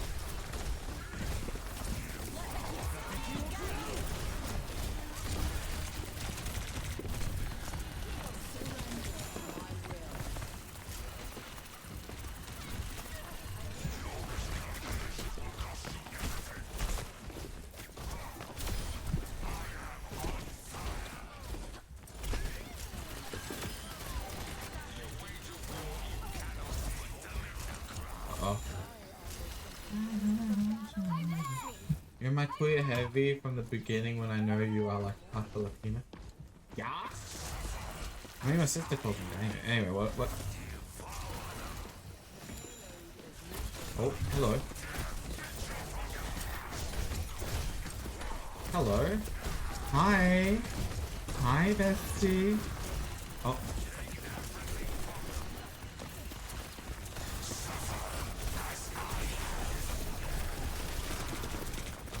Uh-oh. No.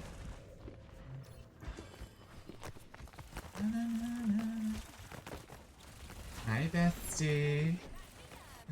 Hi. It's like a motivation song. Oh. Slay, girly pop. God, Betsy. Young queen. Oh god, I'm so bad at fisting. Oh yeah, that sounds a bit. So bad at fisting people. Ah. Dang it.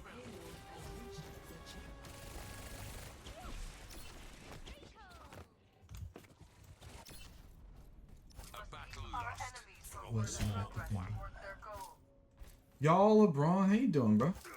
Balls heavy, knees wigs, and yard is steady. Fisting what? Nothing. I remember someone calling me the girly pops every time they see me. I uninstall. Yo, you uninstalled Overwatch 2? I'm so proud of you. I'm so proud of you, Lily.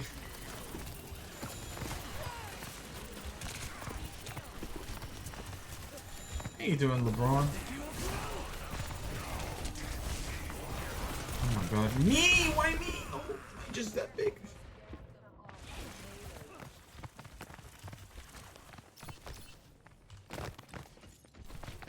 I got an idea. What do you mean? We will crush them. Overwatch 2. It's like League of Legends. Ugh, not good for your health. It's like the equivalent of bad addiction.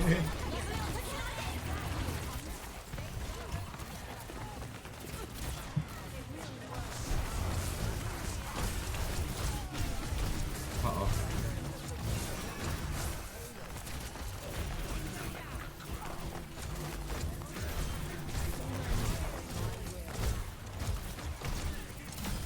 Bye, dude. Bye, dude. I love playing it, though I need to consider my laptop. Are you planning to get another laptop soon? What, upgrading? Fisting what? Nothing? I didn't say fisting. What you mean? What you mean? I don't know what you're talking about. I don't know what you're talking about, bro. Ow. And on my foot. Bro, I feel that! Uh-oh. Oh, shit. Ow.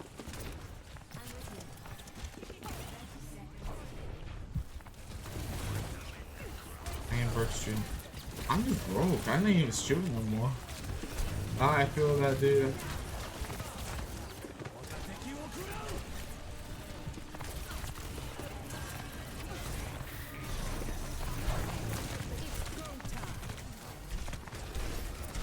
No! I can't run away.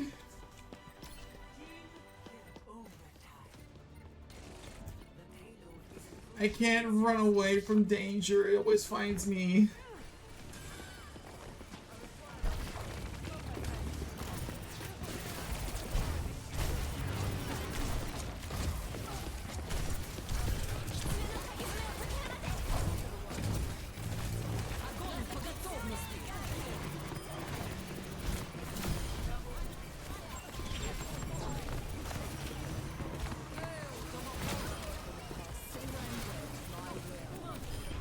Oh yeah.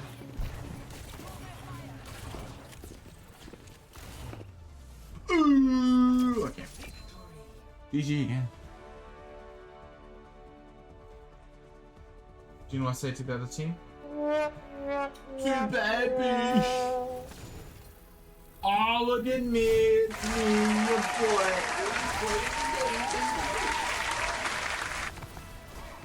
Oh yeah. Delicious. Look at me fisting all those people. Oh, and I fisted this Kiriko as well. Oh, dude. I'm a fisting fanatic. Slay.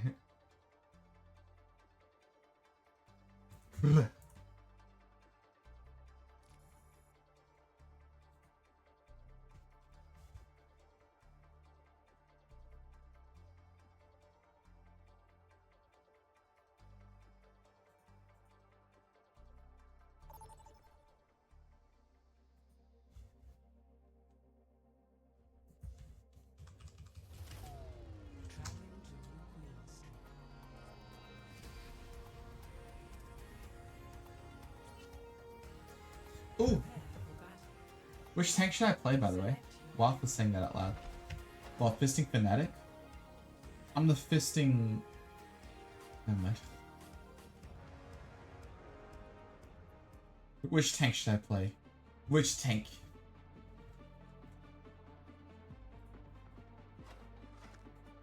So cute.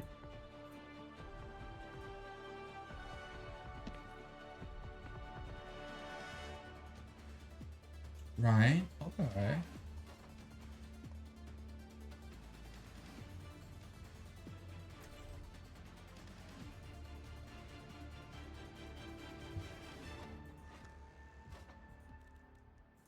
Oh. We'll play in the Reinhardt. Objective unlocks in 30 seconds. Hello.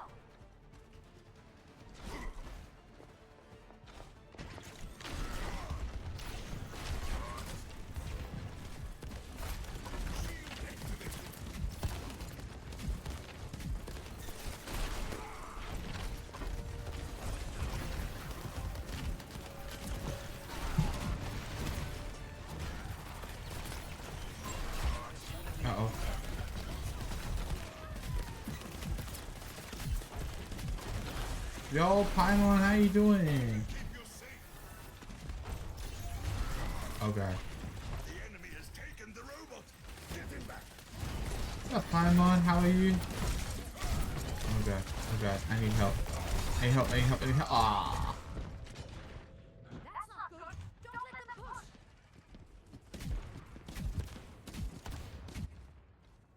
I'm not through just yet.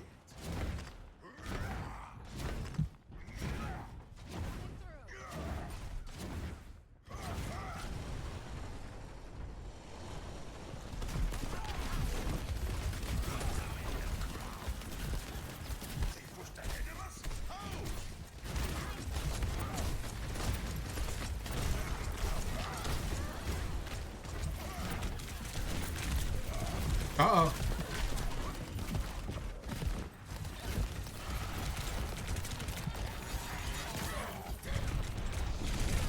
Damn it. Ah. Dang, dude. I can't. It's moving the wrong way. How you doing, Paimon? Wow. How must I have one? Not me? Wow. Wow. I just got off. What? Ay, yeah, brother. I keep dying.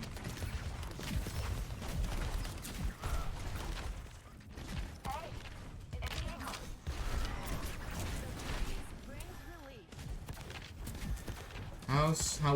How is stream?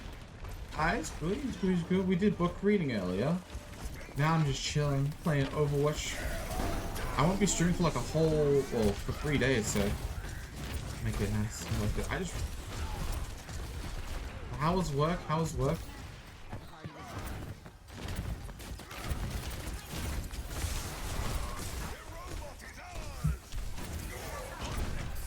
Ow, ow, ow, ow, ow, ow. Come on. I was not. Oh. Oh. Wait, would you? Oh, you get off from Minecraft or something?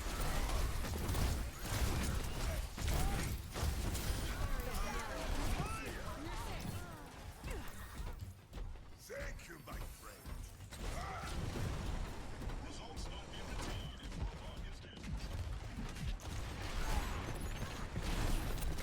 Oh, brother, come on. Get closer. There we go. Ah, okay, okay. We play like Minecraft? Ugh. Come here, bro. Come here, bro.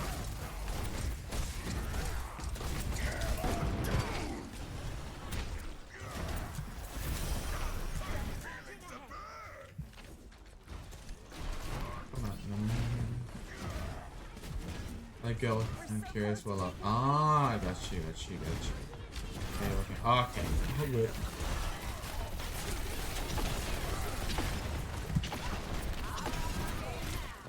What the heck? How are you dying?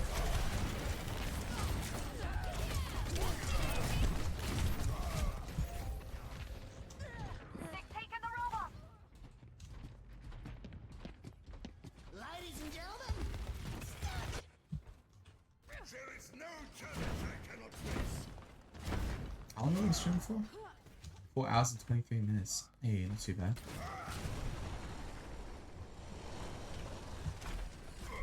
Our work is not done.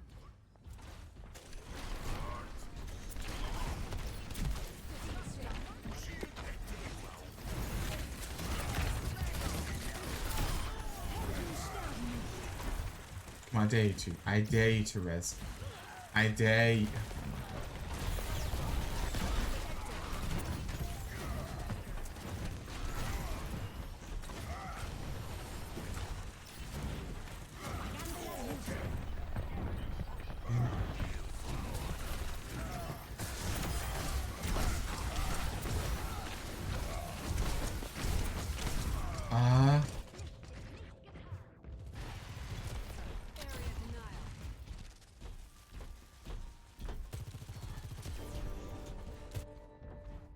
My journey continues.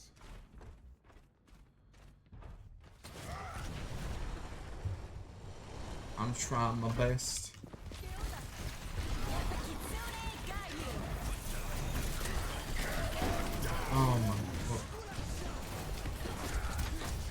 No!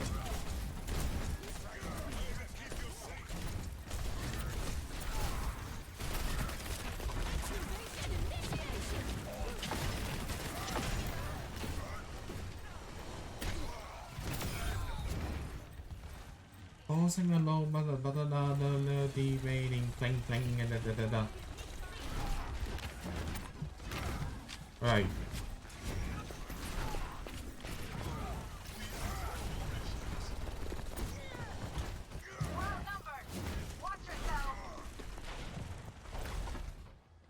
Oh, bro, I am just.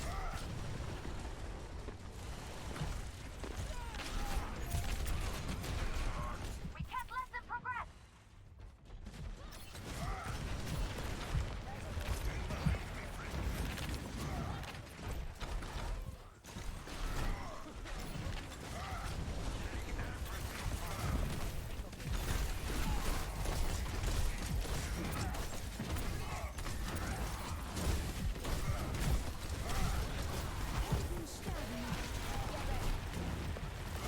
Dude, as they getting there. Oh my goodness. Oh my gosh.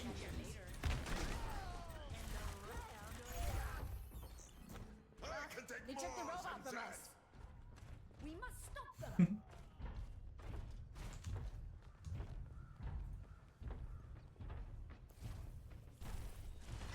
There we go.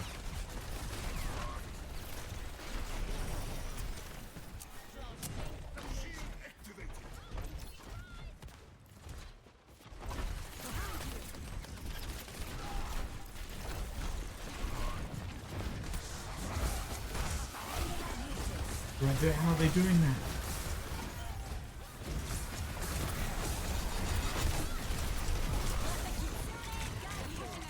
Take them out.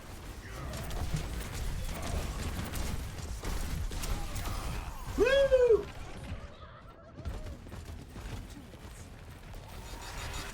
She a little freak. She for the streets. Oh god.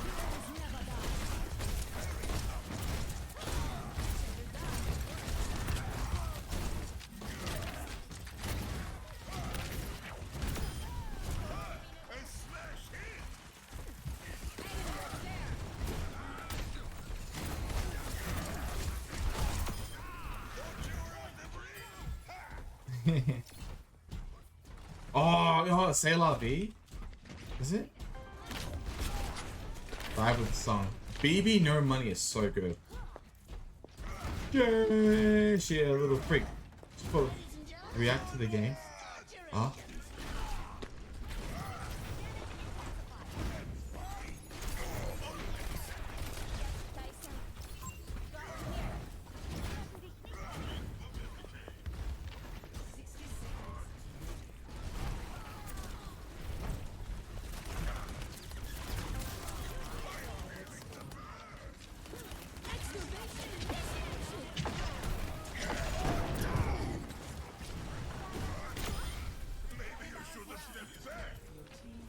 The lead is almost ours.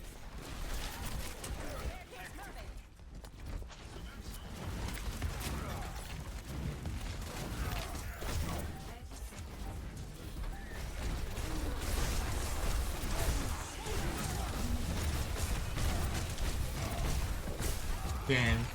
Dang, dude. Take on the robot.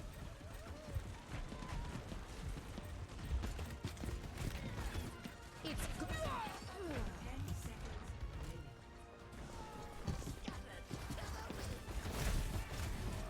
Hey. No, we lost. No. Okay.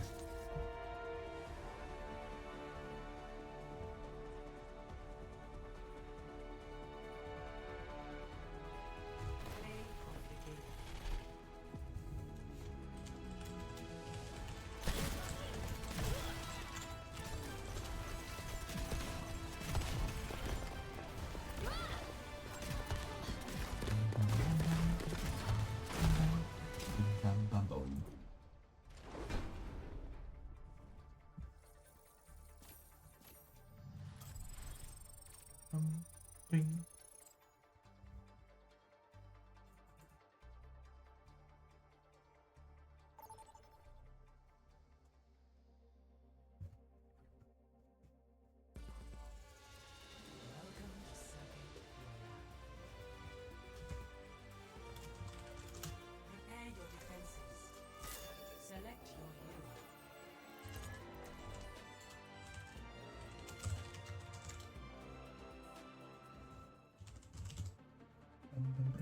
bum brim bum bum bum. Brim bum bum brim bum bum brim bum bum bum. That's the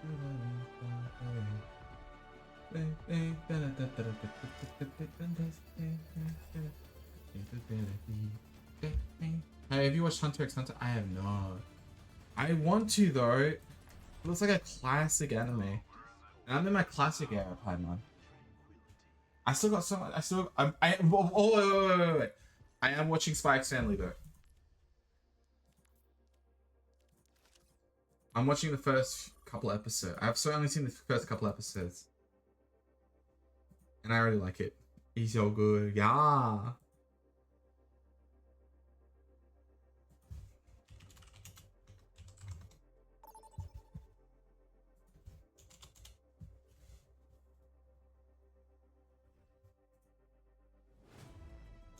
Traveling to Dorado. Yo, CC, how you doing? Prepare to Oh yeah.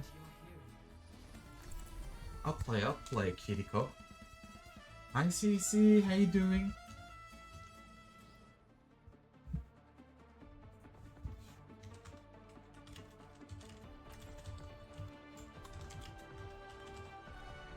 I'll find my own path.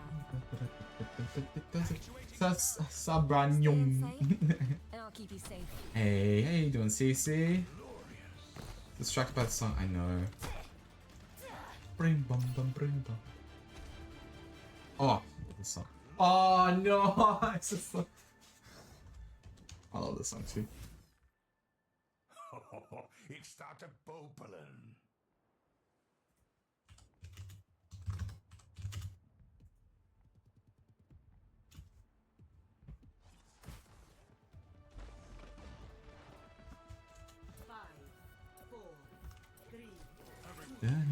Succulent Toru beans?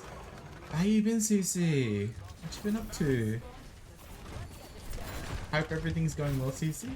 Oh, right. Oh, I sense someone. I sense someone on my left.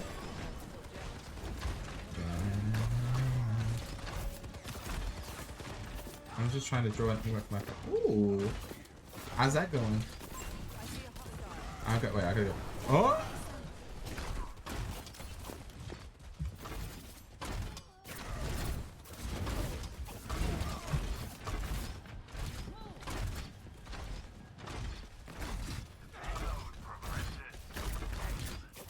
Free to engage.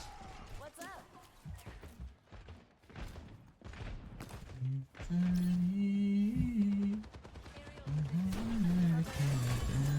Feels like sunlight, huh?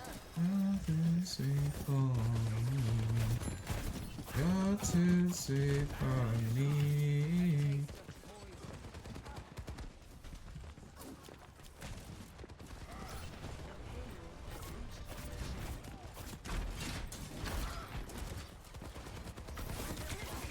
Oh god. Oh god. Low. True. Oh god. Hello? Oh god. Like, who here has seen me do karaoke streams? Oh my god. Oh my god. Oh my god. Oh my god. Oh my god. Oh my god. Oh my god.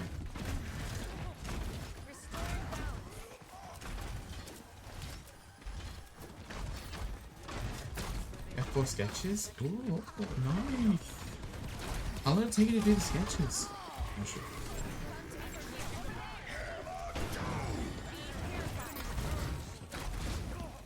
Damn it. Damn.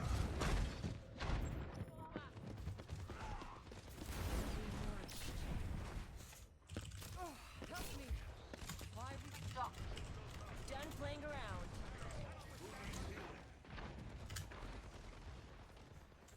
Tactical visor activated. I've seen you sing on this. Oh. I was gonna judge like how long has it been since I've done the karaoke. It's been a while. Hey! Hey! No.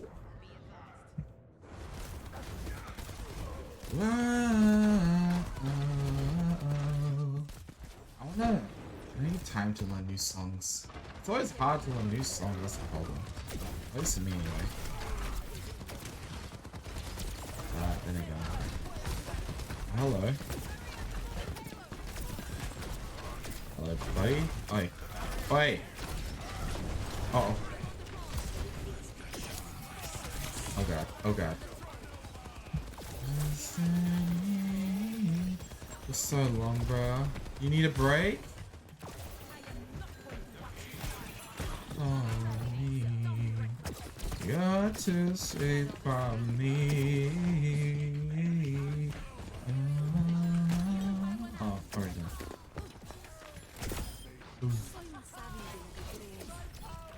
Is this Cowboy Warrior? No, it's something else. This is basically my liked playlist, by the way.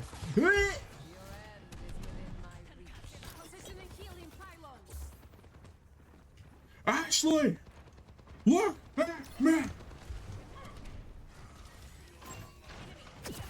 How you can stream when? When I'm confident enough to sing again. No, I don't know, anytime soon. That's oh!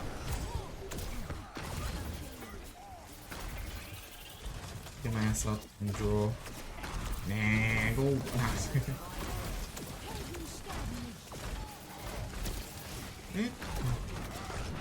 Uh-oh. This is so good.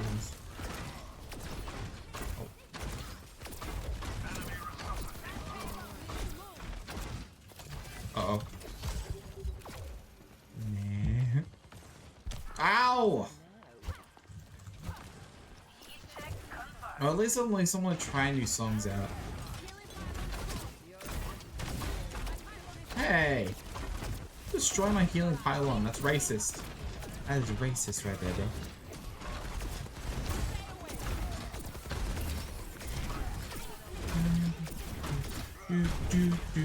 Like it's magnetic.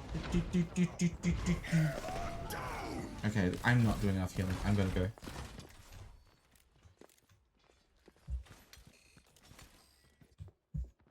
Don't worry, I'll be right behind you. Ha! We need to keep the payload moving forward. Hello, mate.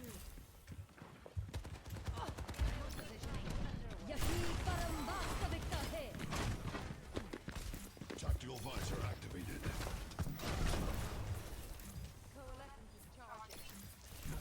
Get out of my way or I'll run you over. Oh god.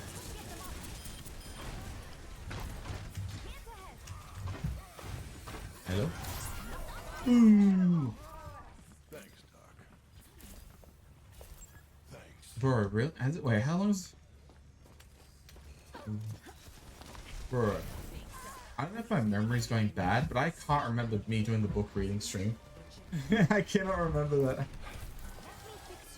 I cannot remember anything from the book reading stream. Even though I did book reading stream. Which is like only like 2 hours ago. Bro, no, for real though, I legit can barely remember what happened on the 24-hour. Like, I know what happened, but I can't remember like what happened, you know what I mean? I can remember what happened on stream when I did, but I can't remember what happened. Like, on the, I forgot on the day. It just felt like that whole entire stream felt like a fever dream. Memory loss, I guess I do. Sooner or later I'm gonna forget that I do stream. And you'll never see me after me.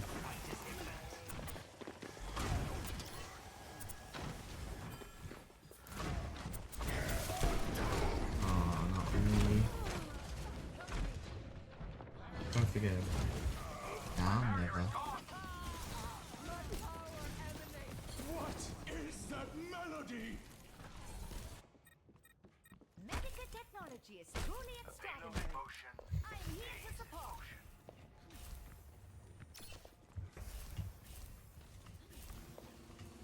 Yeah, for real. I'm not sure. I'm not sure why I forgot about it. It's just like, it's more like I don't know. I can't No, not me, not me, not me, not me.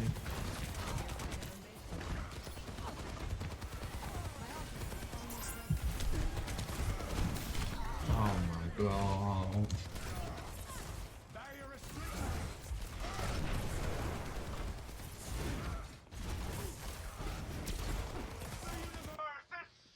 I must return to my post. You, what do I need you?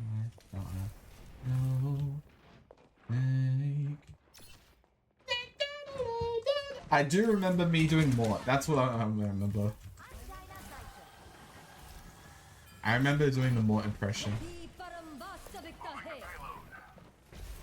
Also, I gotta unpause all the redeems, but I'll do it off the stream, not tonight.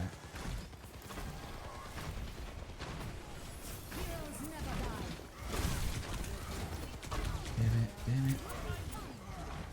I do remember the more impressions. Why am I doing so bad? Me? I've never oh my goodness. No wonder. Okay, I keep dying. With the payload for the mission. Surrender to my will. Making a full recovery. sterben nicht. Is the music too loud, by the way?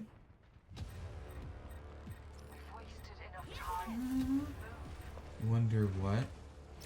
No, I should try to do. Hiya! Get off me. No! Nuh-uh. Nuh-uh. Oh. Let's see.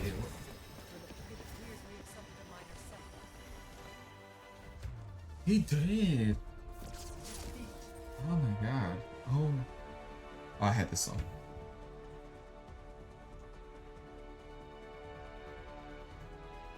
Skip.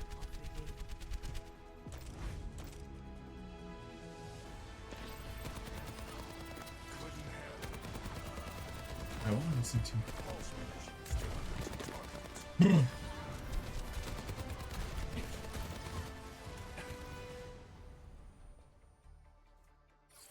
Wait. Calm down.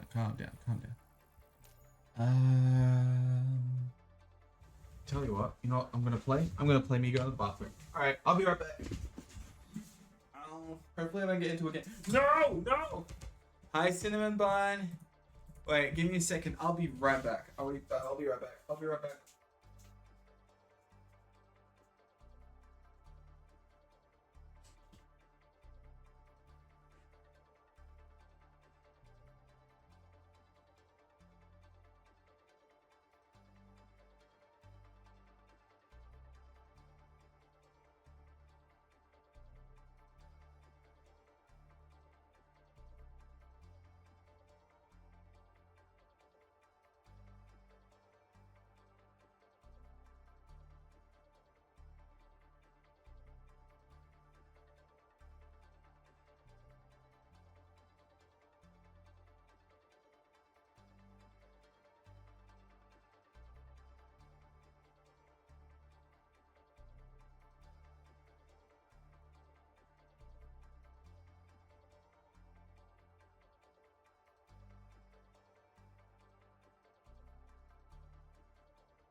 love you, baby.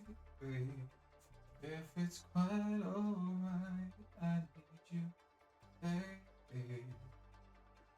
On the lonely nights, I love you, baby. Trust in you when I say. What? Hello? Hello there. Hi, Cinnamon Bun. How are you? How you doing? I love cinnamon buns. What's he? Wait, just egg rice with the new. Ooh, like vermicelli.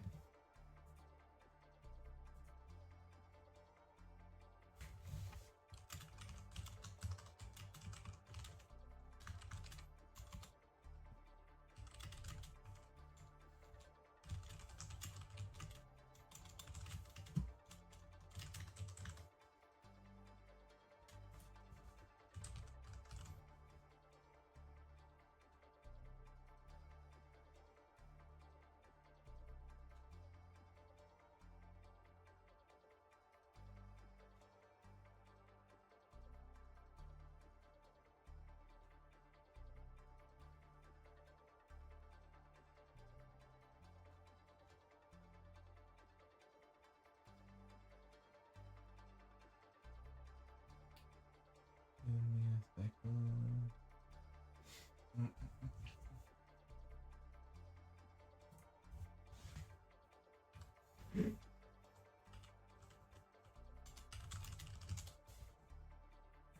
I want you. Aww. Love you, T. Aww. Eh, where'd that come from? Pooping business. Hey, have fun, CC. Have fun with the poops. Yeah, poops. The poops. Whoa, what's this? What's this? Fruit Card Odyssey? Sorry, wait, what is this? Now traveling to the south. Oh, I thought you didn't. Oh. Oh, it's a quiz. Okay. Okay, I see you. I see you. I see you, bro. I'll play Diva. I rarely play Doomfist. I just realized. Anyway, did the music stop or is it just me? Oh, I didn't. Okay. I wish violence never solved anything. It would make peace so much easier. There you go. Stay I'll put close. this on. I If can't anyone knows this banger, you're a goat. Hello. Oh, where'd they go? 5, 4, 3, 2, 1. Round 1. Capture the objective. Enemy contact.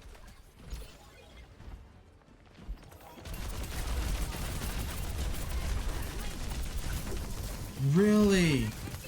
So quickly. Oh, it's Reaper.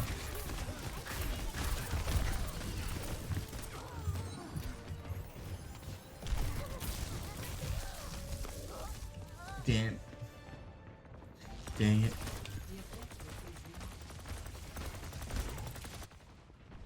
That was only a warm-up.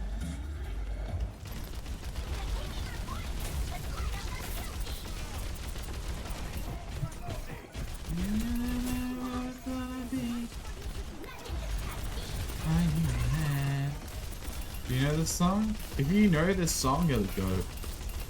You're a goat. You're real. You're goated.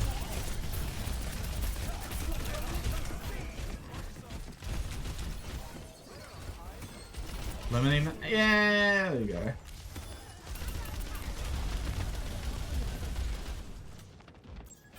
here.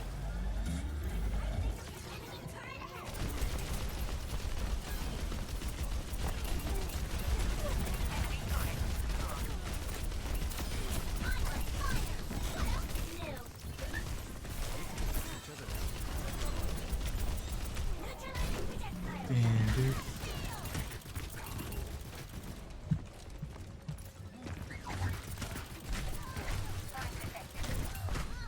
Dang, dude. is familiar. Yeah. Enemy turret down.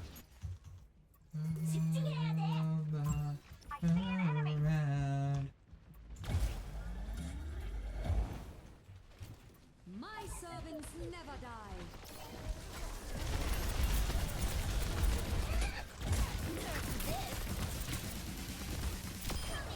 Yes.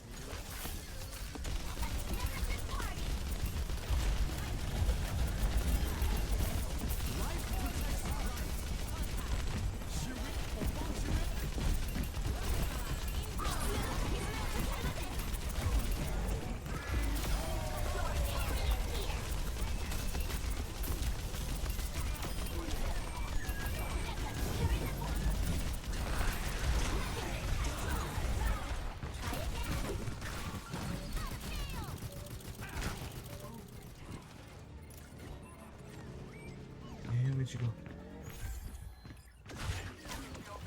Okay. Oh.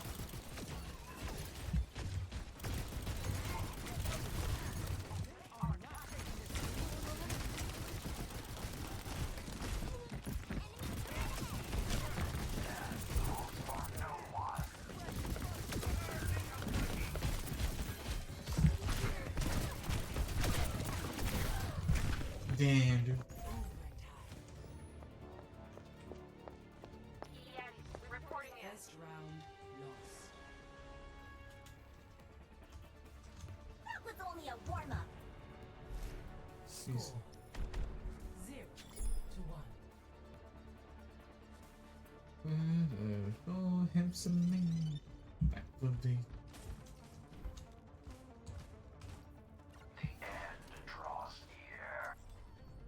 A gun in each hand and a smile on my face.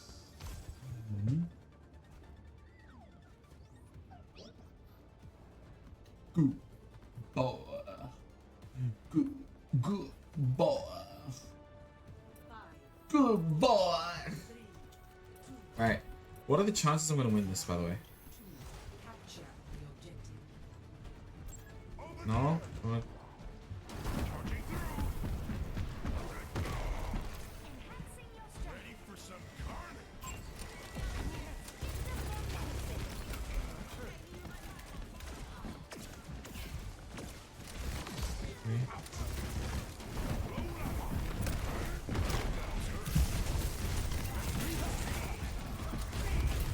Oh, I got my headphones the wrong way.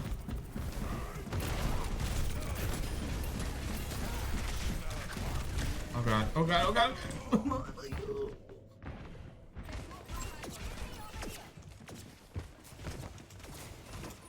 Enemy turret ahead. 100%? Alright. I see how it is. I got you. Thanks, thanks for believing in me.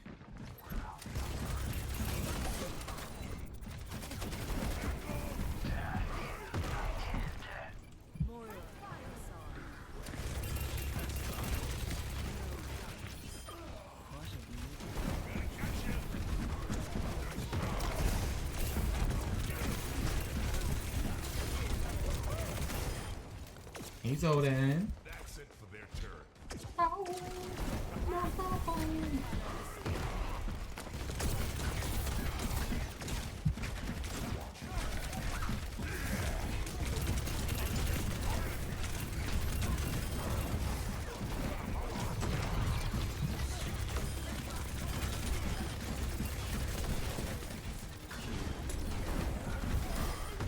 Nice! Ooh. Hey, you got your beaten Din Din? You guys don't know where this awesome song is from? It's from Peaky Blinders. I highly recommend watching Peaky Blinders. It's good. It's a good show. It's got Tom Hardy in it as well.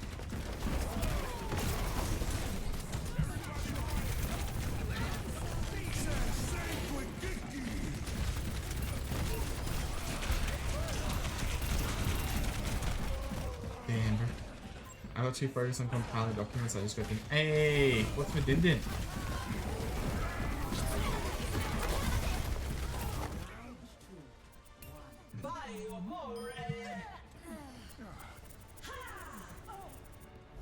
Double kill.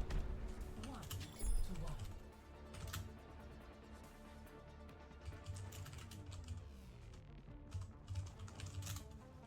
1. Angela! I can call you Angela, right? For you, Dr. Ziegler. Oh, I'm a little hurt, Doctor. Five,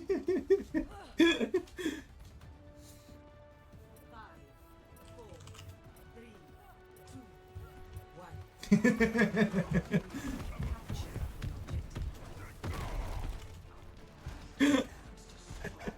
Oh, little banter. Let us end this. Enjoy your din din. Yeah, enjoy your din din. What's for din din?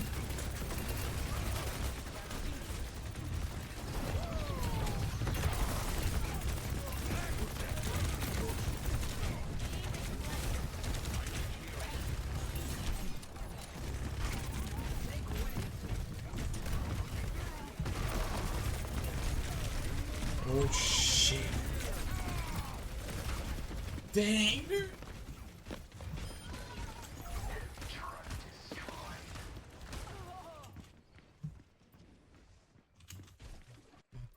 That was embarrassing.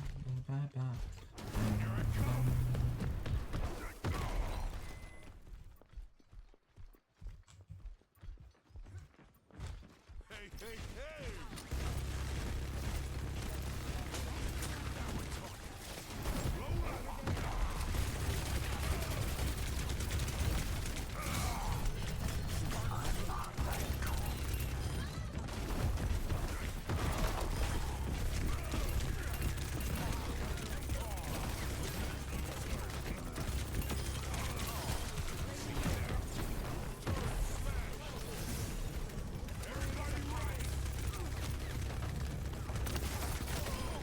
Such misplaced optimism. Oh god.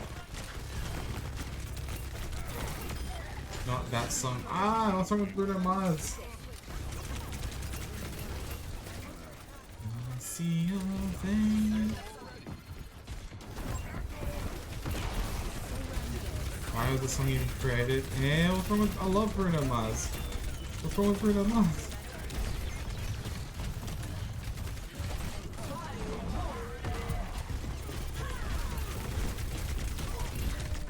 Damn, dude.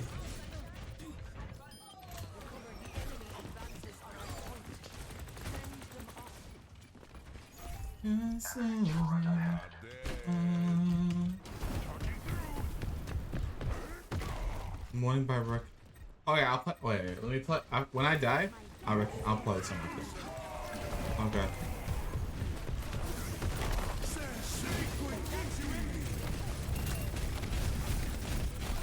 Dang, dude. Oh, dang, dude.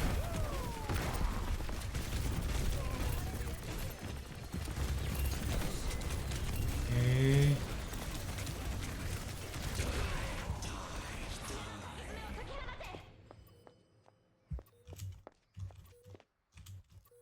When I see your face. Finally, things are getting interesting.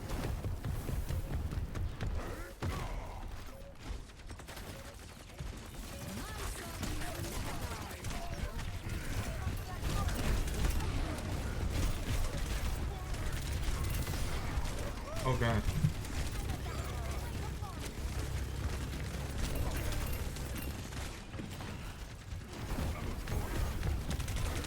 Oh no. No, no, no, no, no, no, no. It's just I feel bitter. Don't feel bitter. This ain't a place to feel bitter, Lily.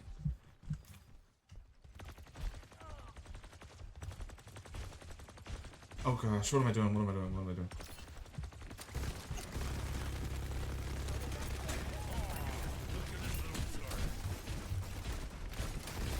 Ah, no. Oh.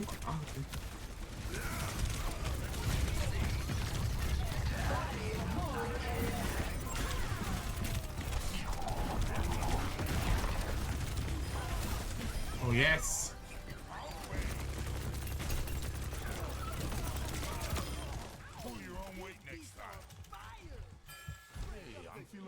Nice.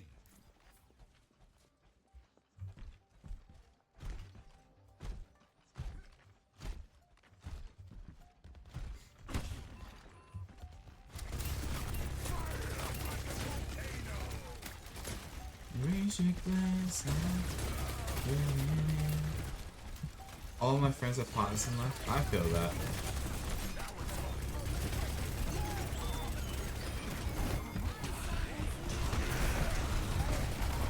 No, no. No.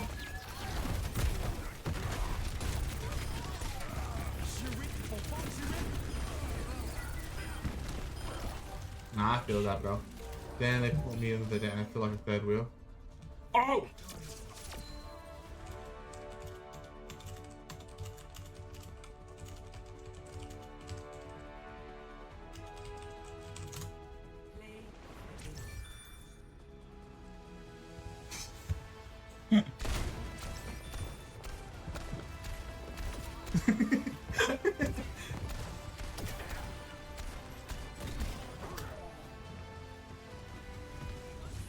I'm behind walking alone on my phone, pretending to be texting someone. Bro, have you been a seventh wheel before? Tell you what, it don't feel good. My pleasure. My third wheel's in my relationship. They just happen to have a lead. Hey yo, what?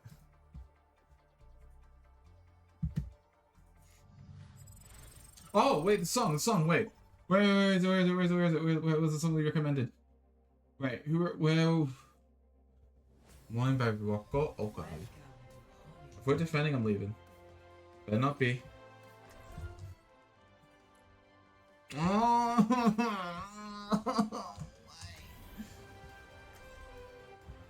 Why'd you put your...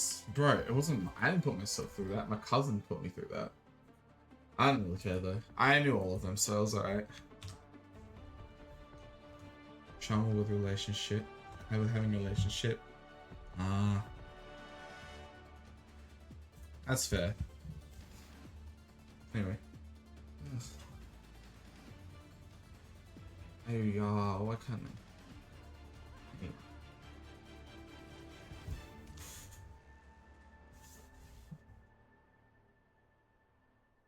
You tired, CC? I'm born. Aww. I'm sorry to hear that, Lily. Oh shit, I'm defending. Wait, wrong. Oh god, I forgot we're defending.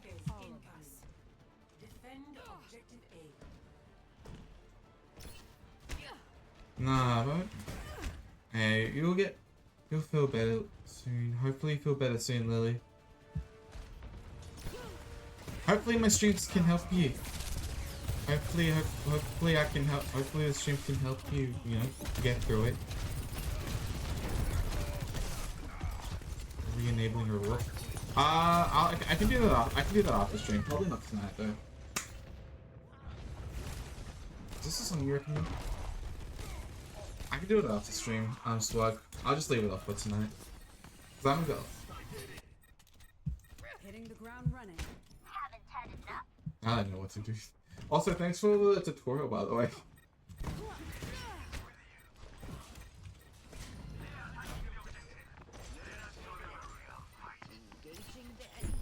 Nah, for real though.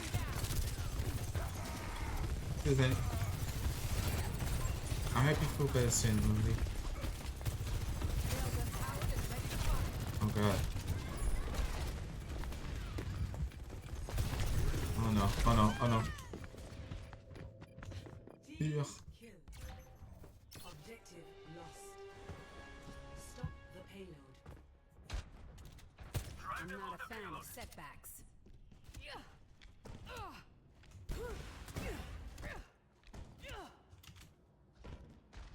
Oh.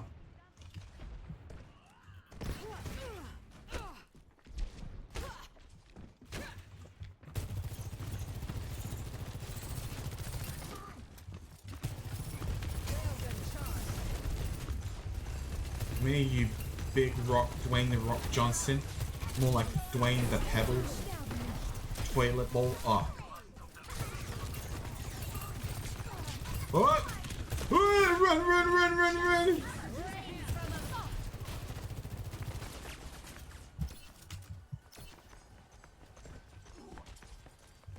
Too late. They're enabled. Bruh, I was gonna do it after. Bruh. I was gonna do it after. Efficient design at work. I'm scared.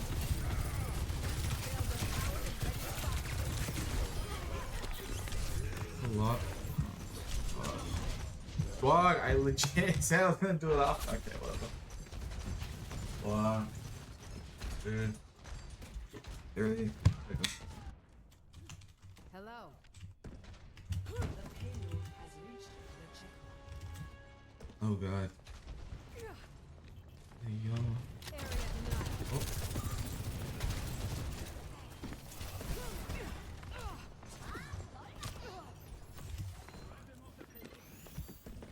Oh, I haven't got tits open. Wait. Bruh, I supposed to do it after. I haven't got the things opened yet.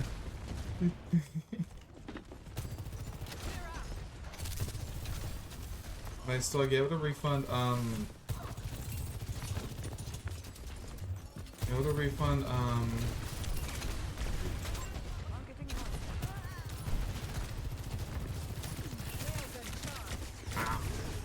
What? Where's the heals? Where's the heals? This ends now.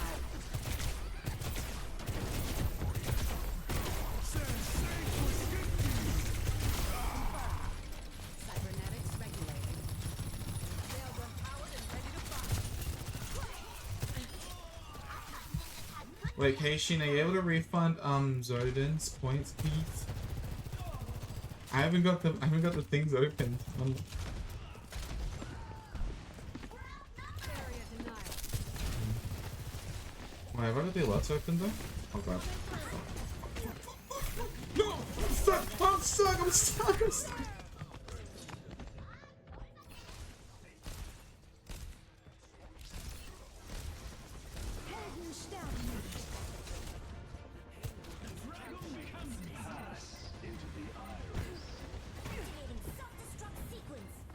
Dodge this.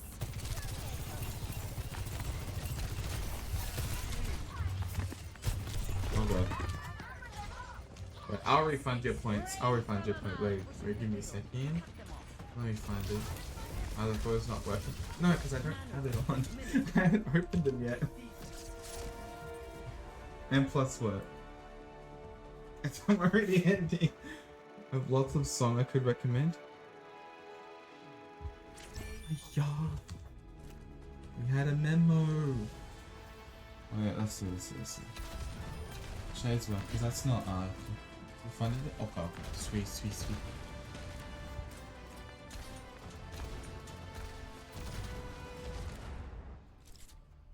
Usually I usually have a thing opened up for the flying bits, but I haven't opened them yet. I didn't plan on using it today. Let's see. Okay. My bad. I have 3 cheeks. I didn't. Don't worry, I didn't. I'll do it again.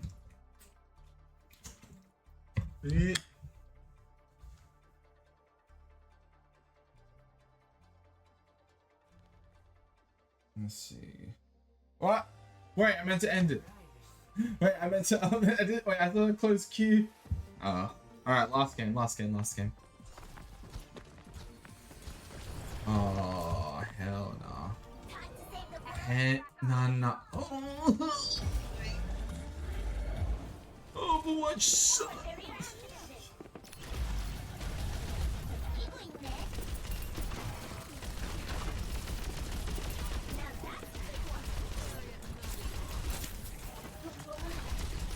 Bruh.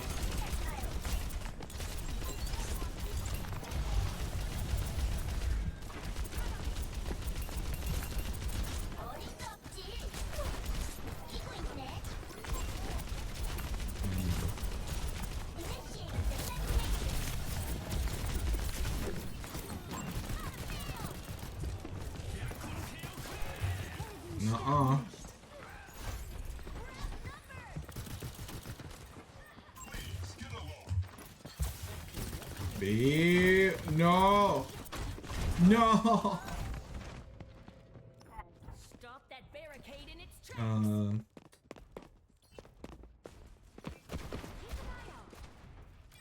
Only in unity will we find strength.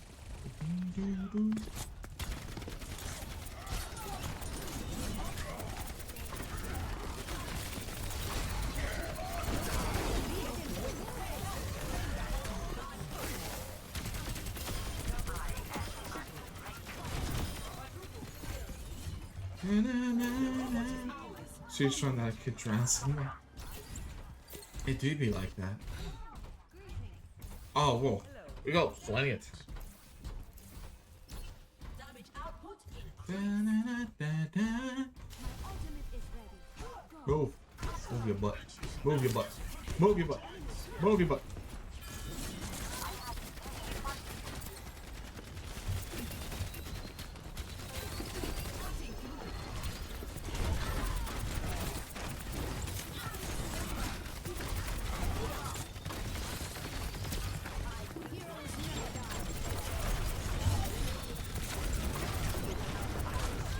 Brother. They took the robot. Surely rest. Yes, sir. Good mercy.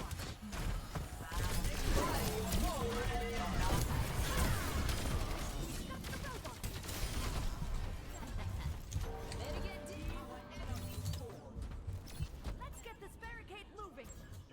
Hello. Do, do, do, do. Oh, we got hit with it. Na, na, na, na, na, na, na, na. Can anyone guess where this anime is from, by the way? Oh, the song's from? Which anime the song's from?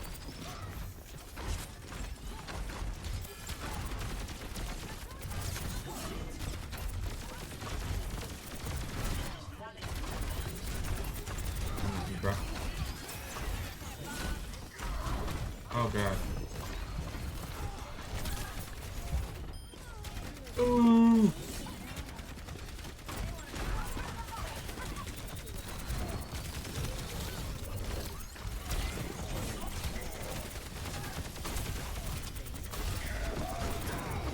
Oh.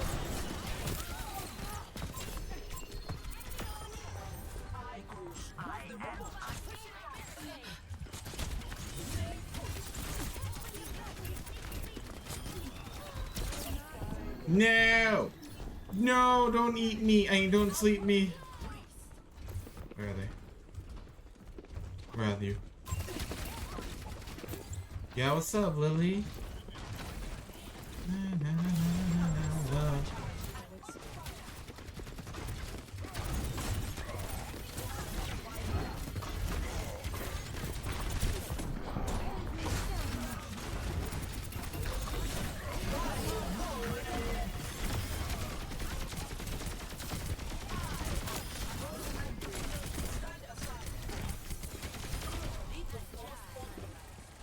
Huh? What's up? Squish squishy?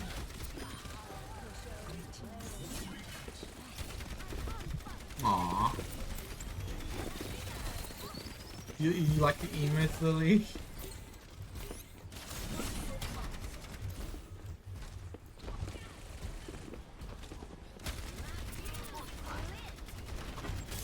My lit is fused. Oh, get fudged.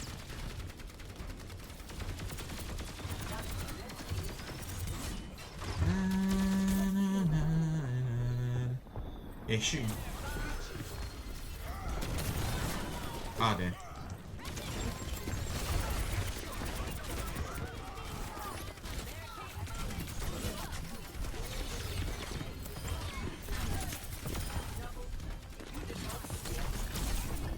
Ow. Now it's becoming a stressful. What?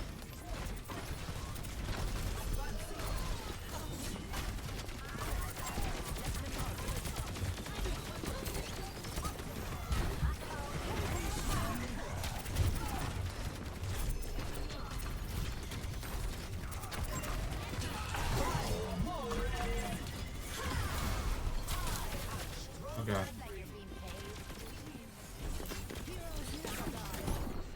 Dang it.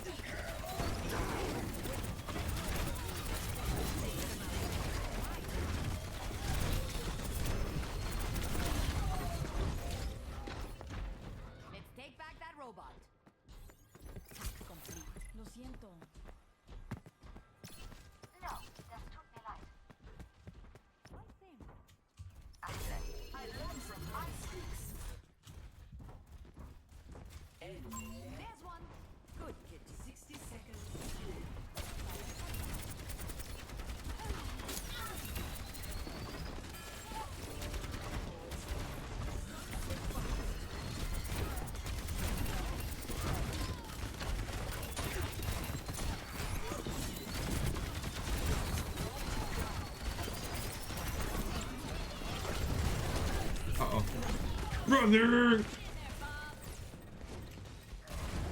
Am I really that bad if I love to make you mad? I'm sad.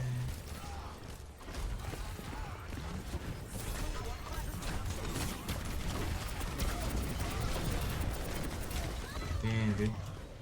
My favorite. Aww. Maybe he's a cute. No, I don't know what you're talking about, bro.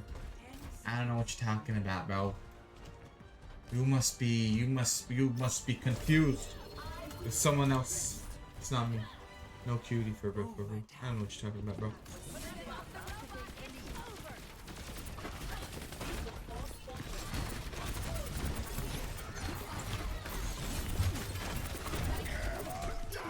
God damn, dude. Oh my gosh. Okay, well. Where? Yeah.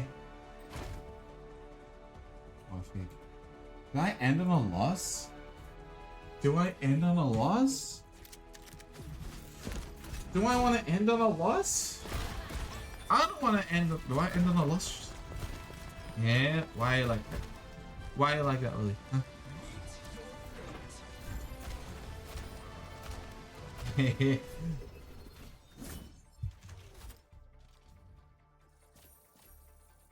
Time to roll the dice. You know how we feel.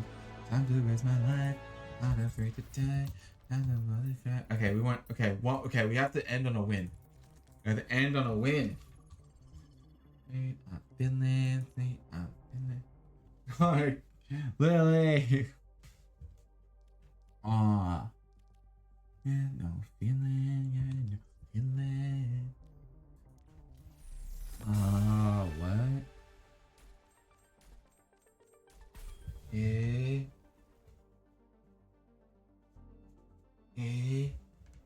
Wait, what I get? Signing justice, live day. Okay.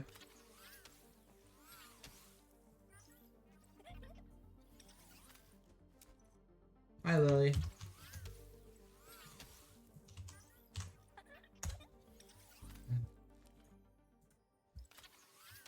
Oh, what's that?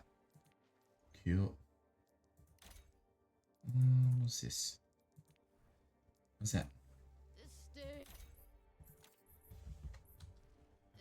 Just mix the vibes. For real. But we like that though. It's good, no? Hi. What's up? What? Ew. Ew. Ew. Ew. Brother, ew. What's that? What's that, brother?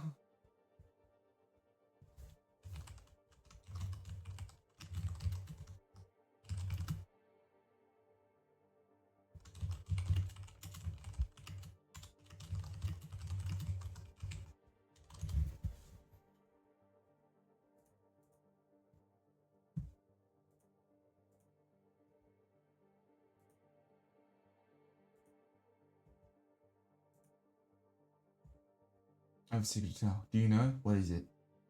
I love that. I love that. I love that meme.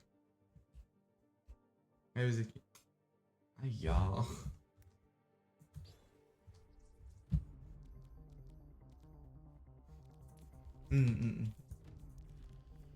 Let's see.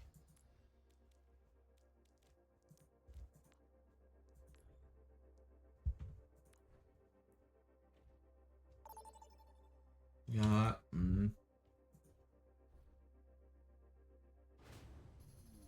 Now arriving at Eos. Oh. Let me show you my venture gameplay.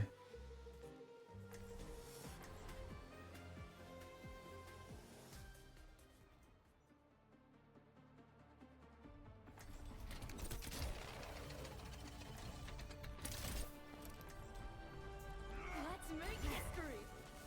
I probably should. Okay. I need a win. I need a win. I need a win. I need a win. The one that mysteriously burned down? I am told it is on the backlog. Funny how that sort of project always gets people. I need to win this.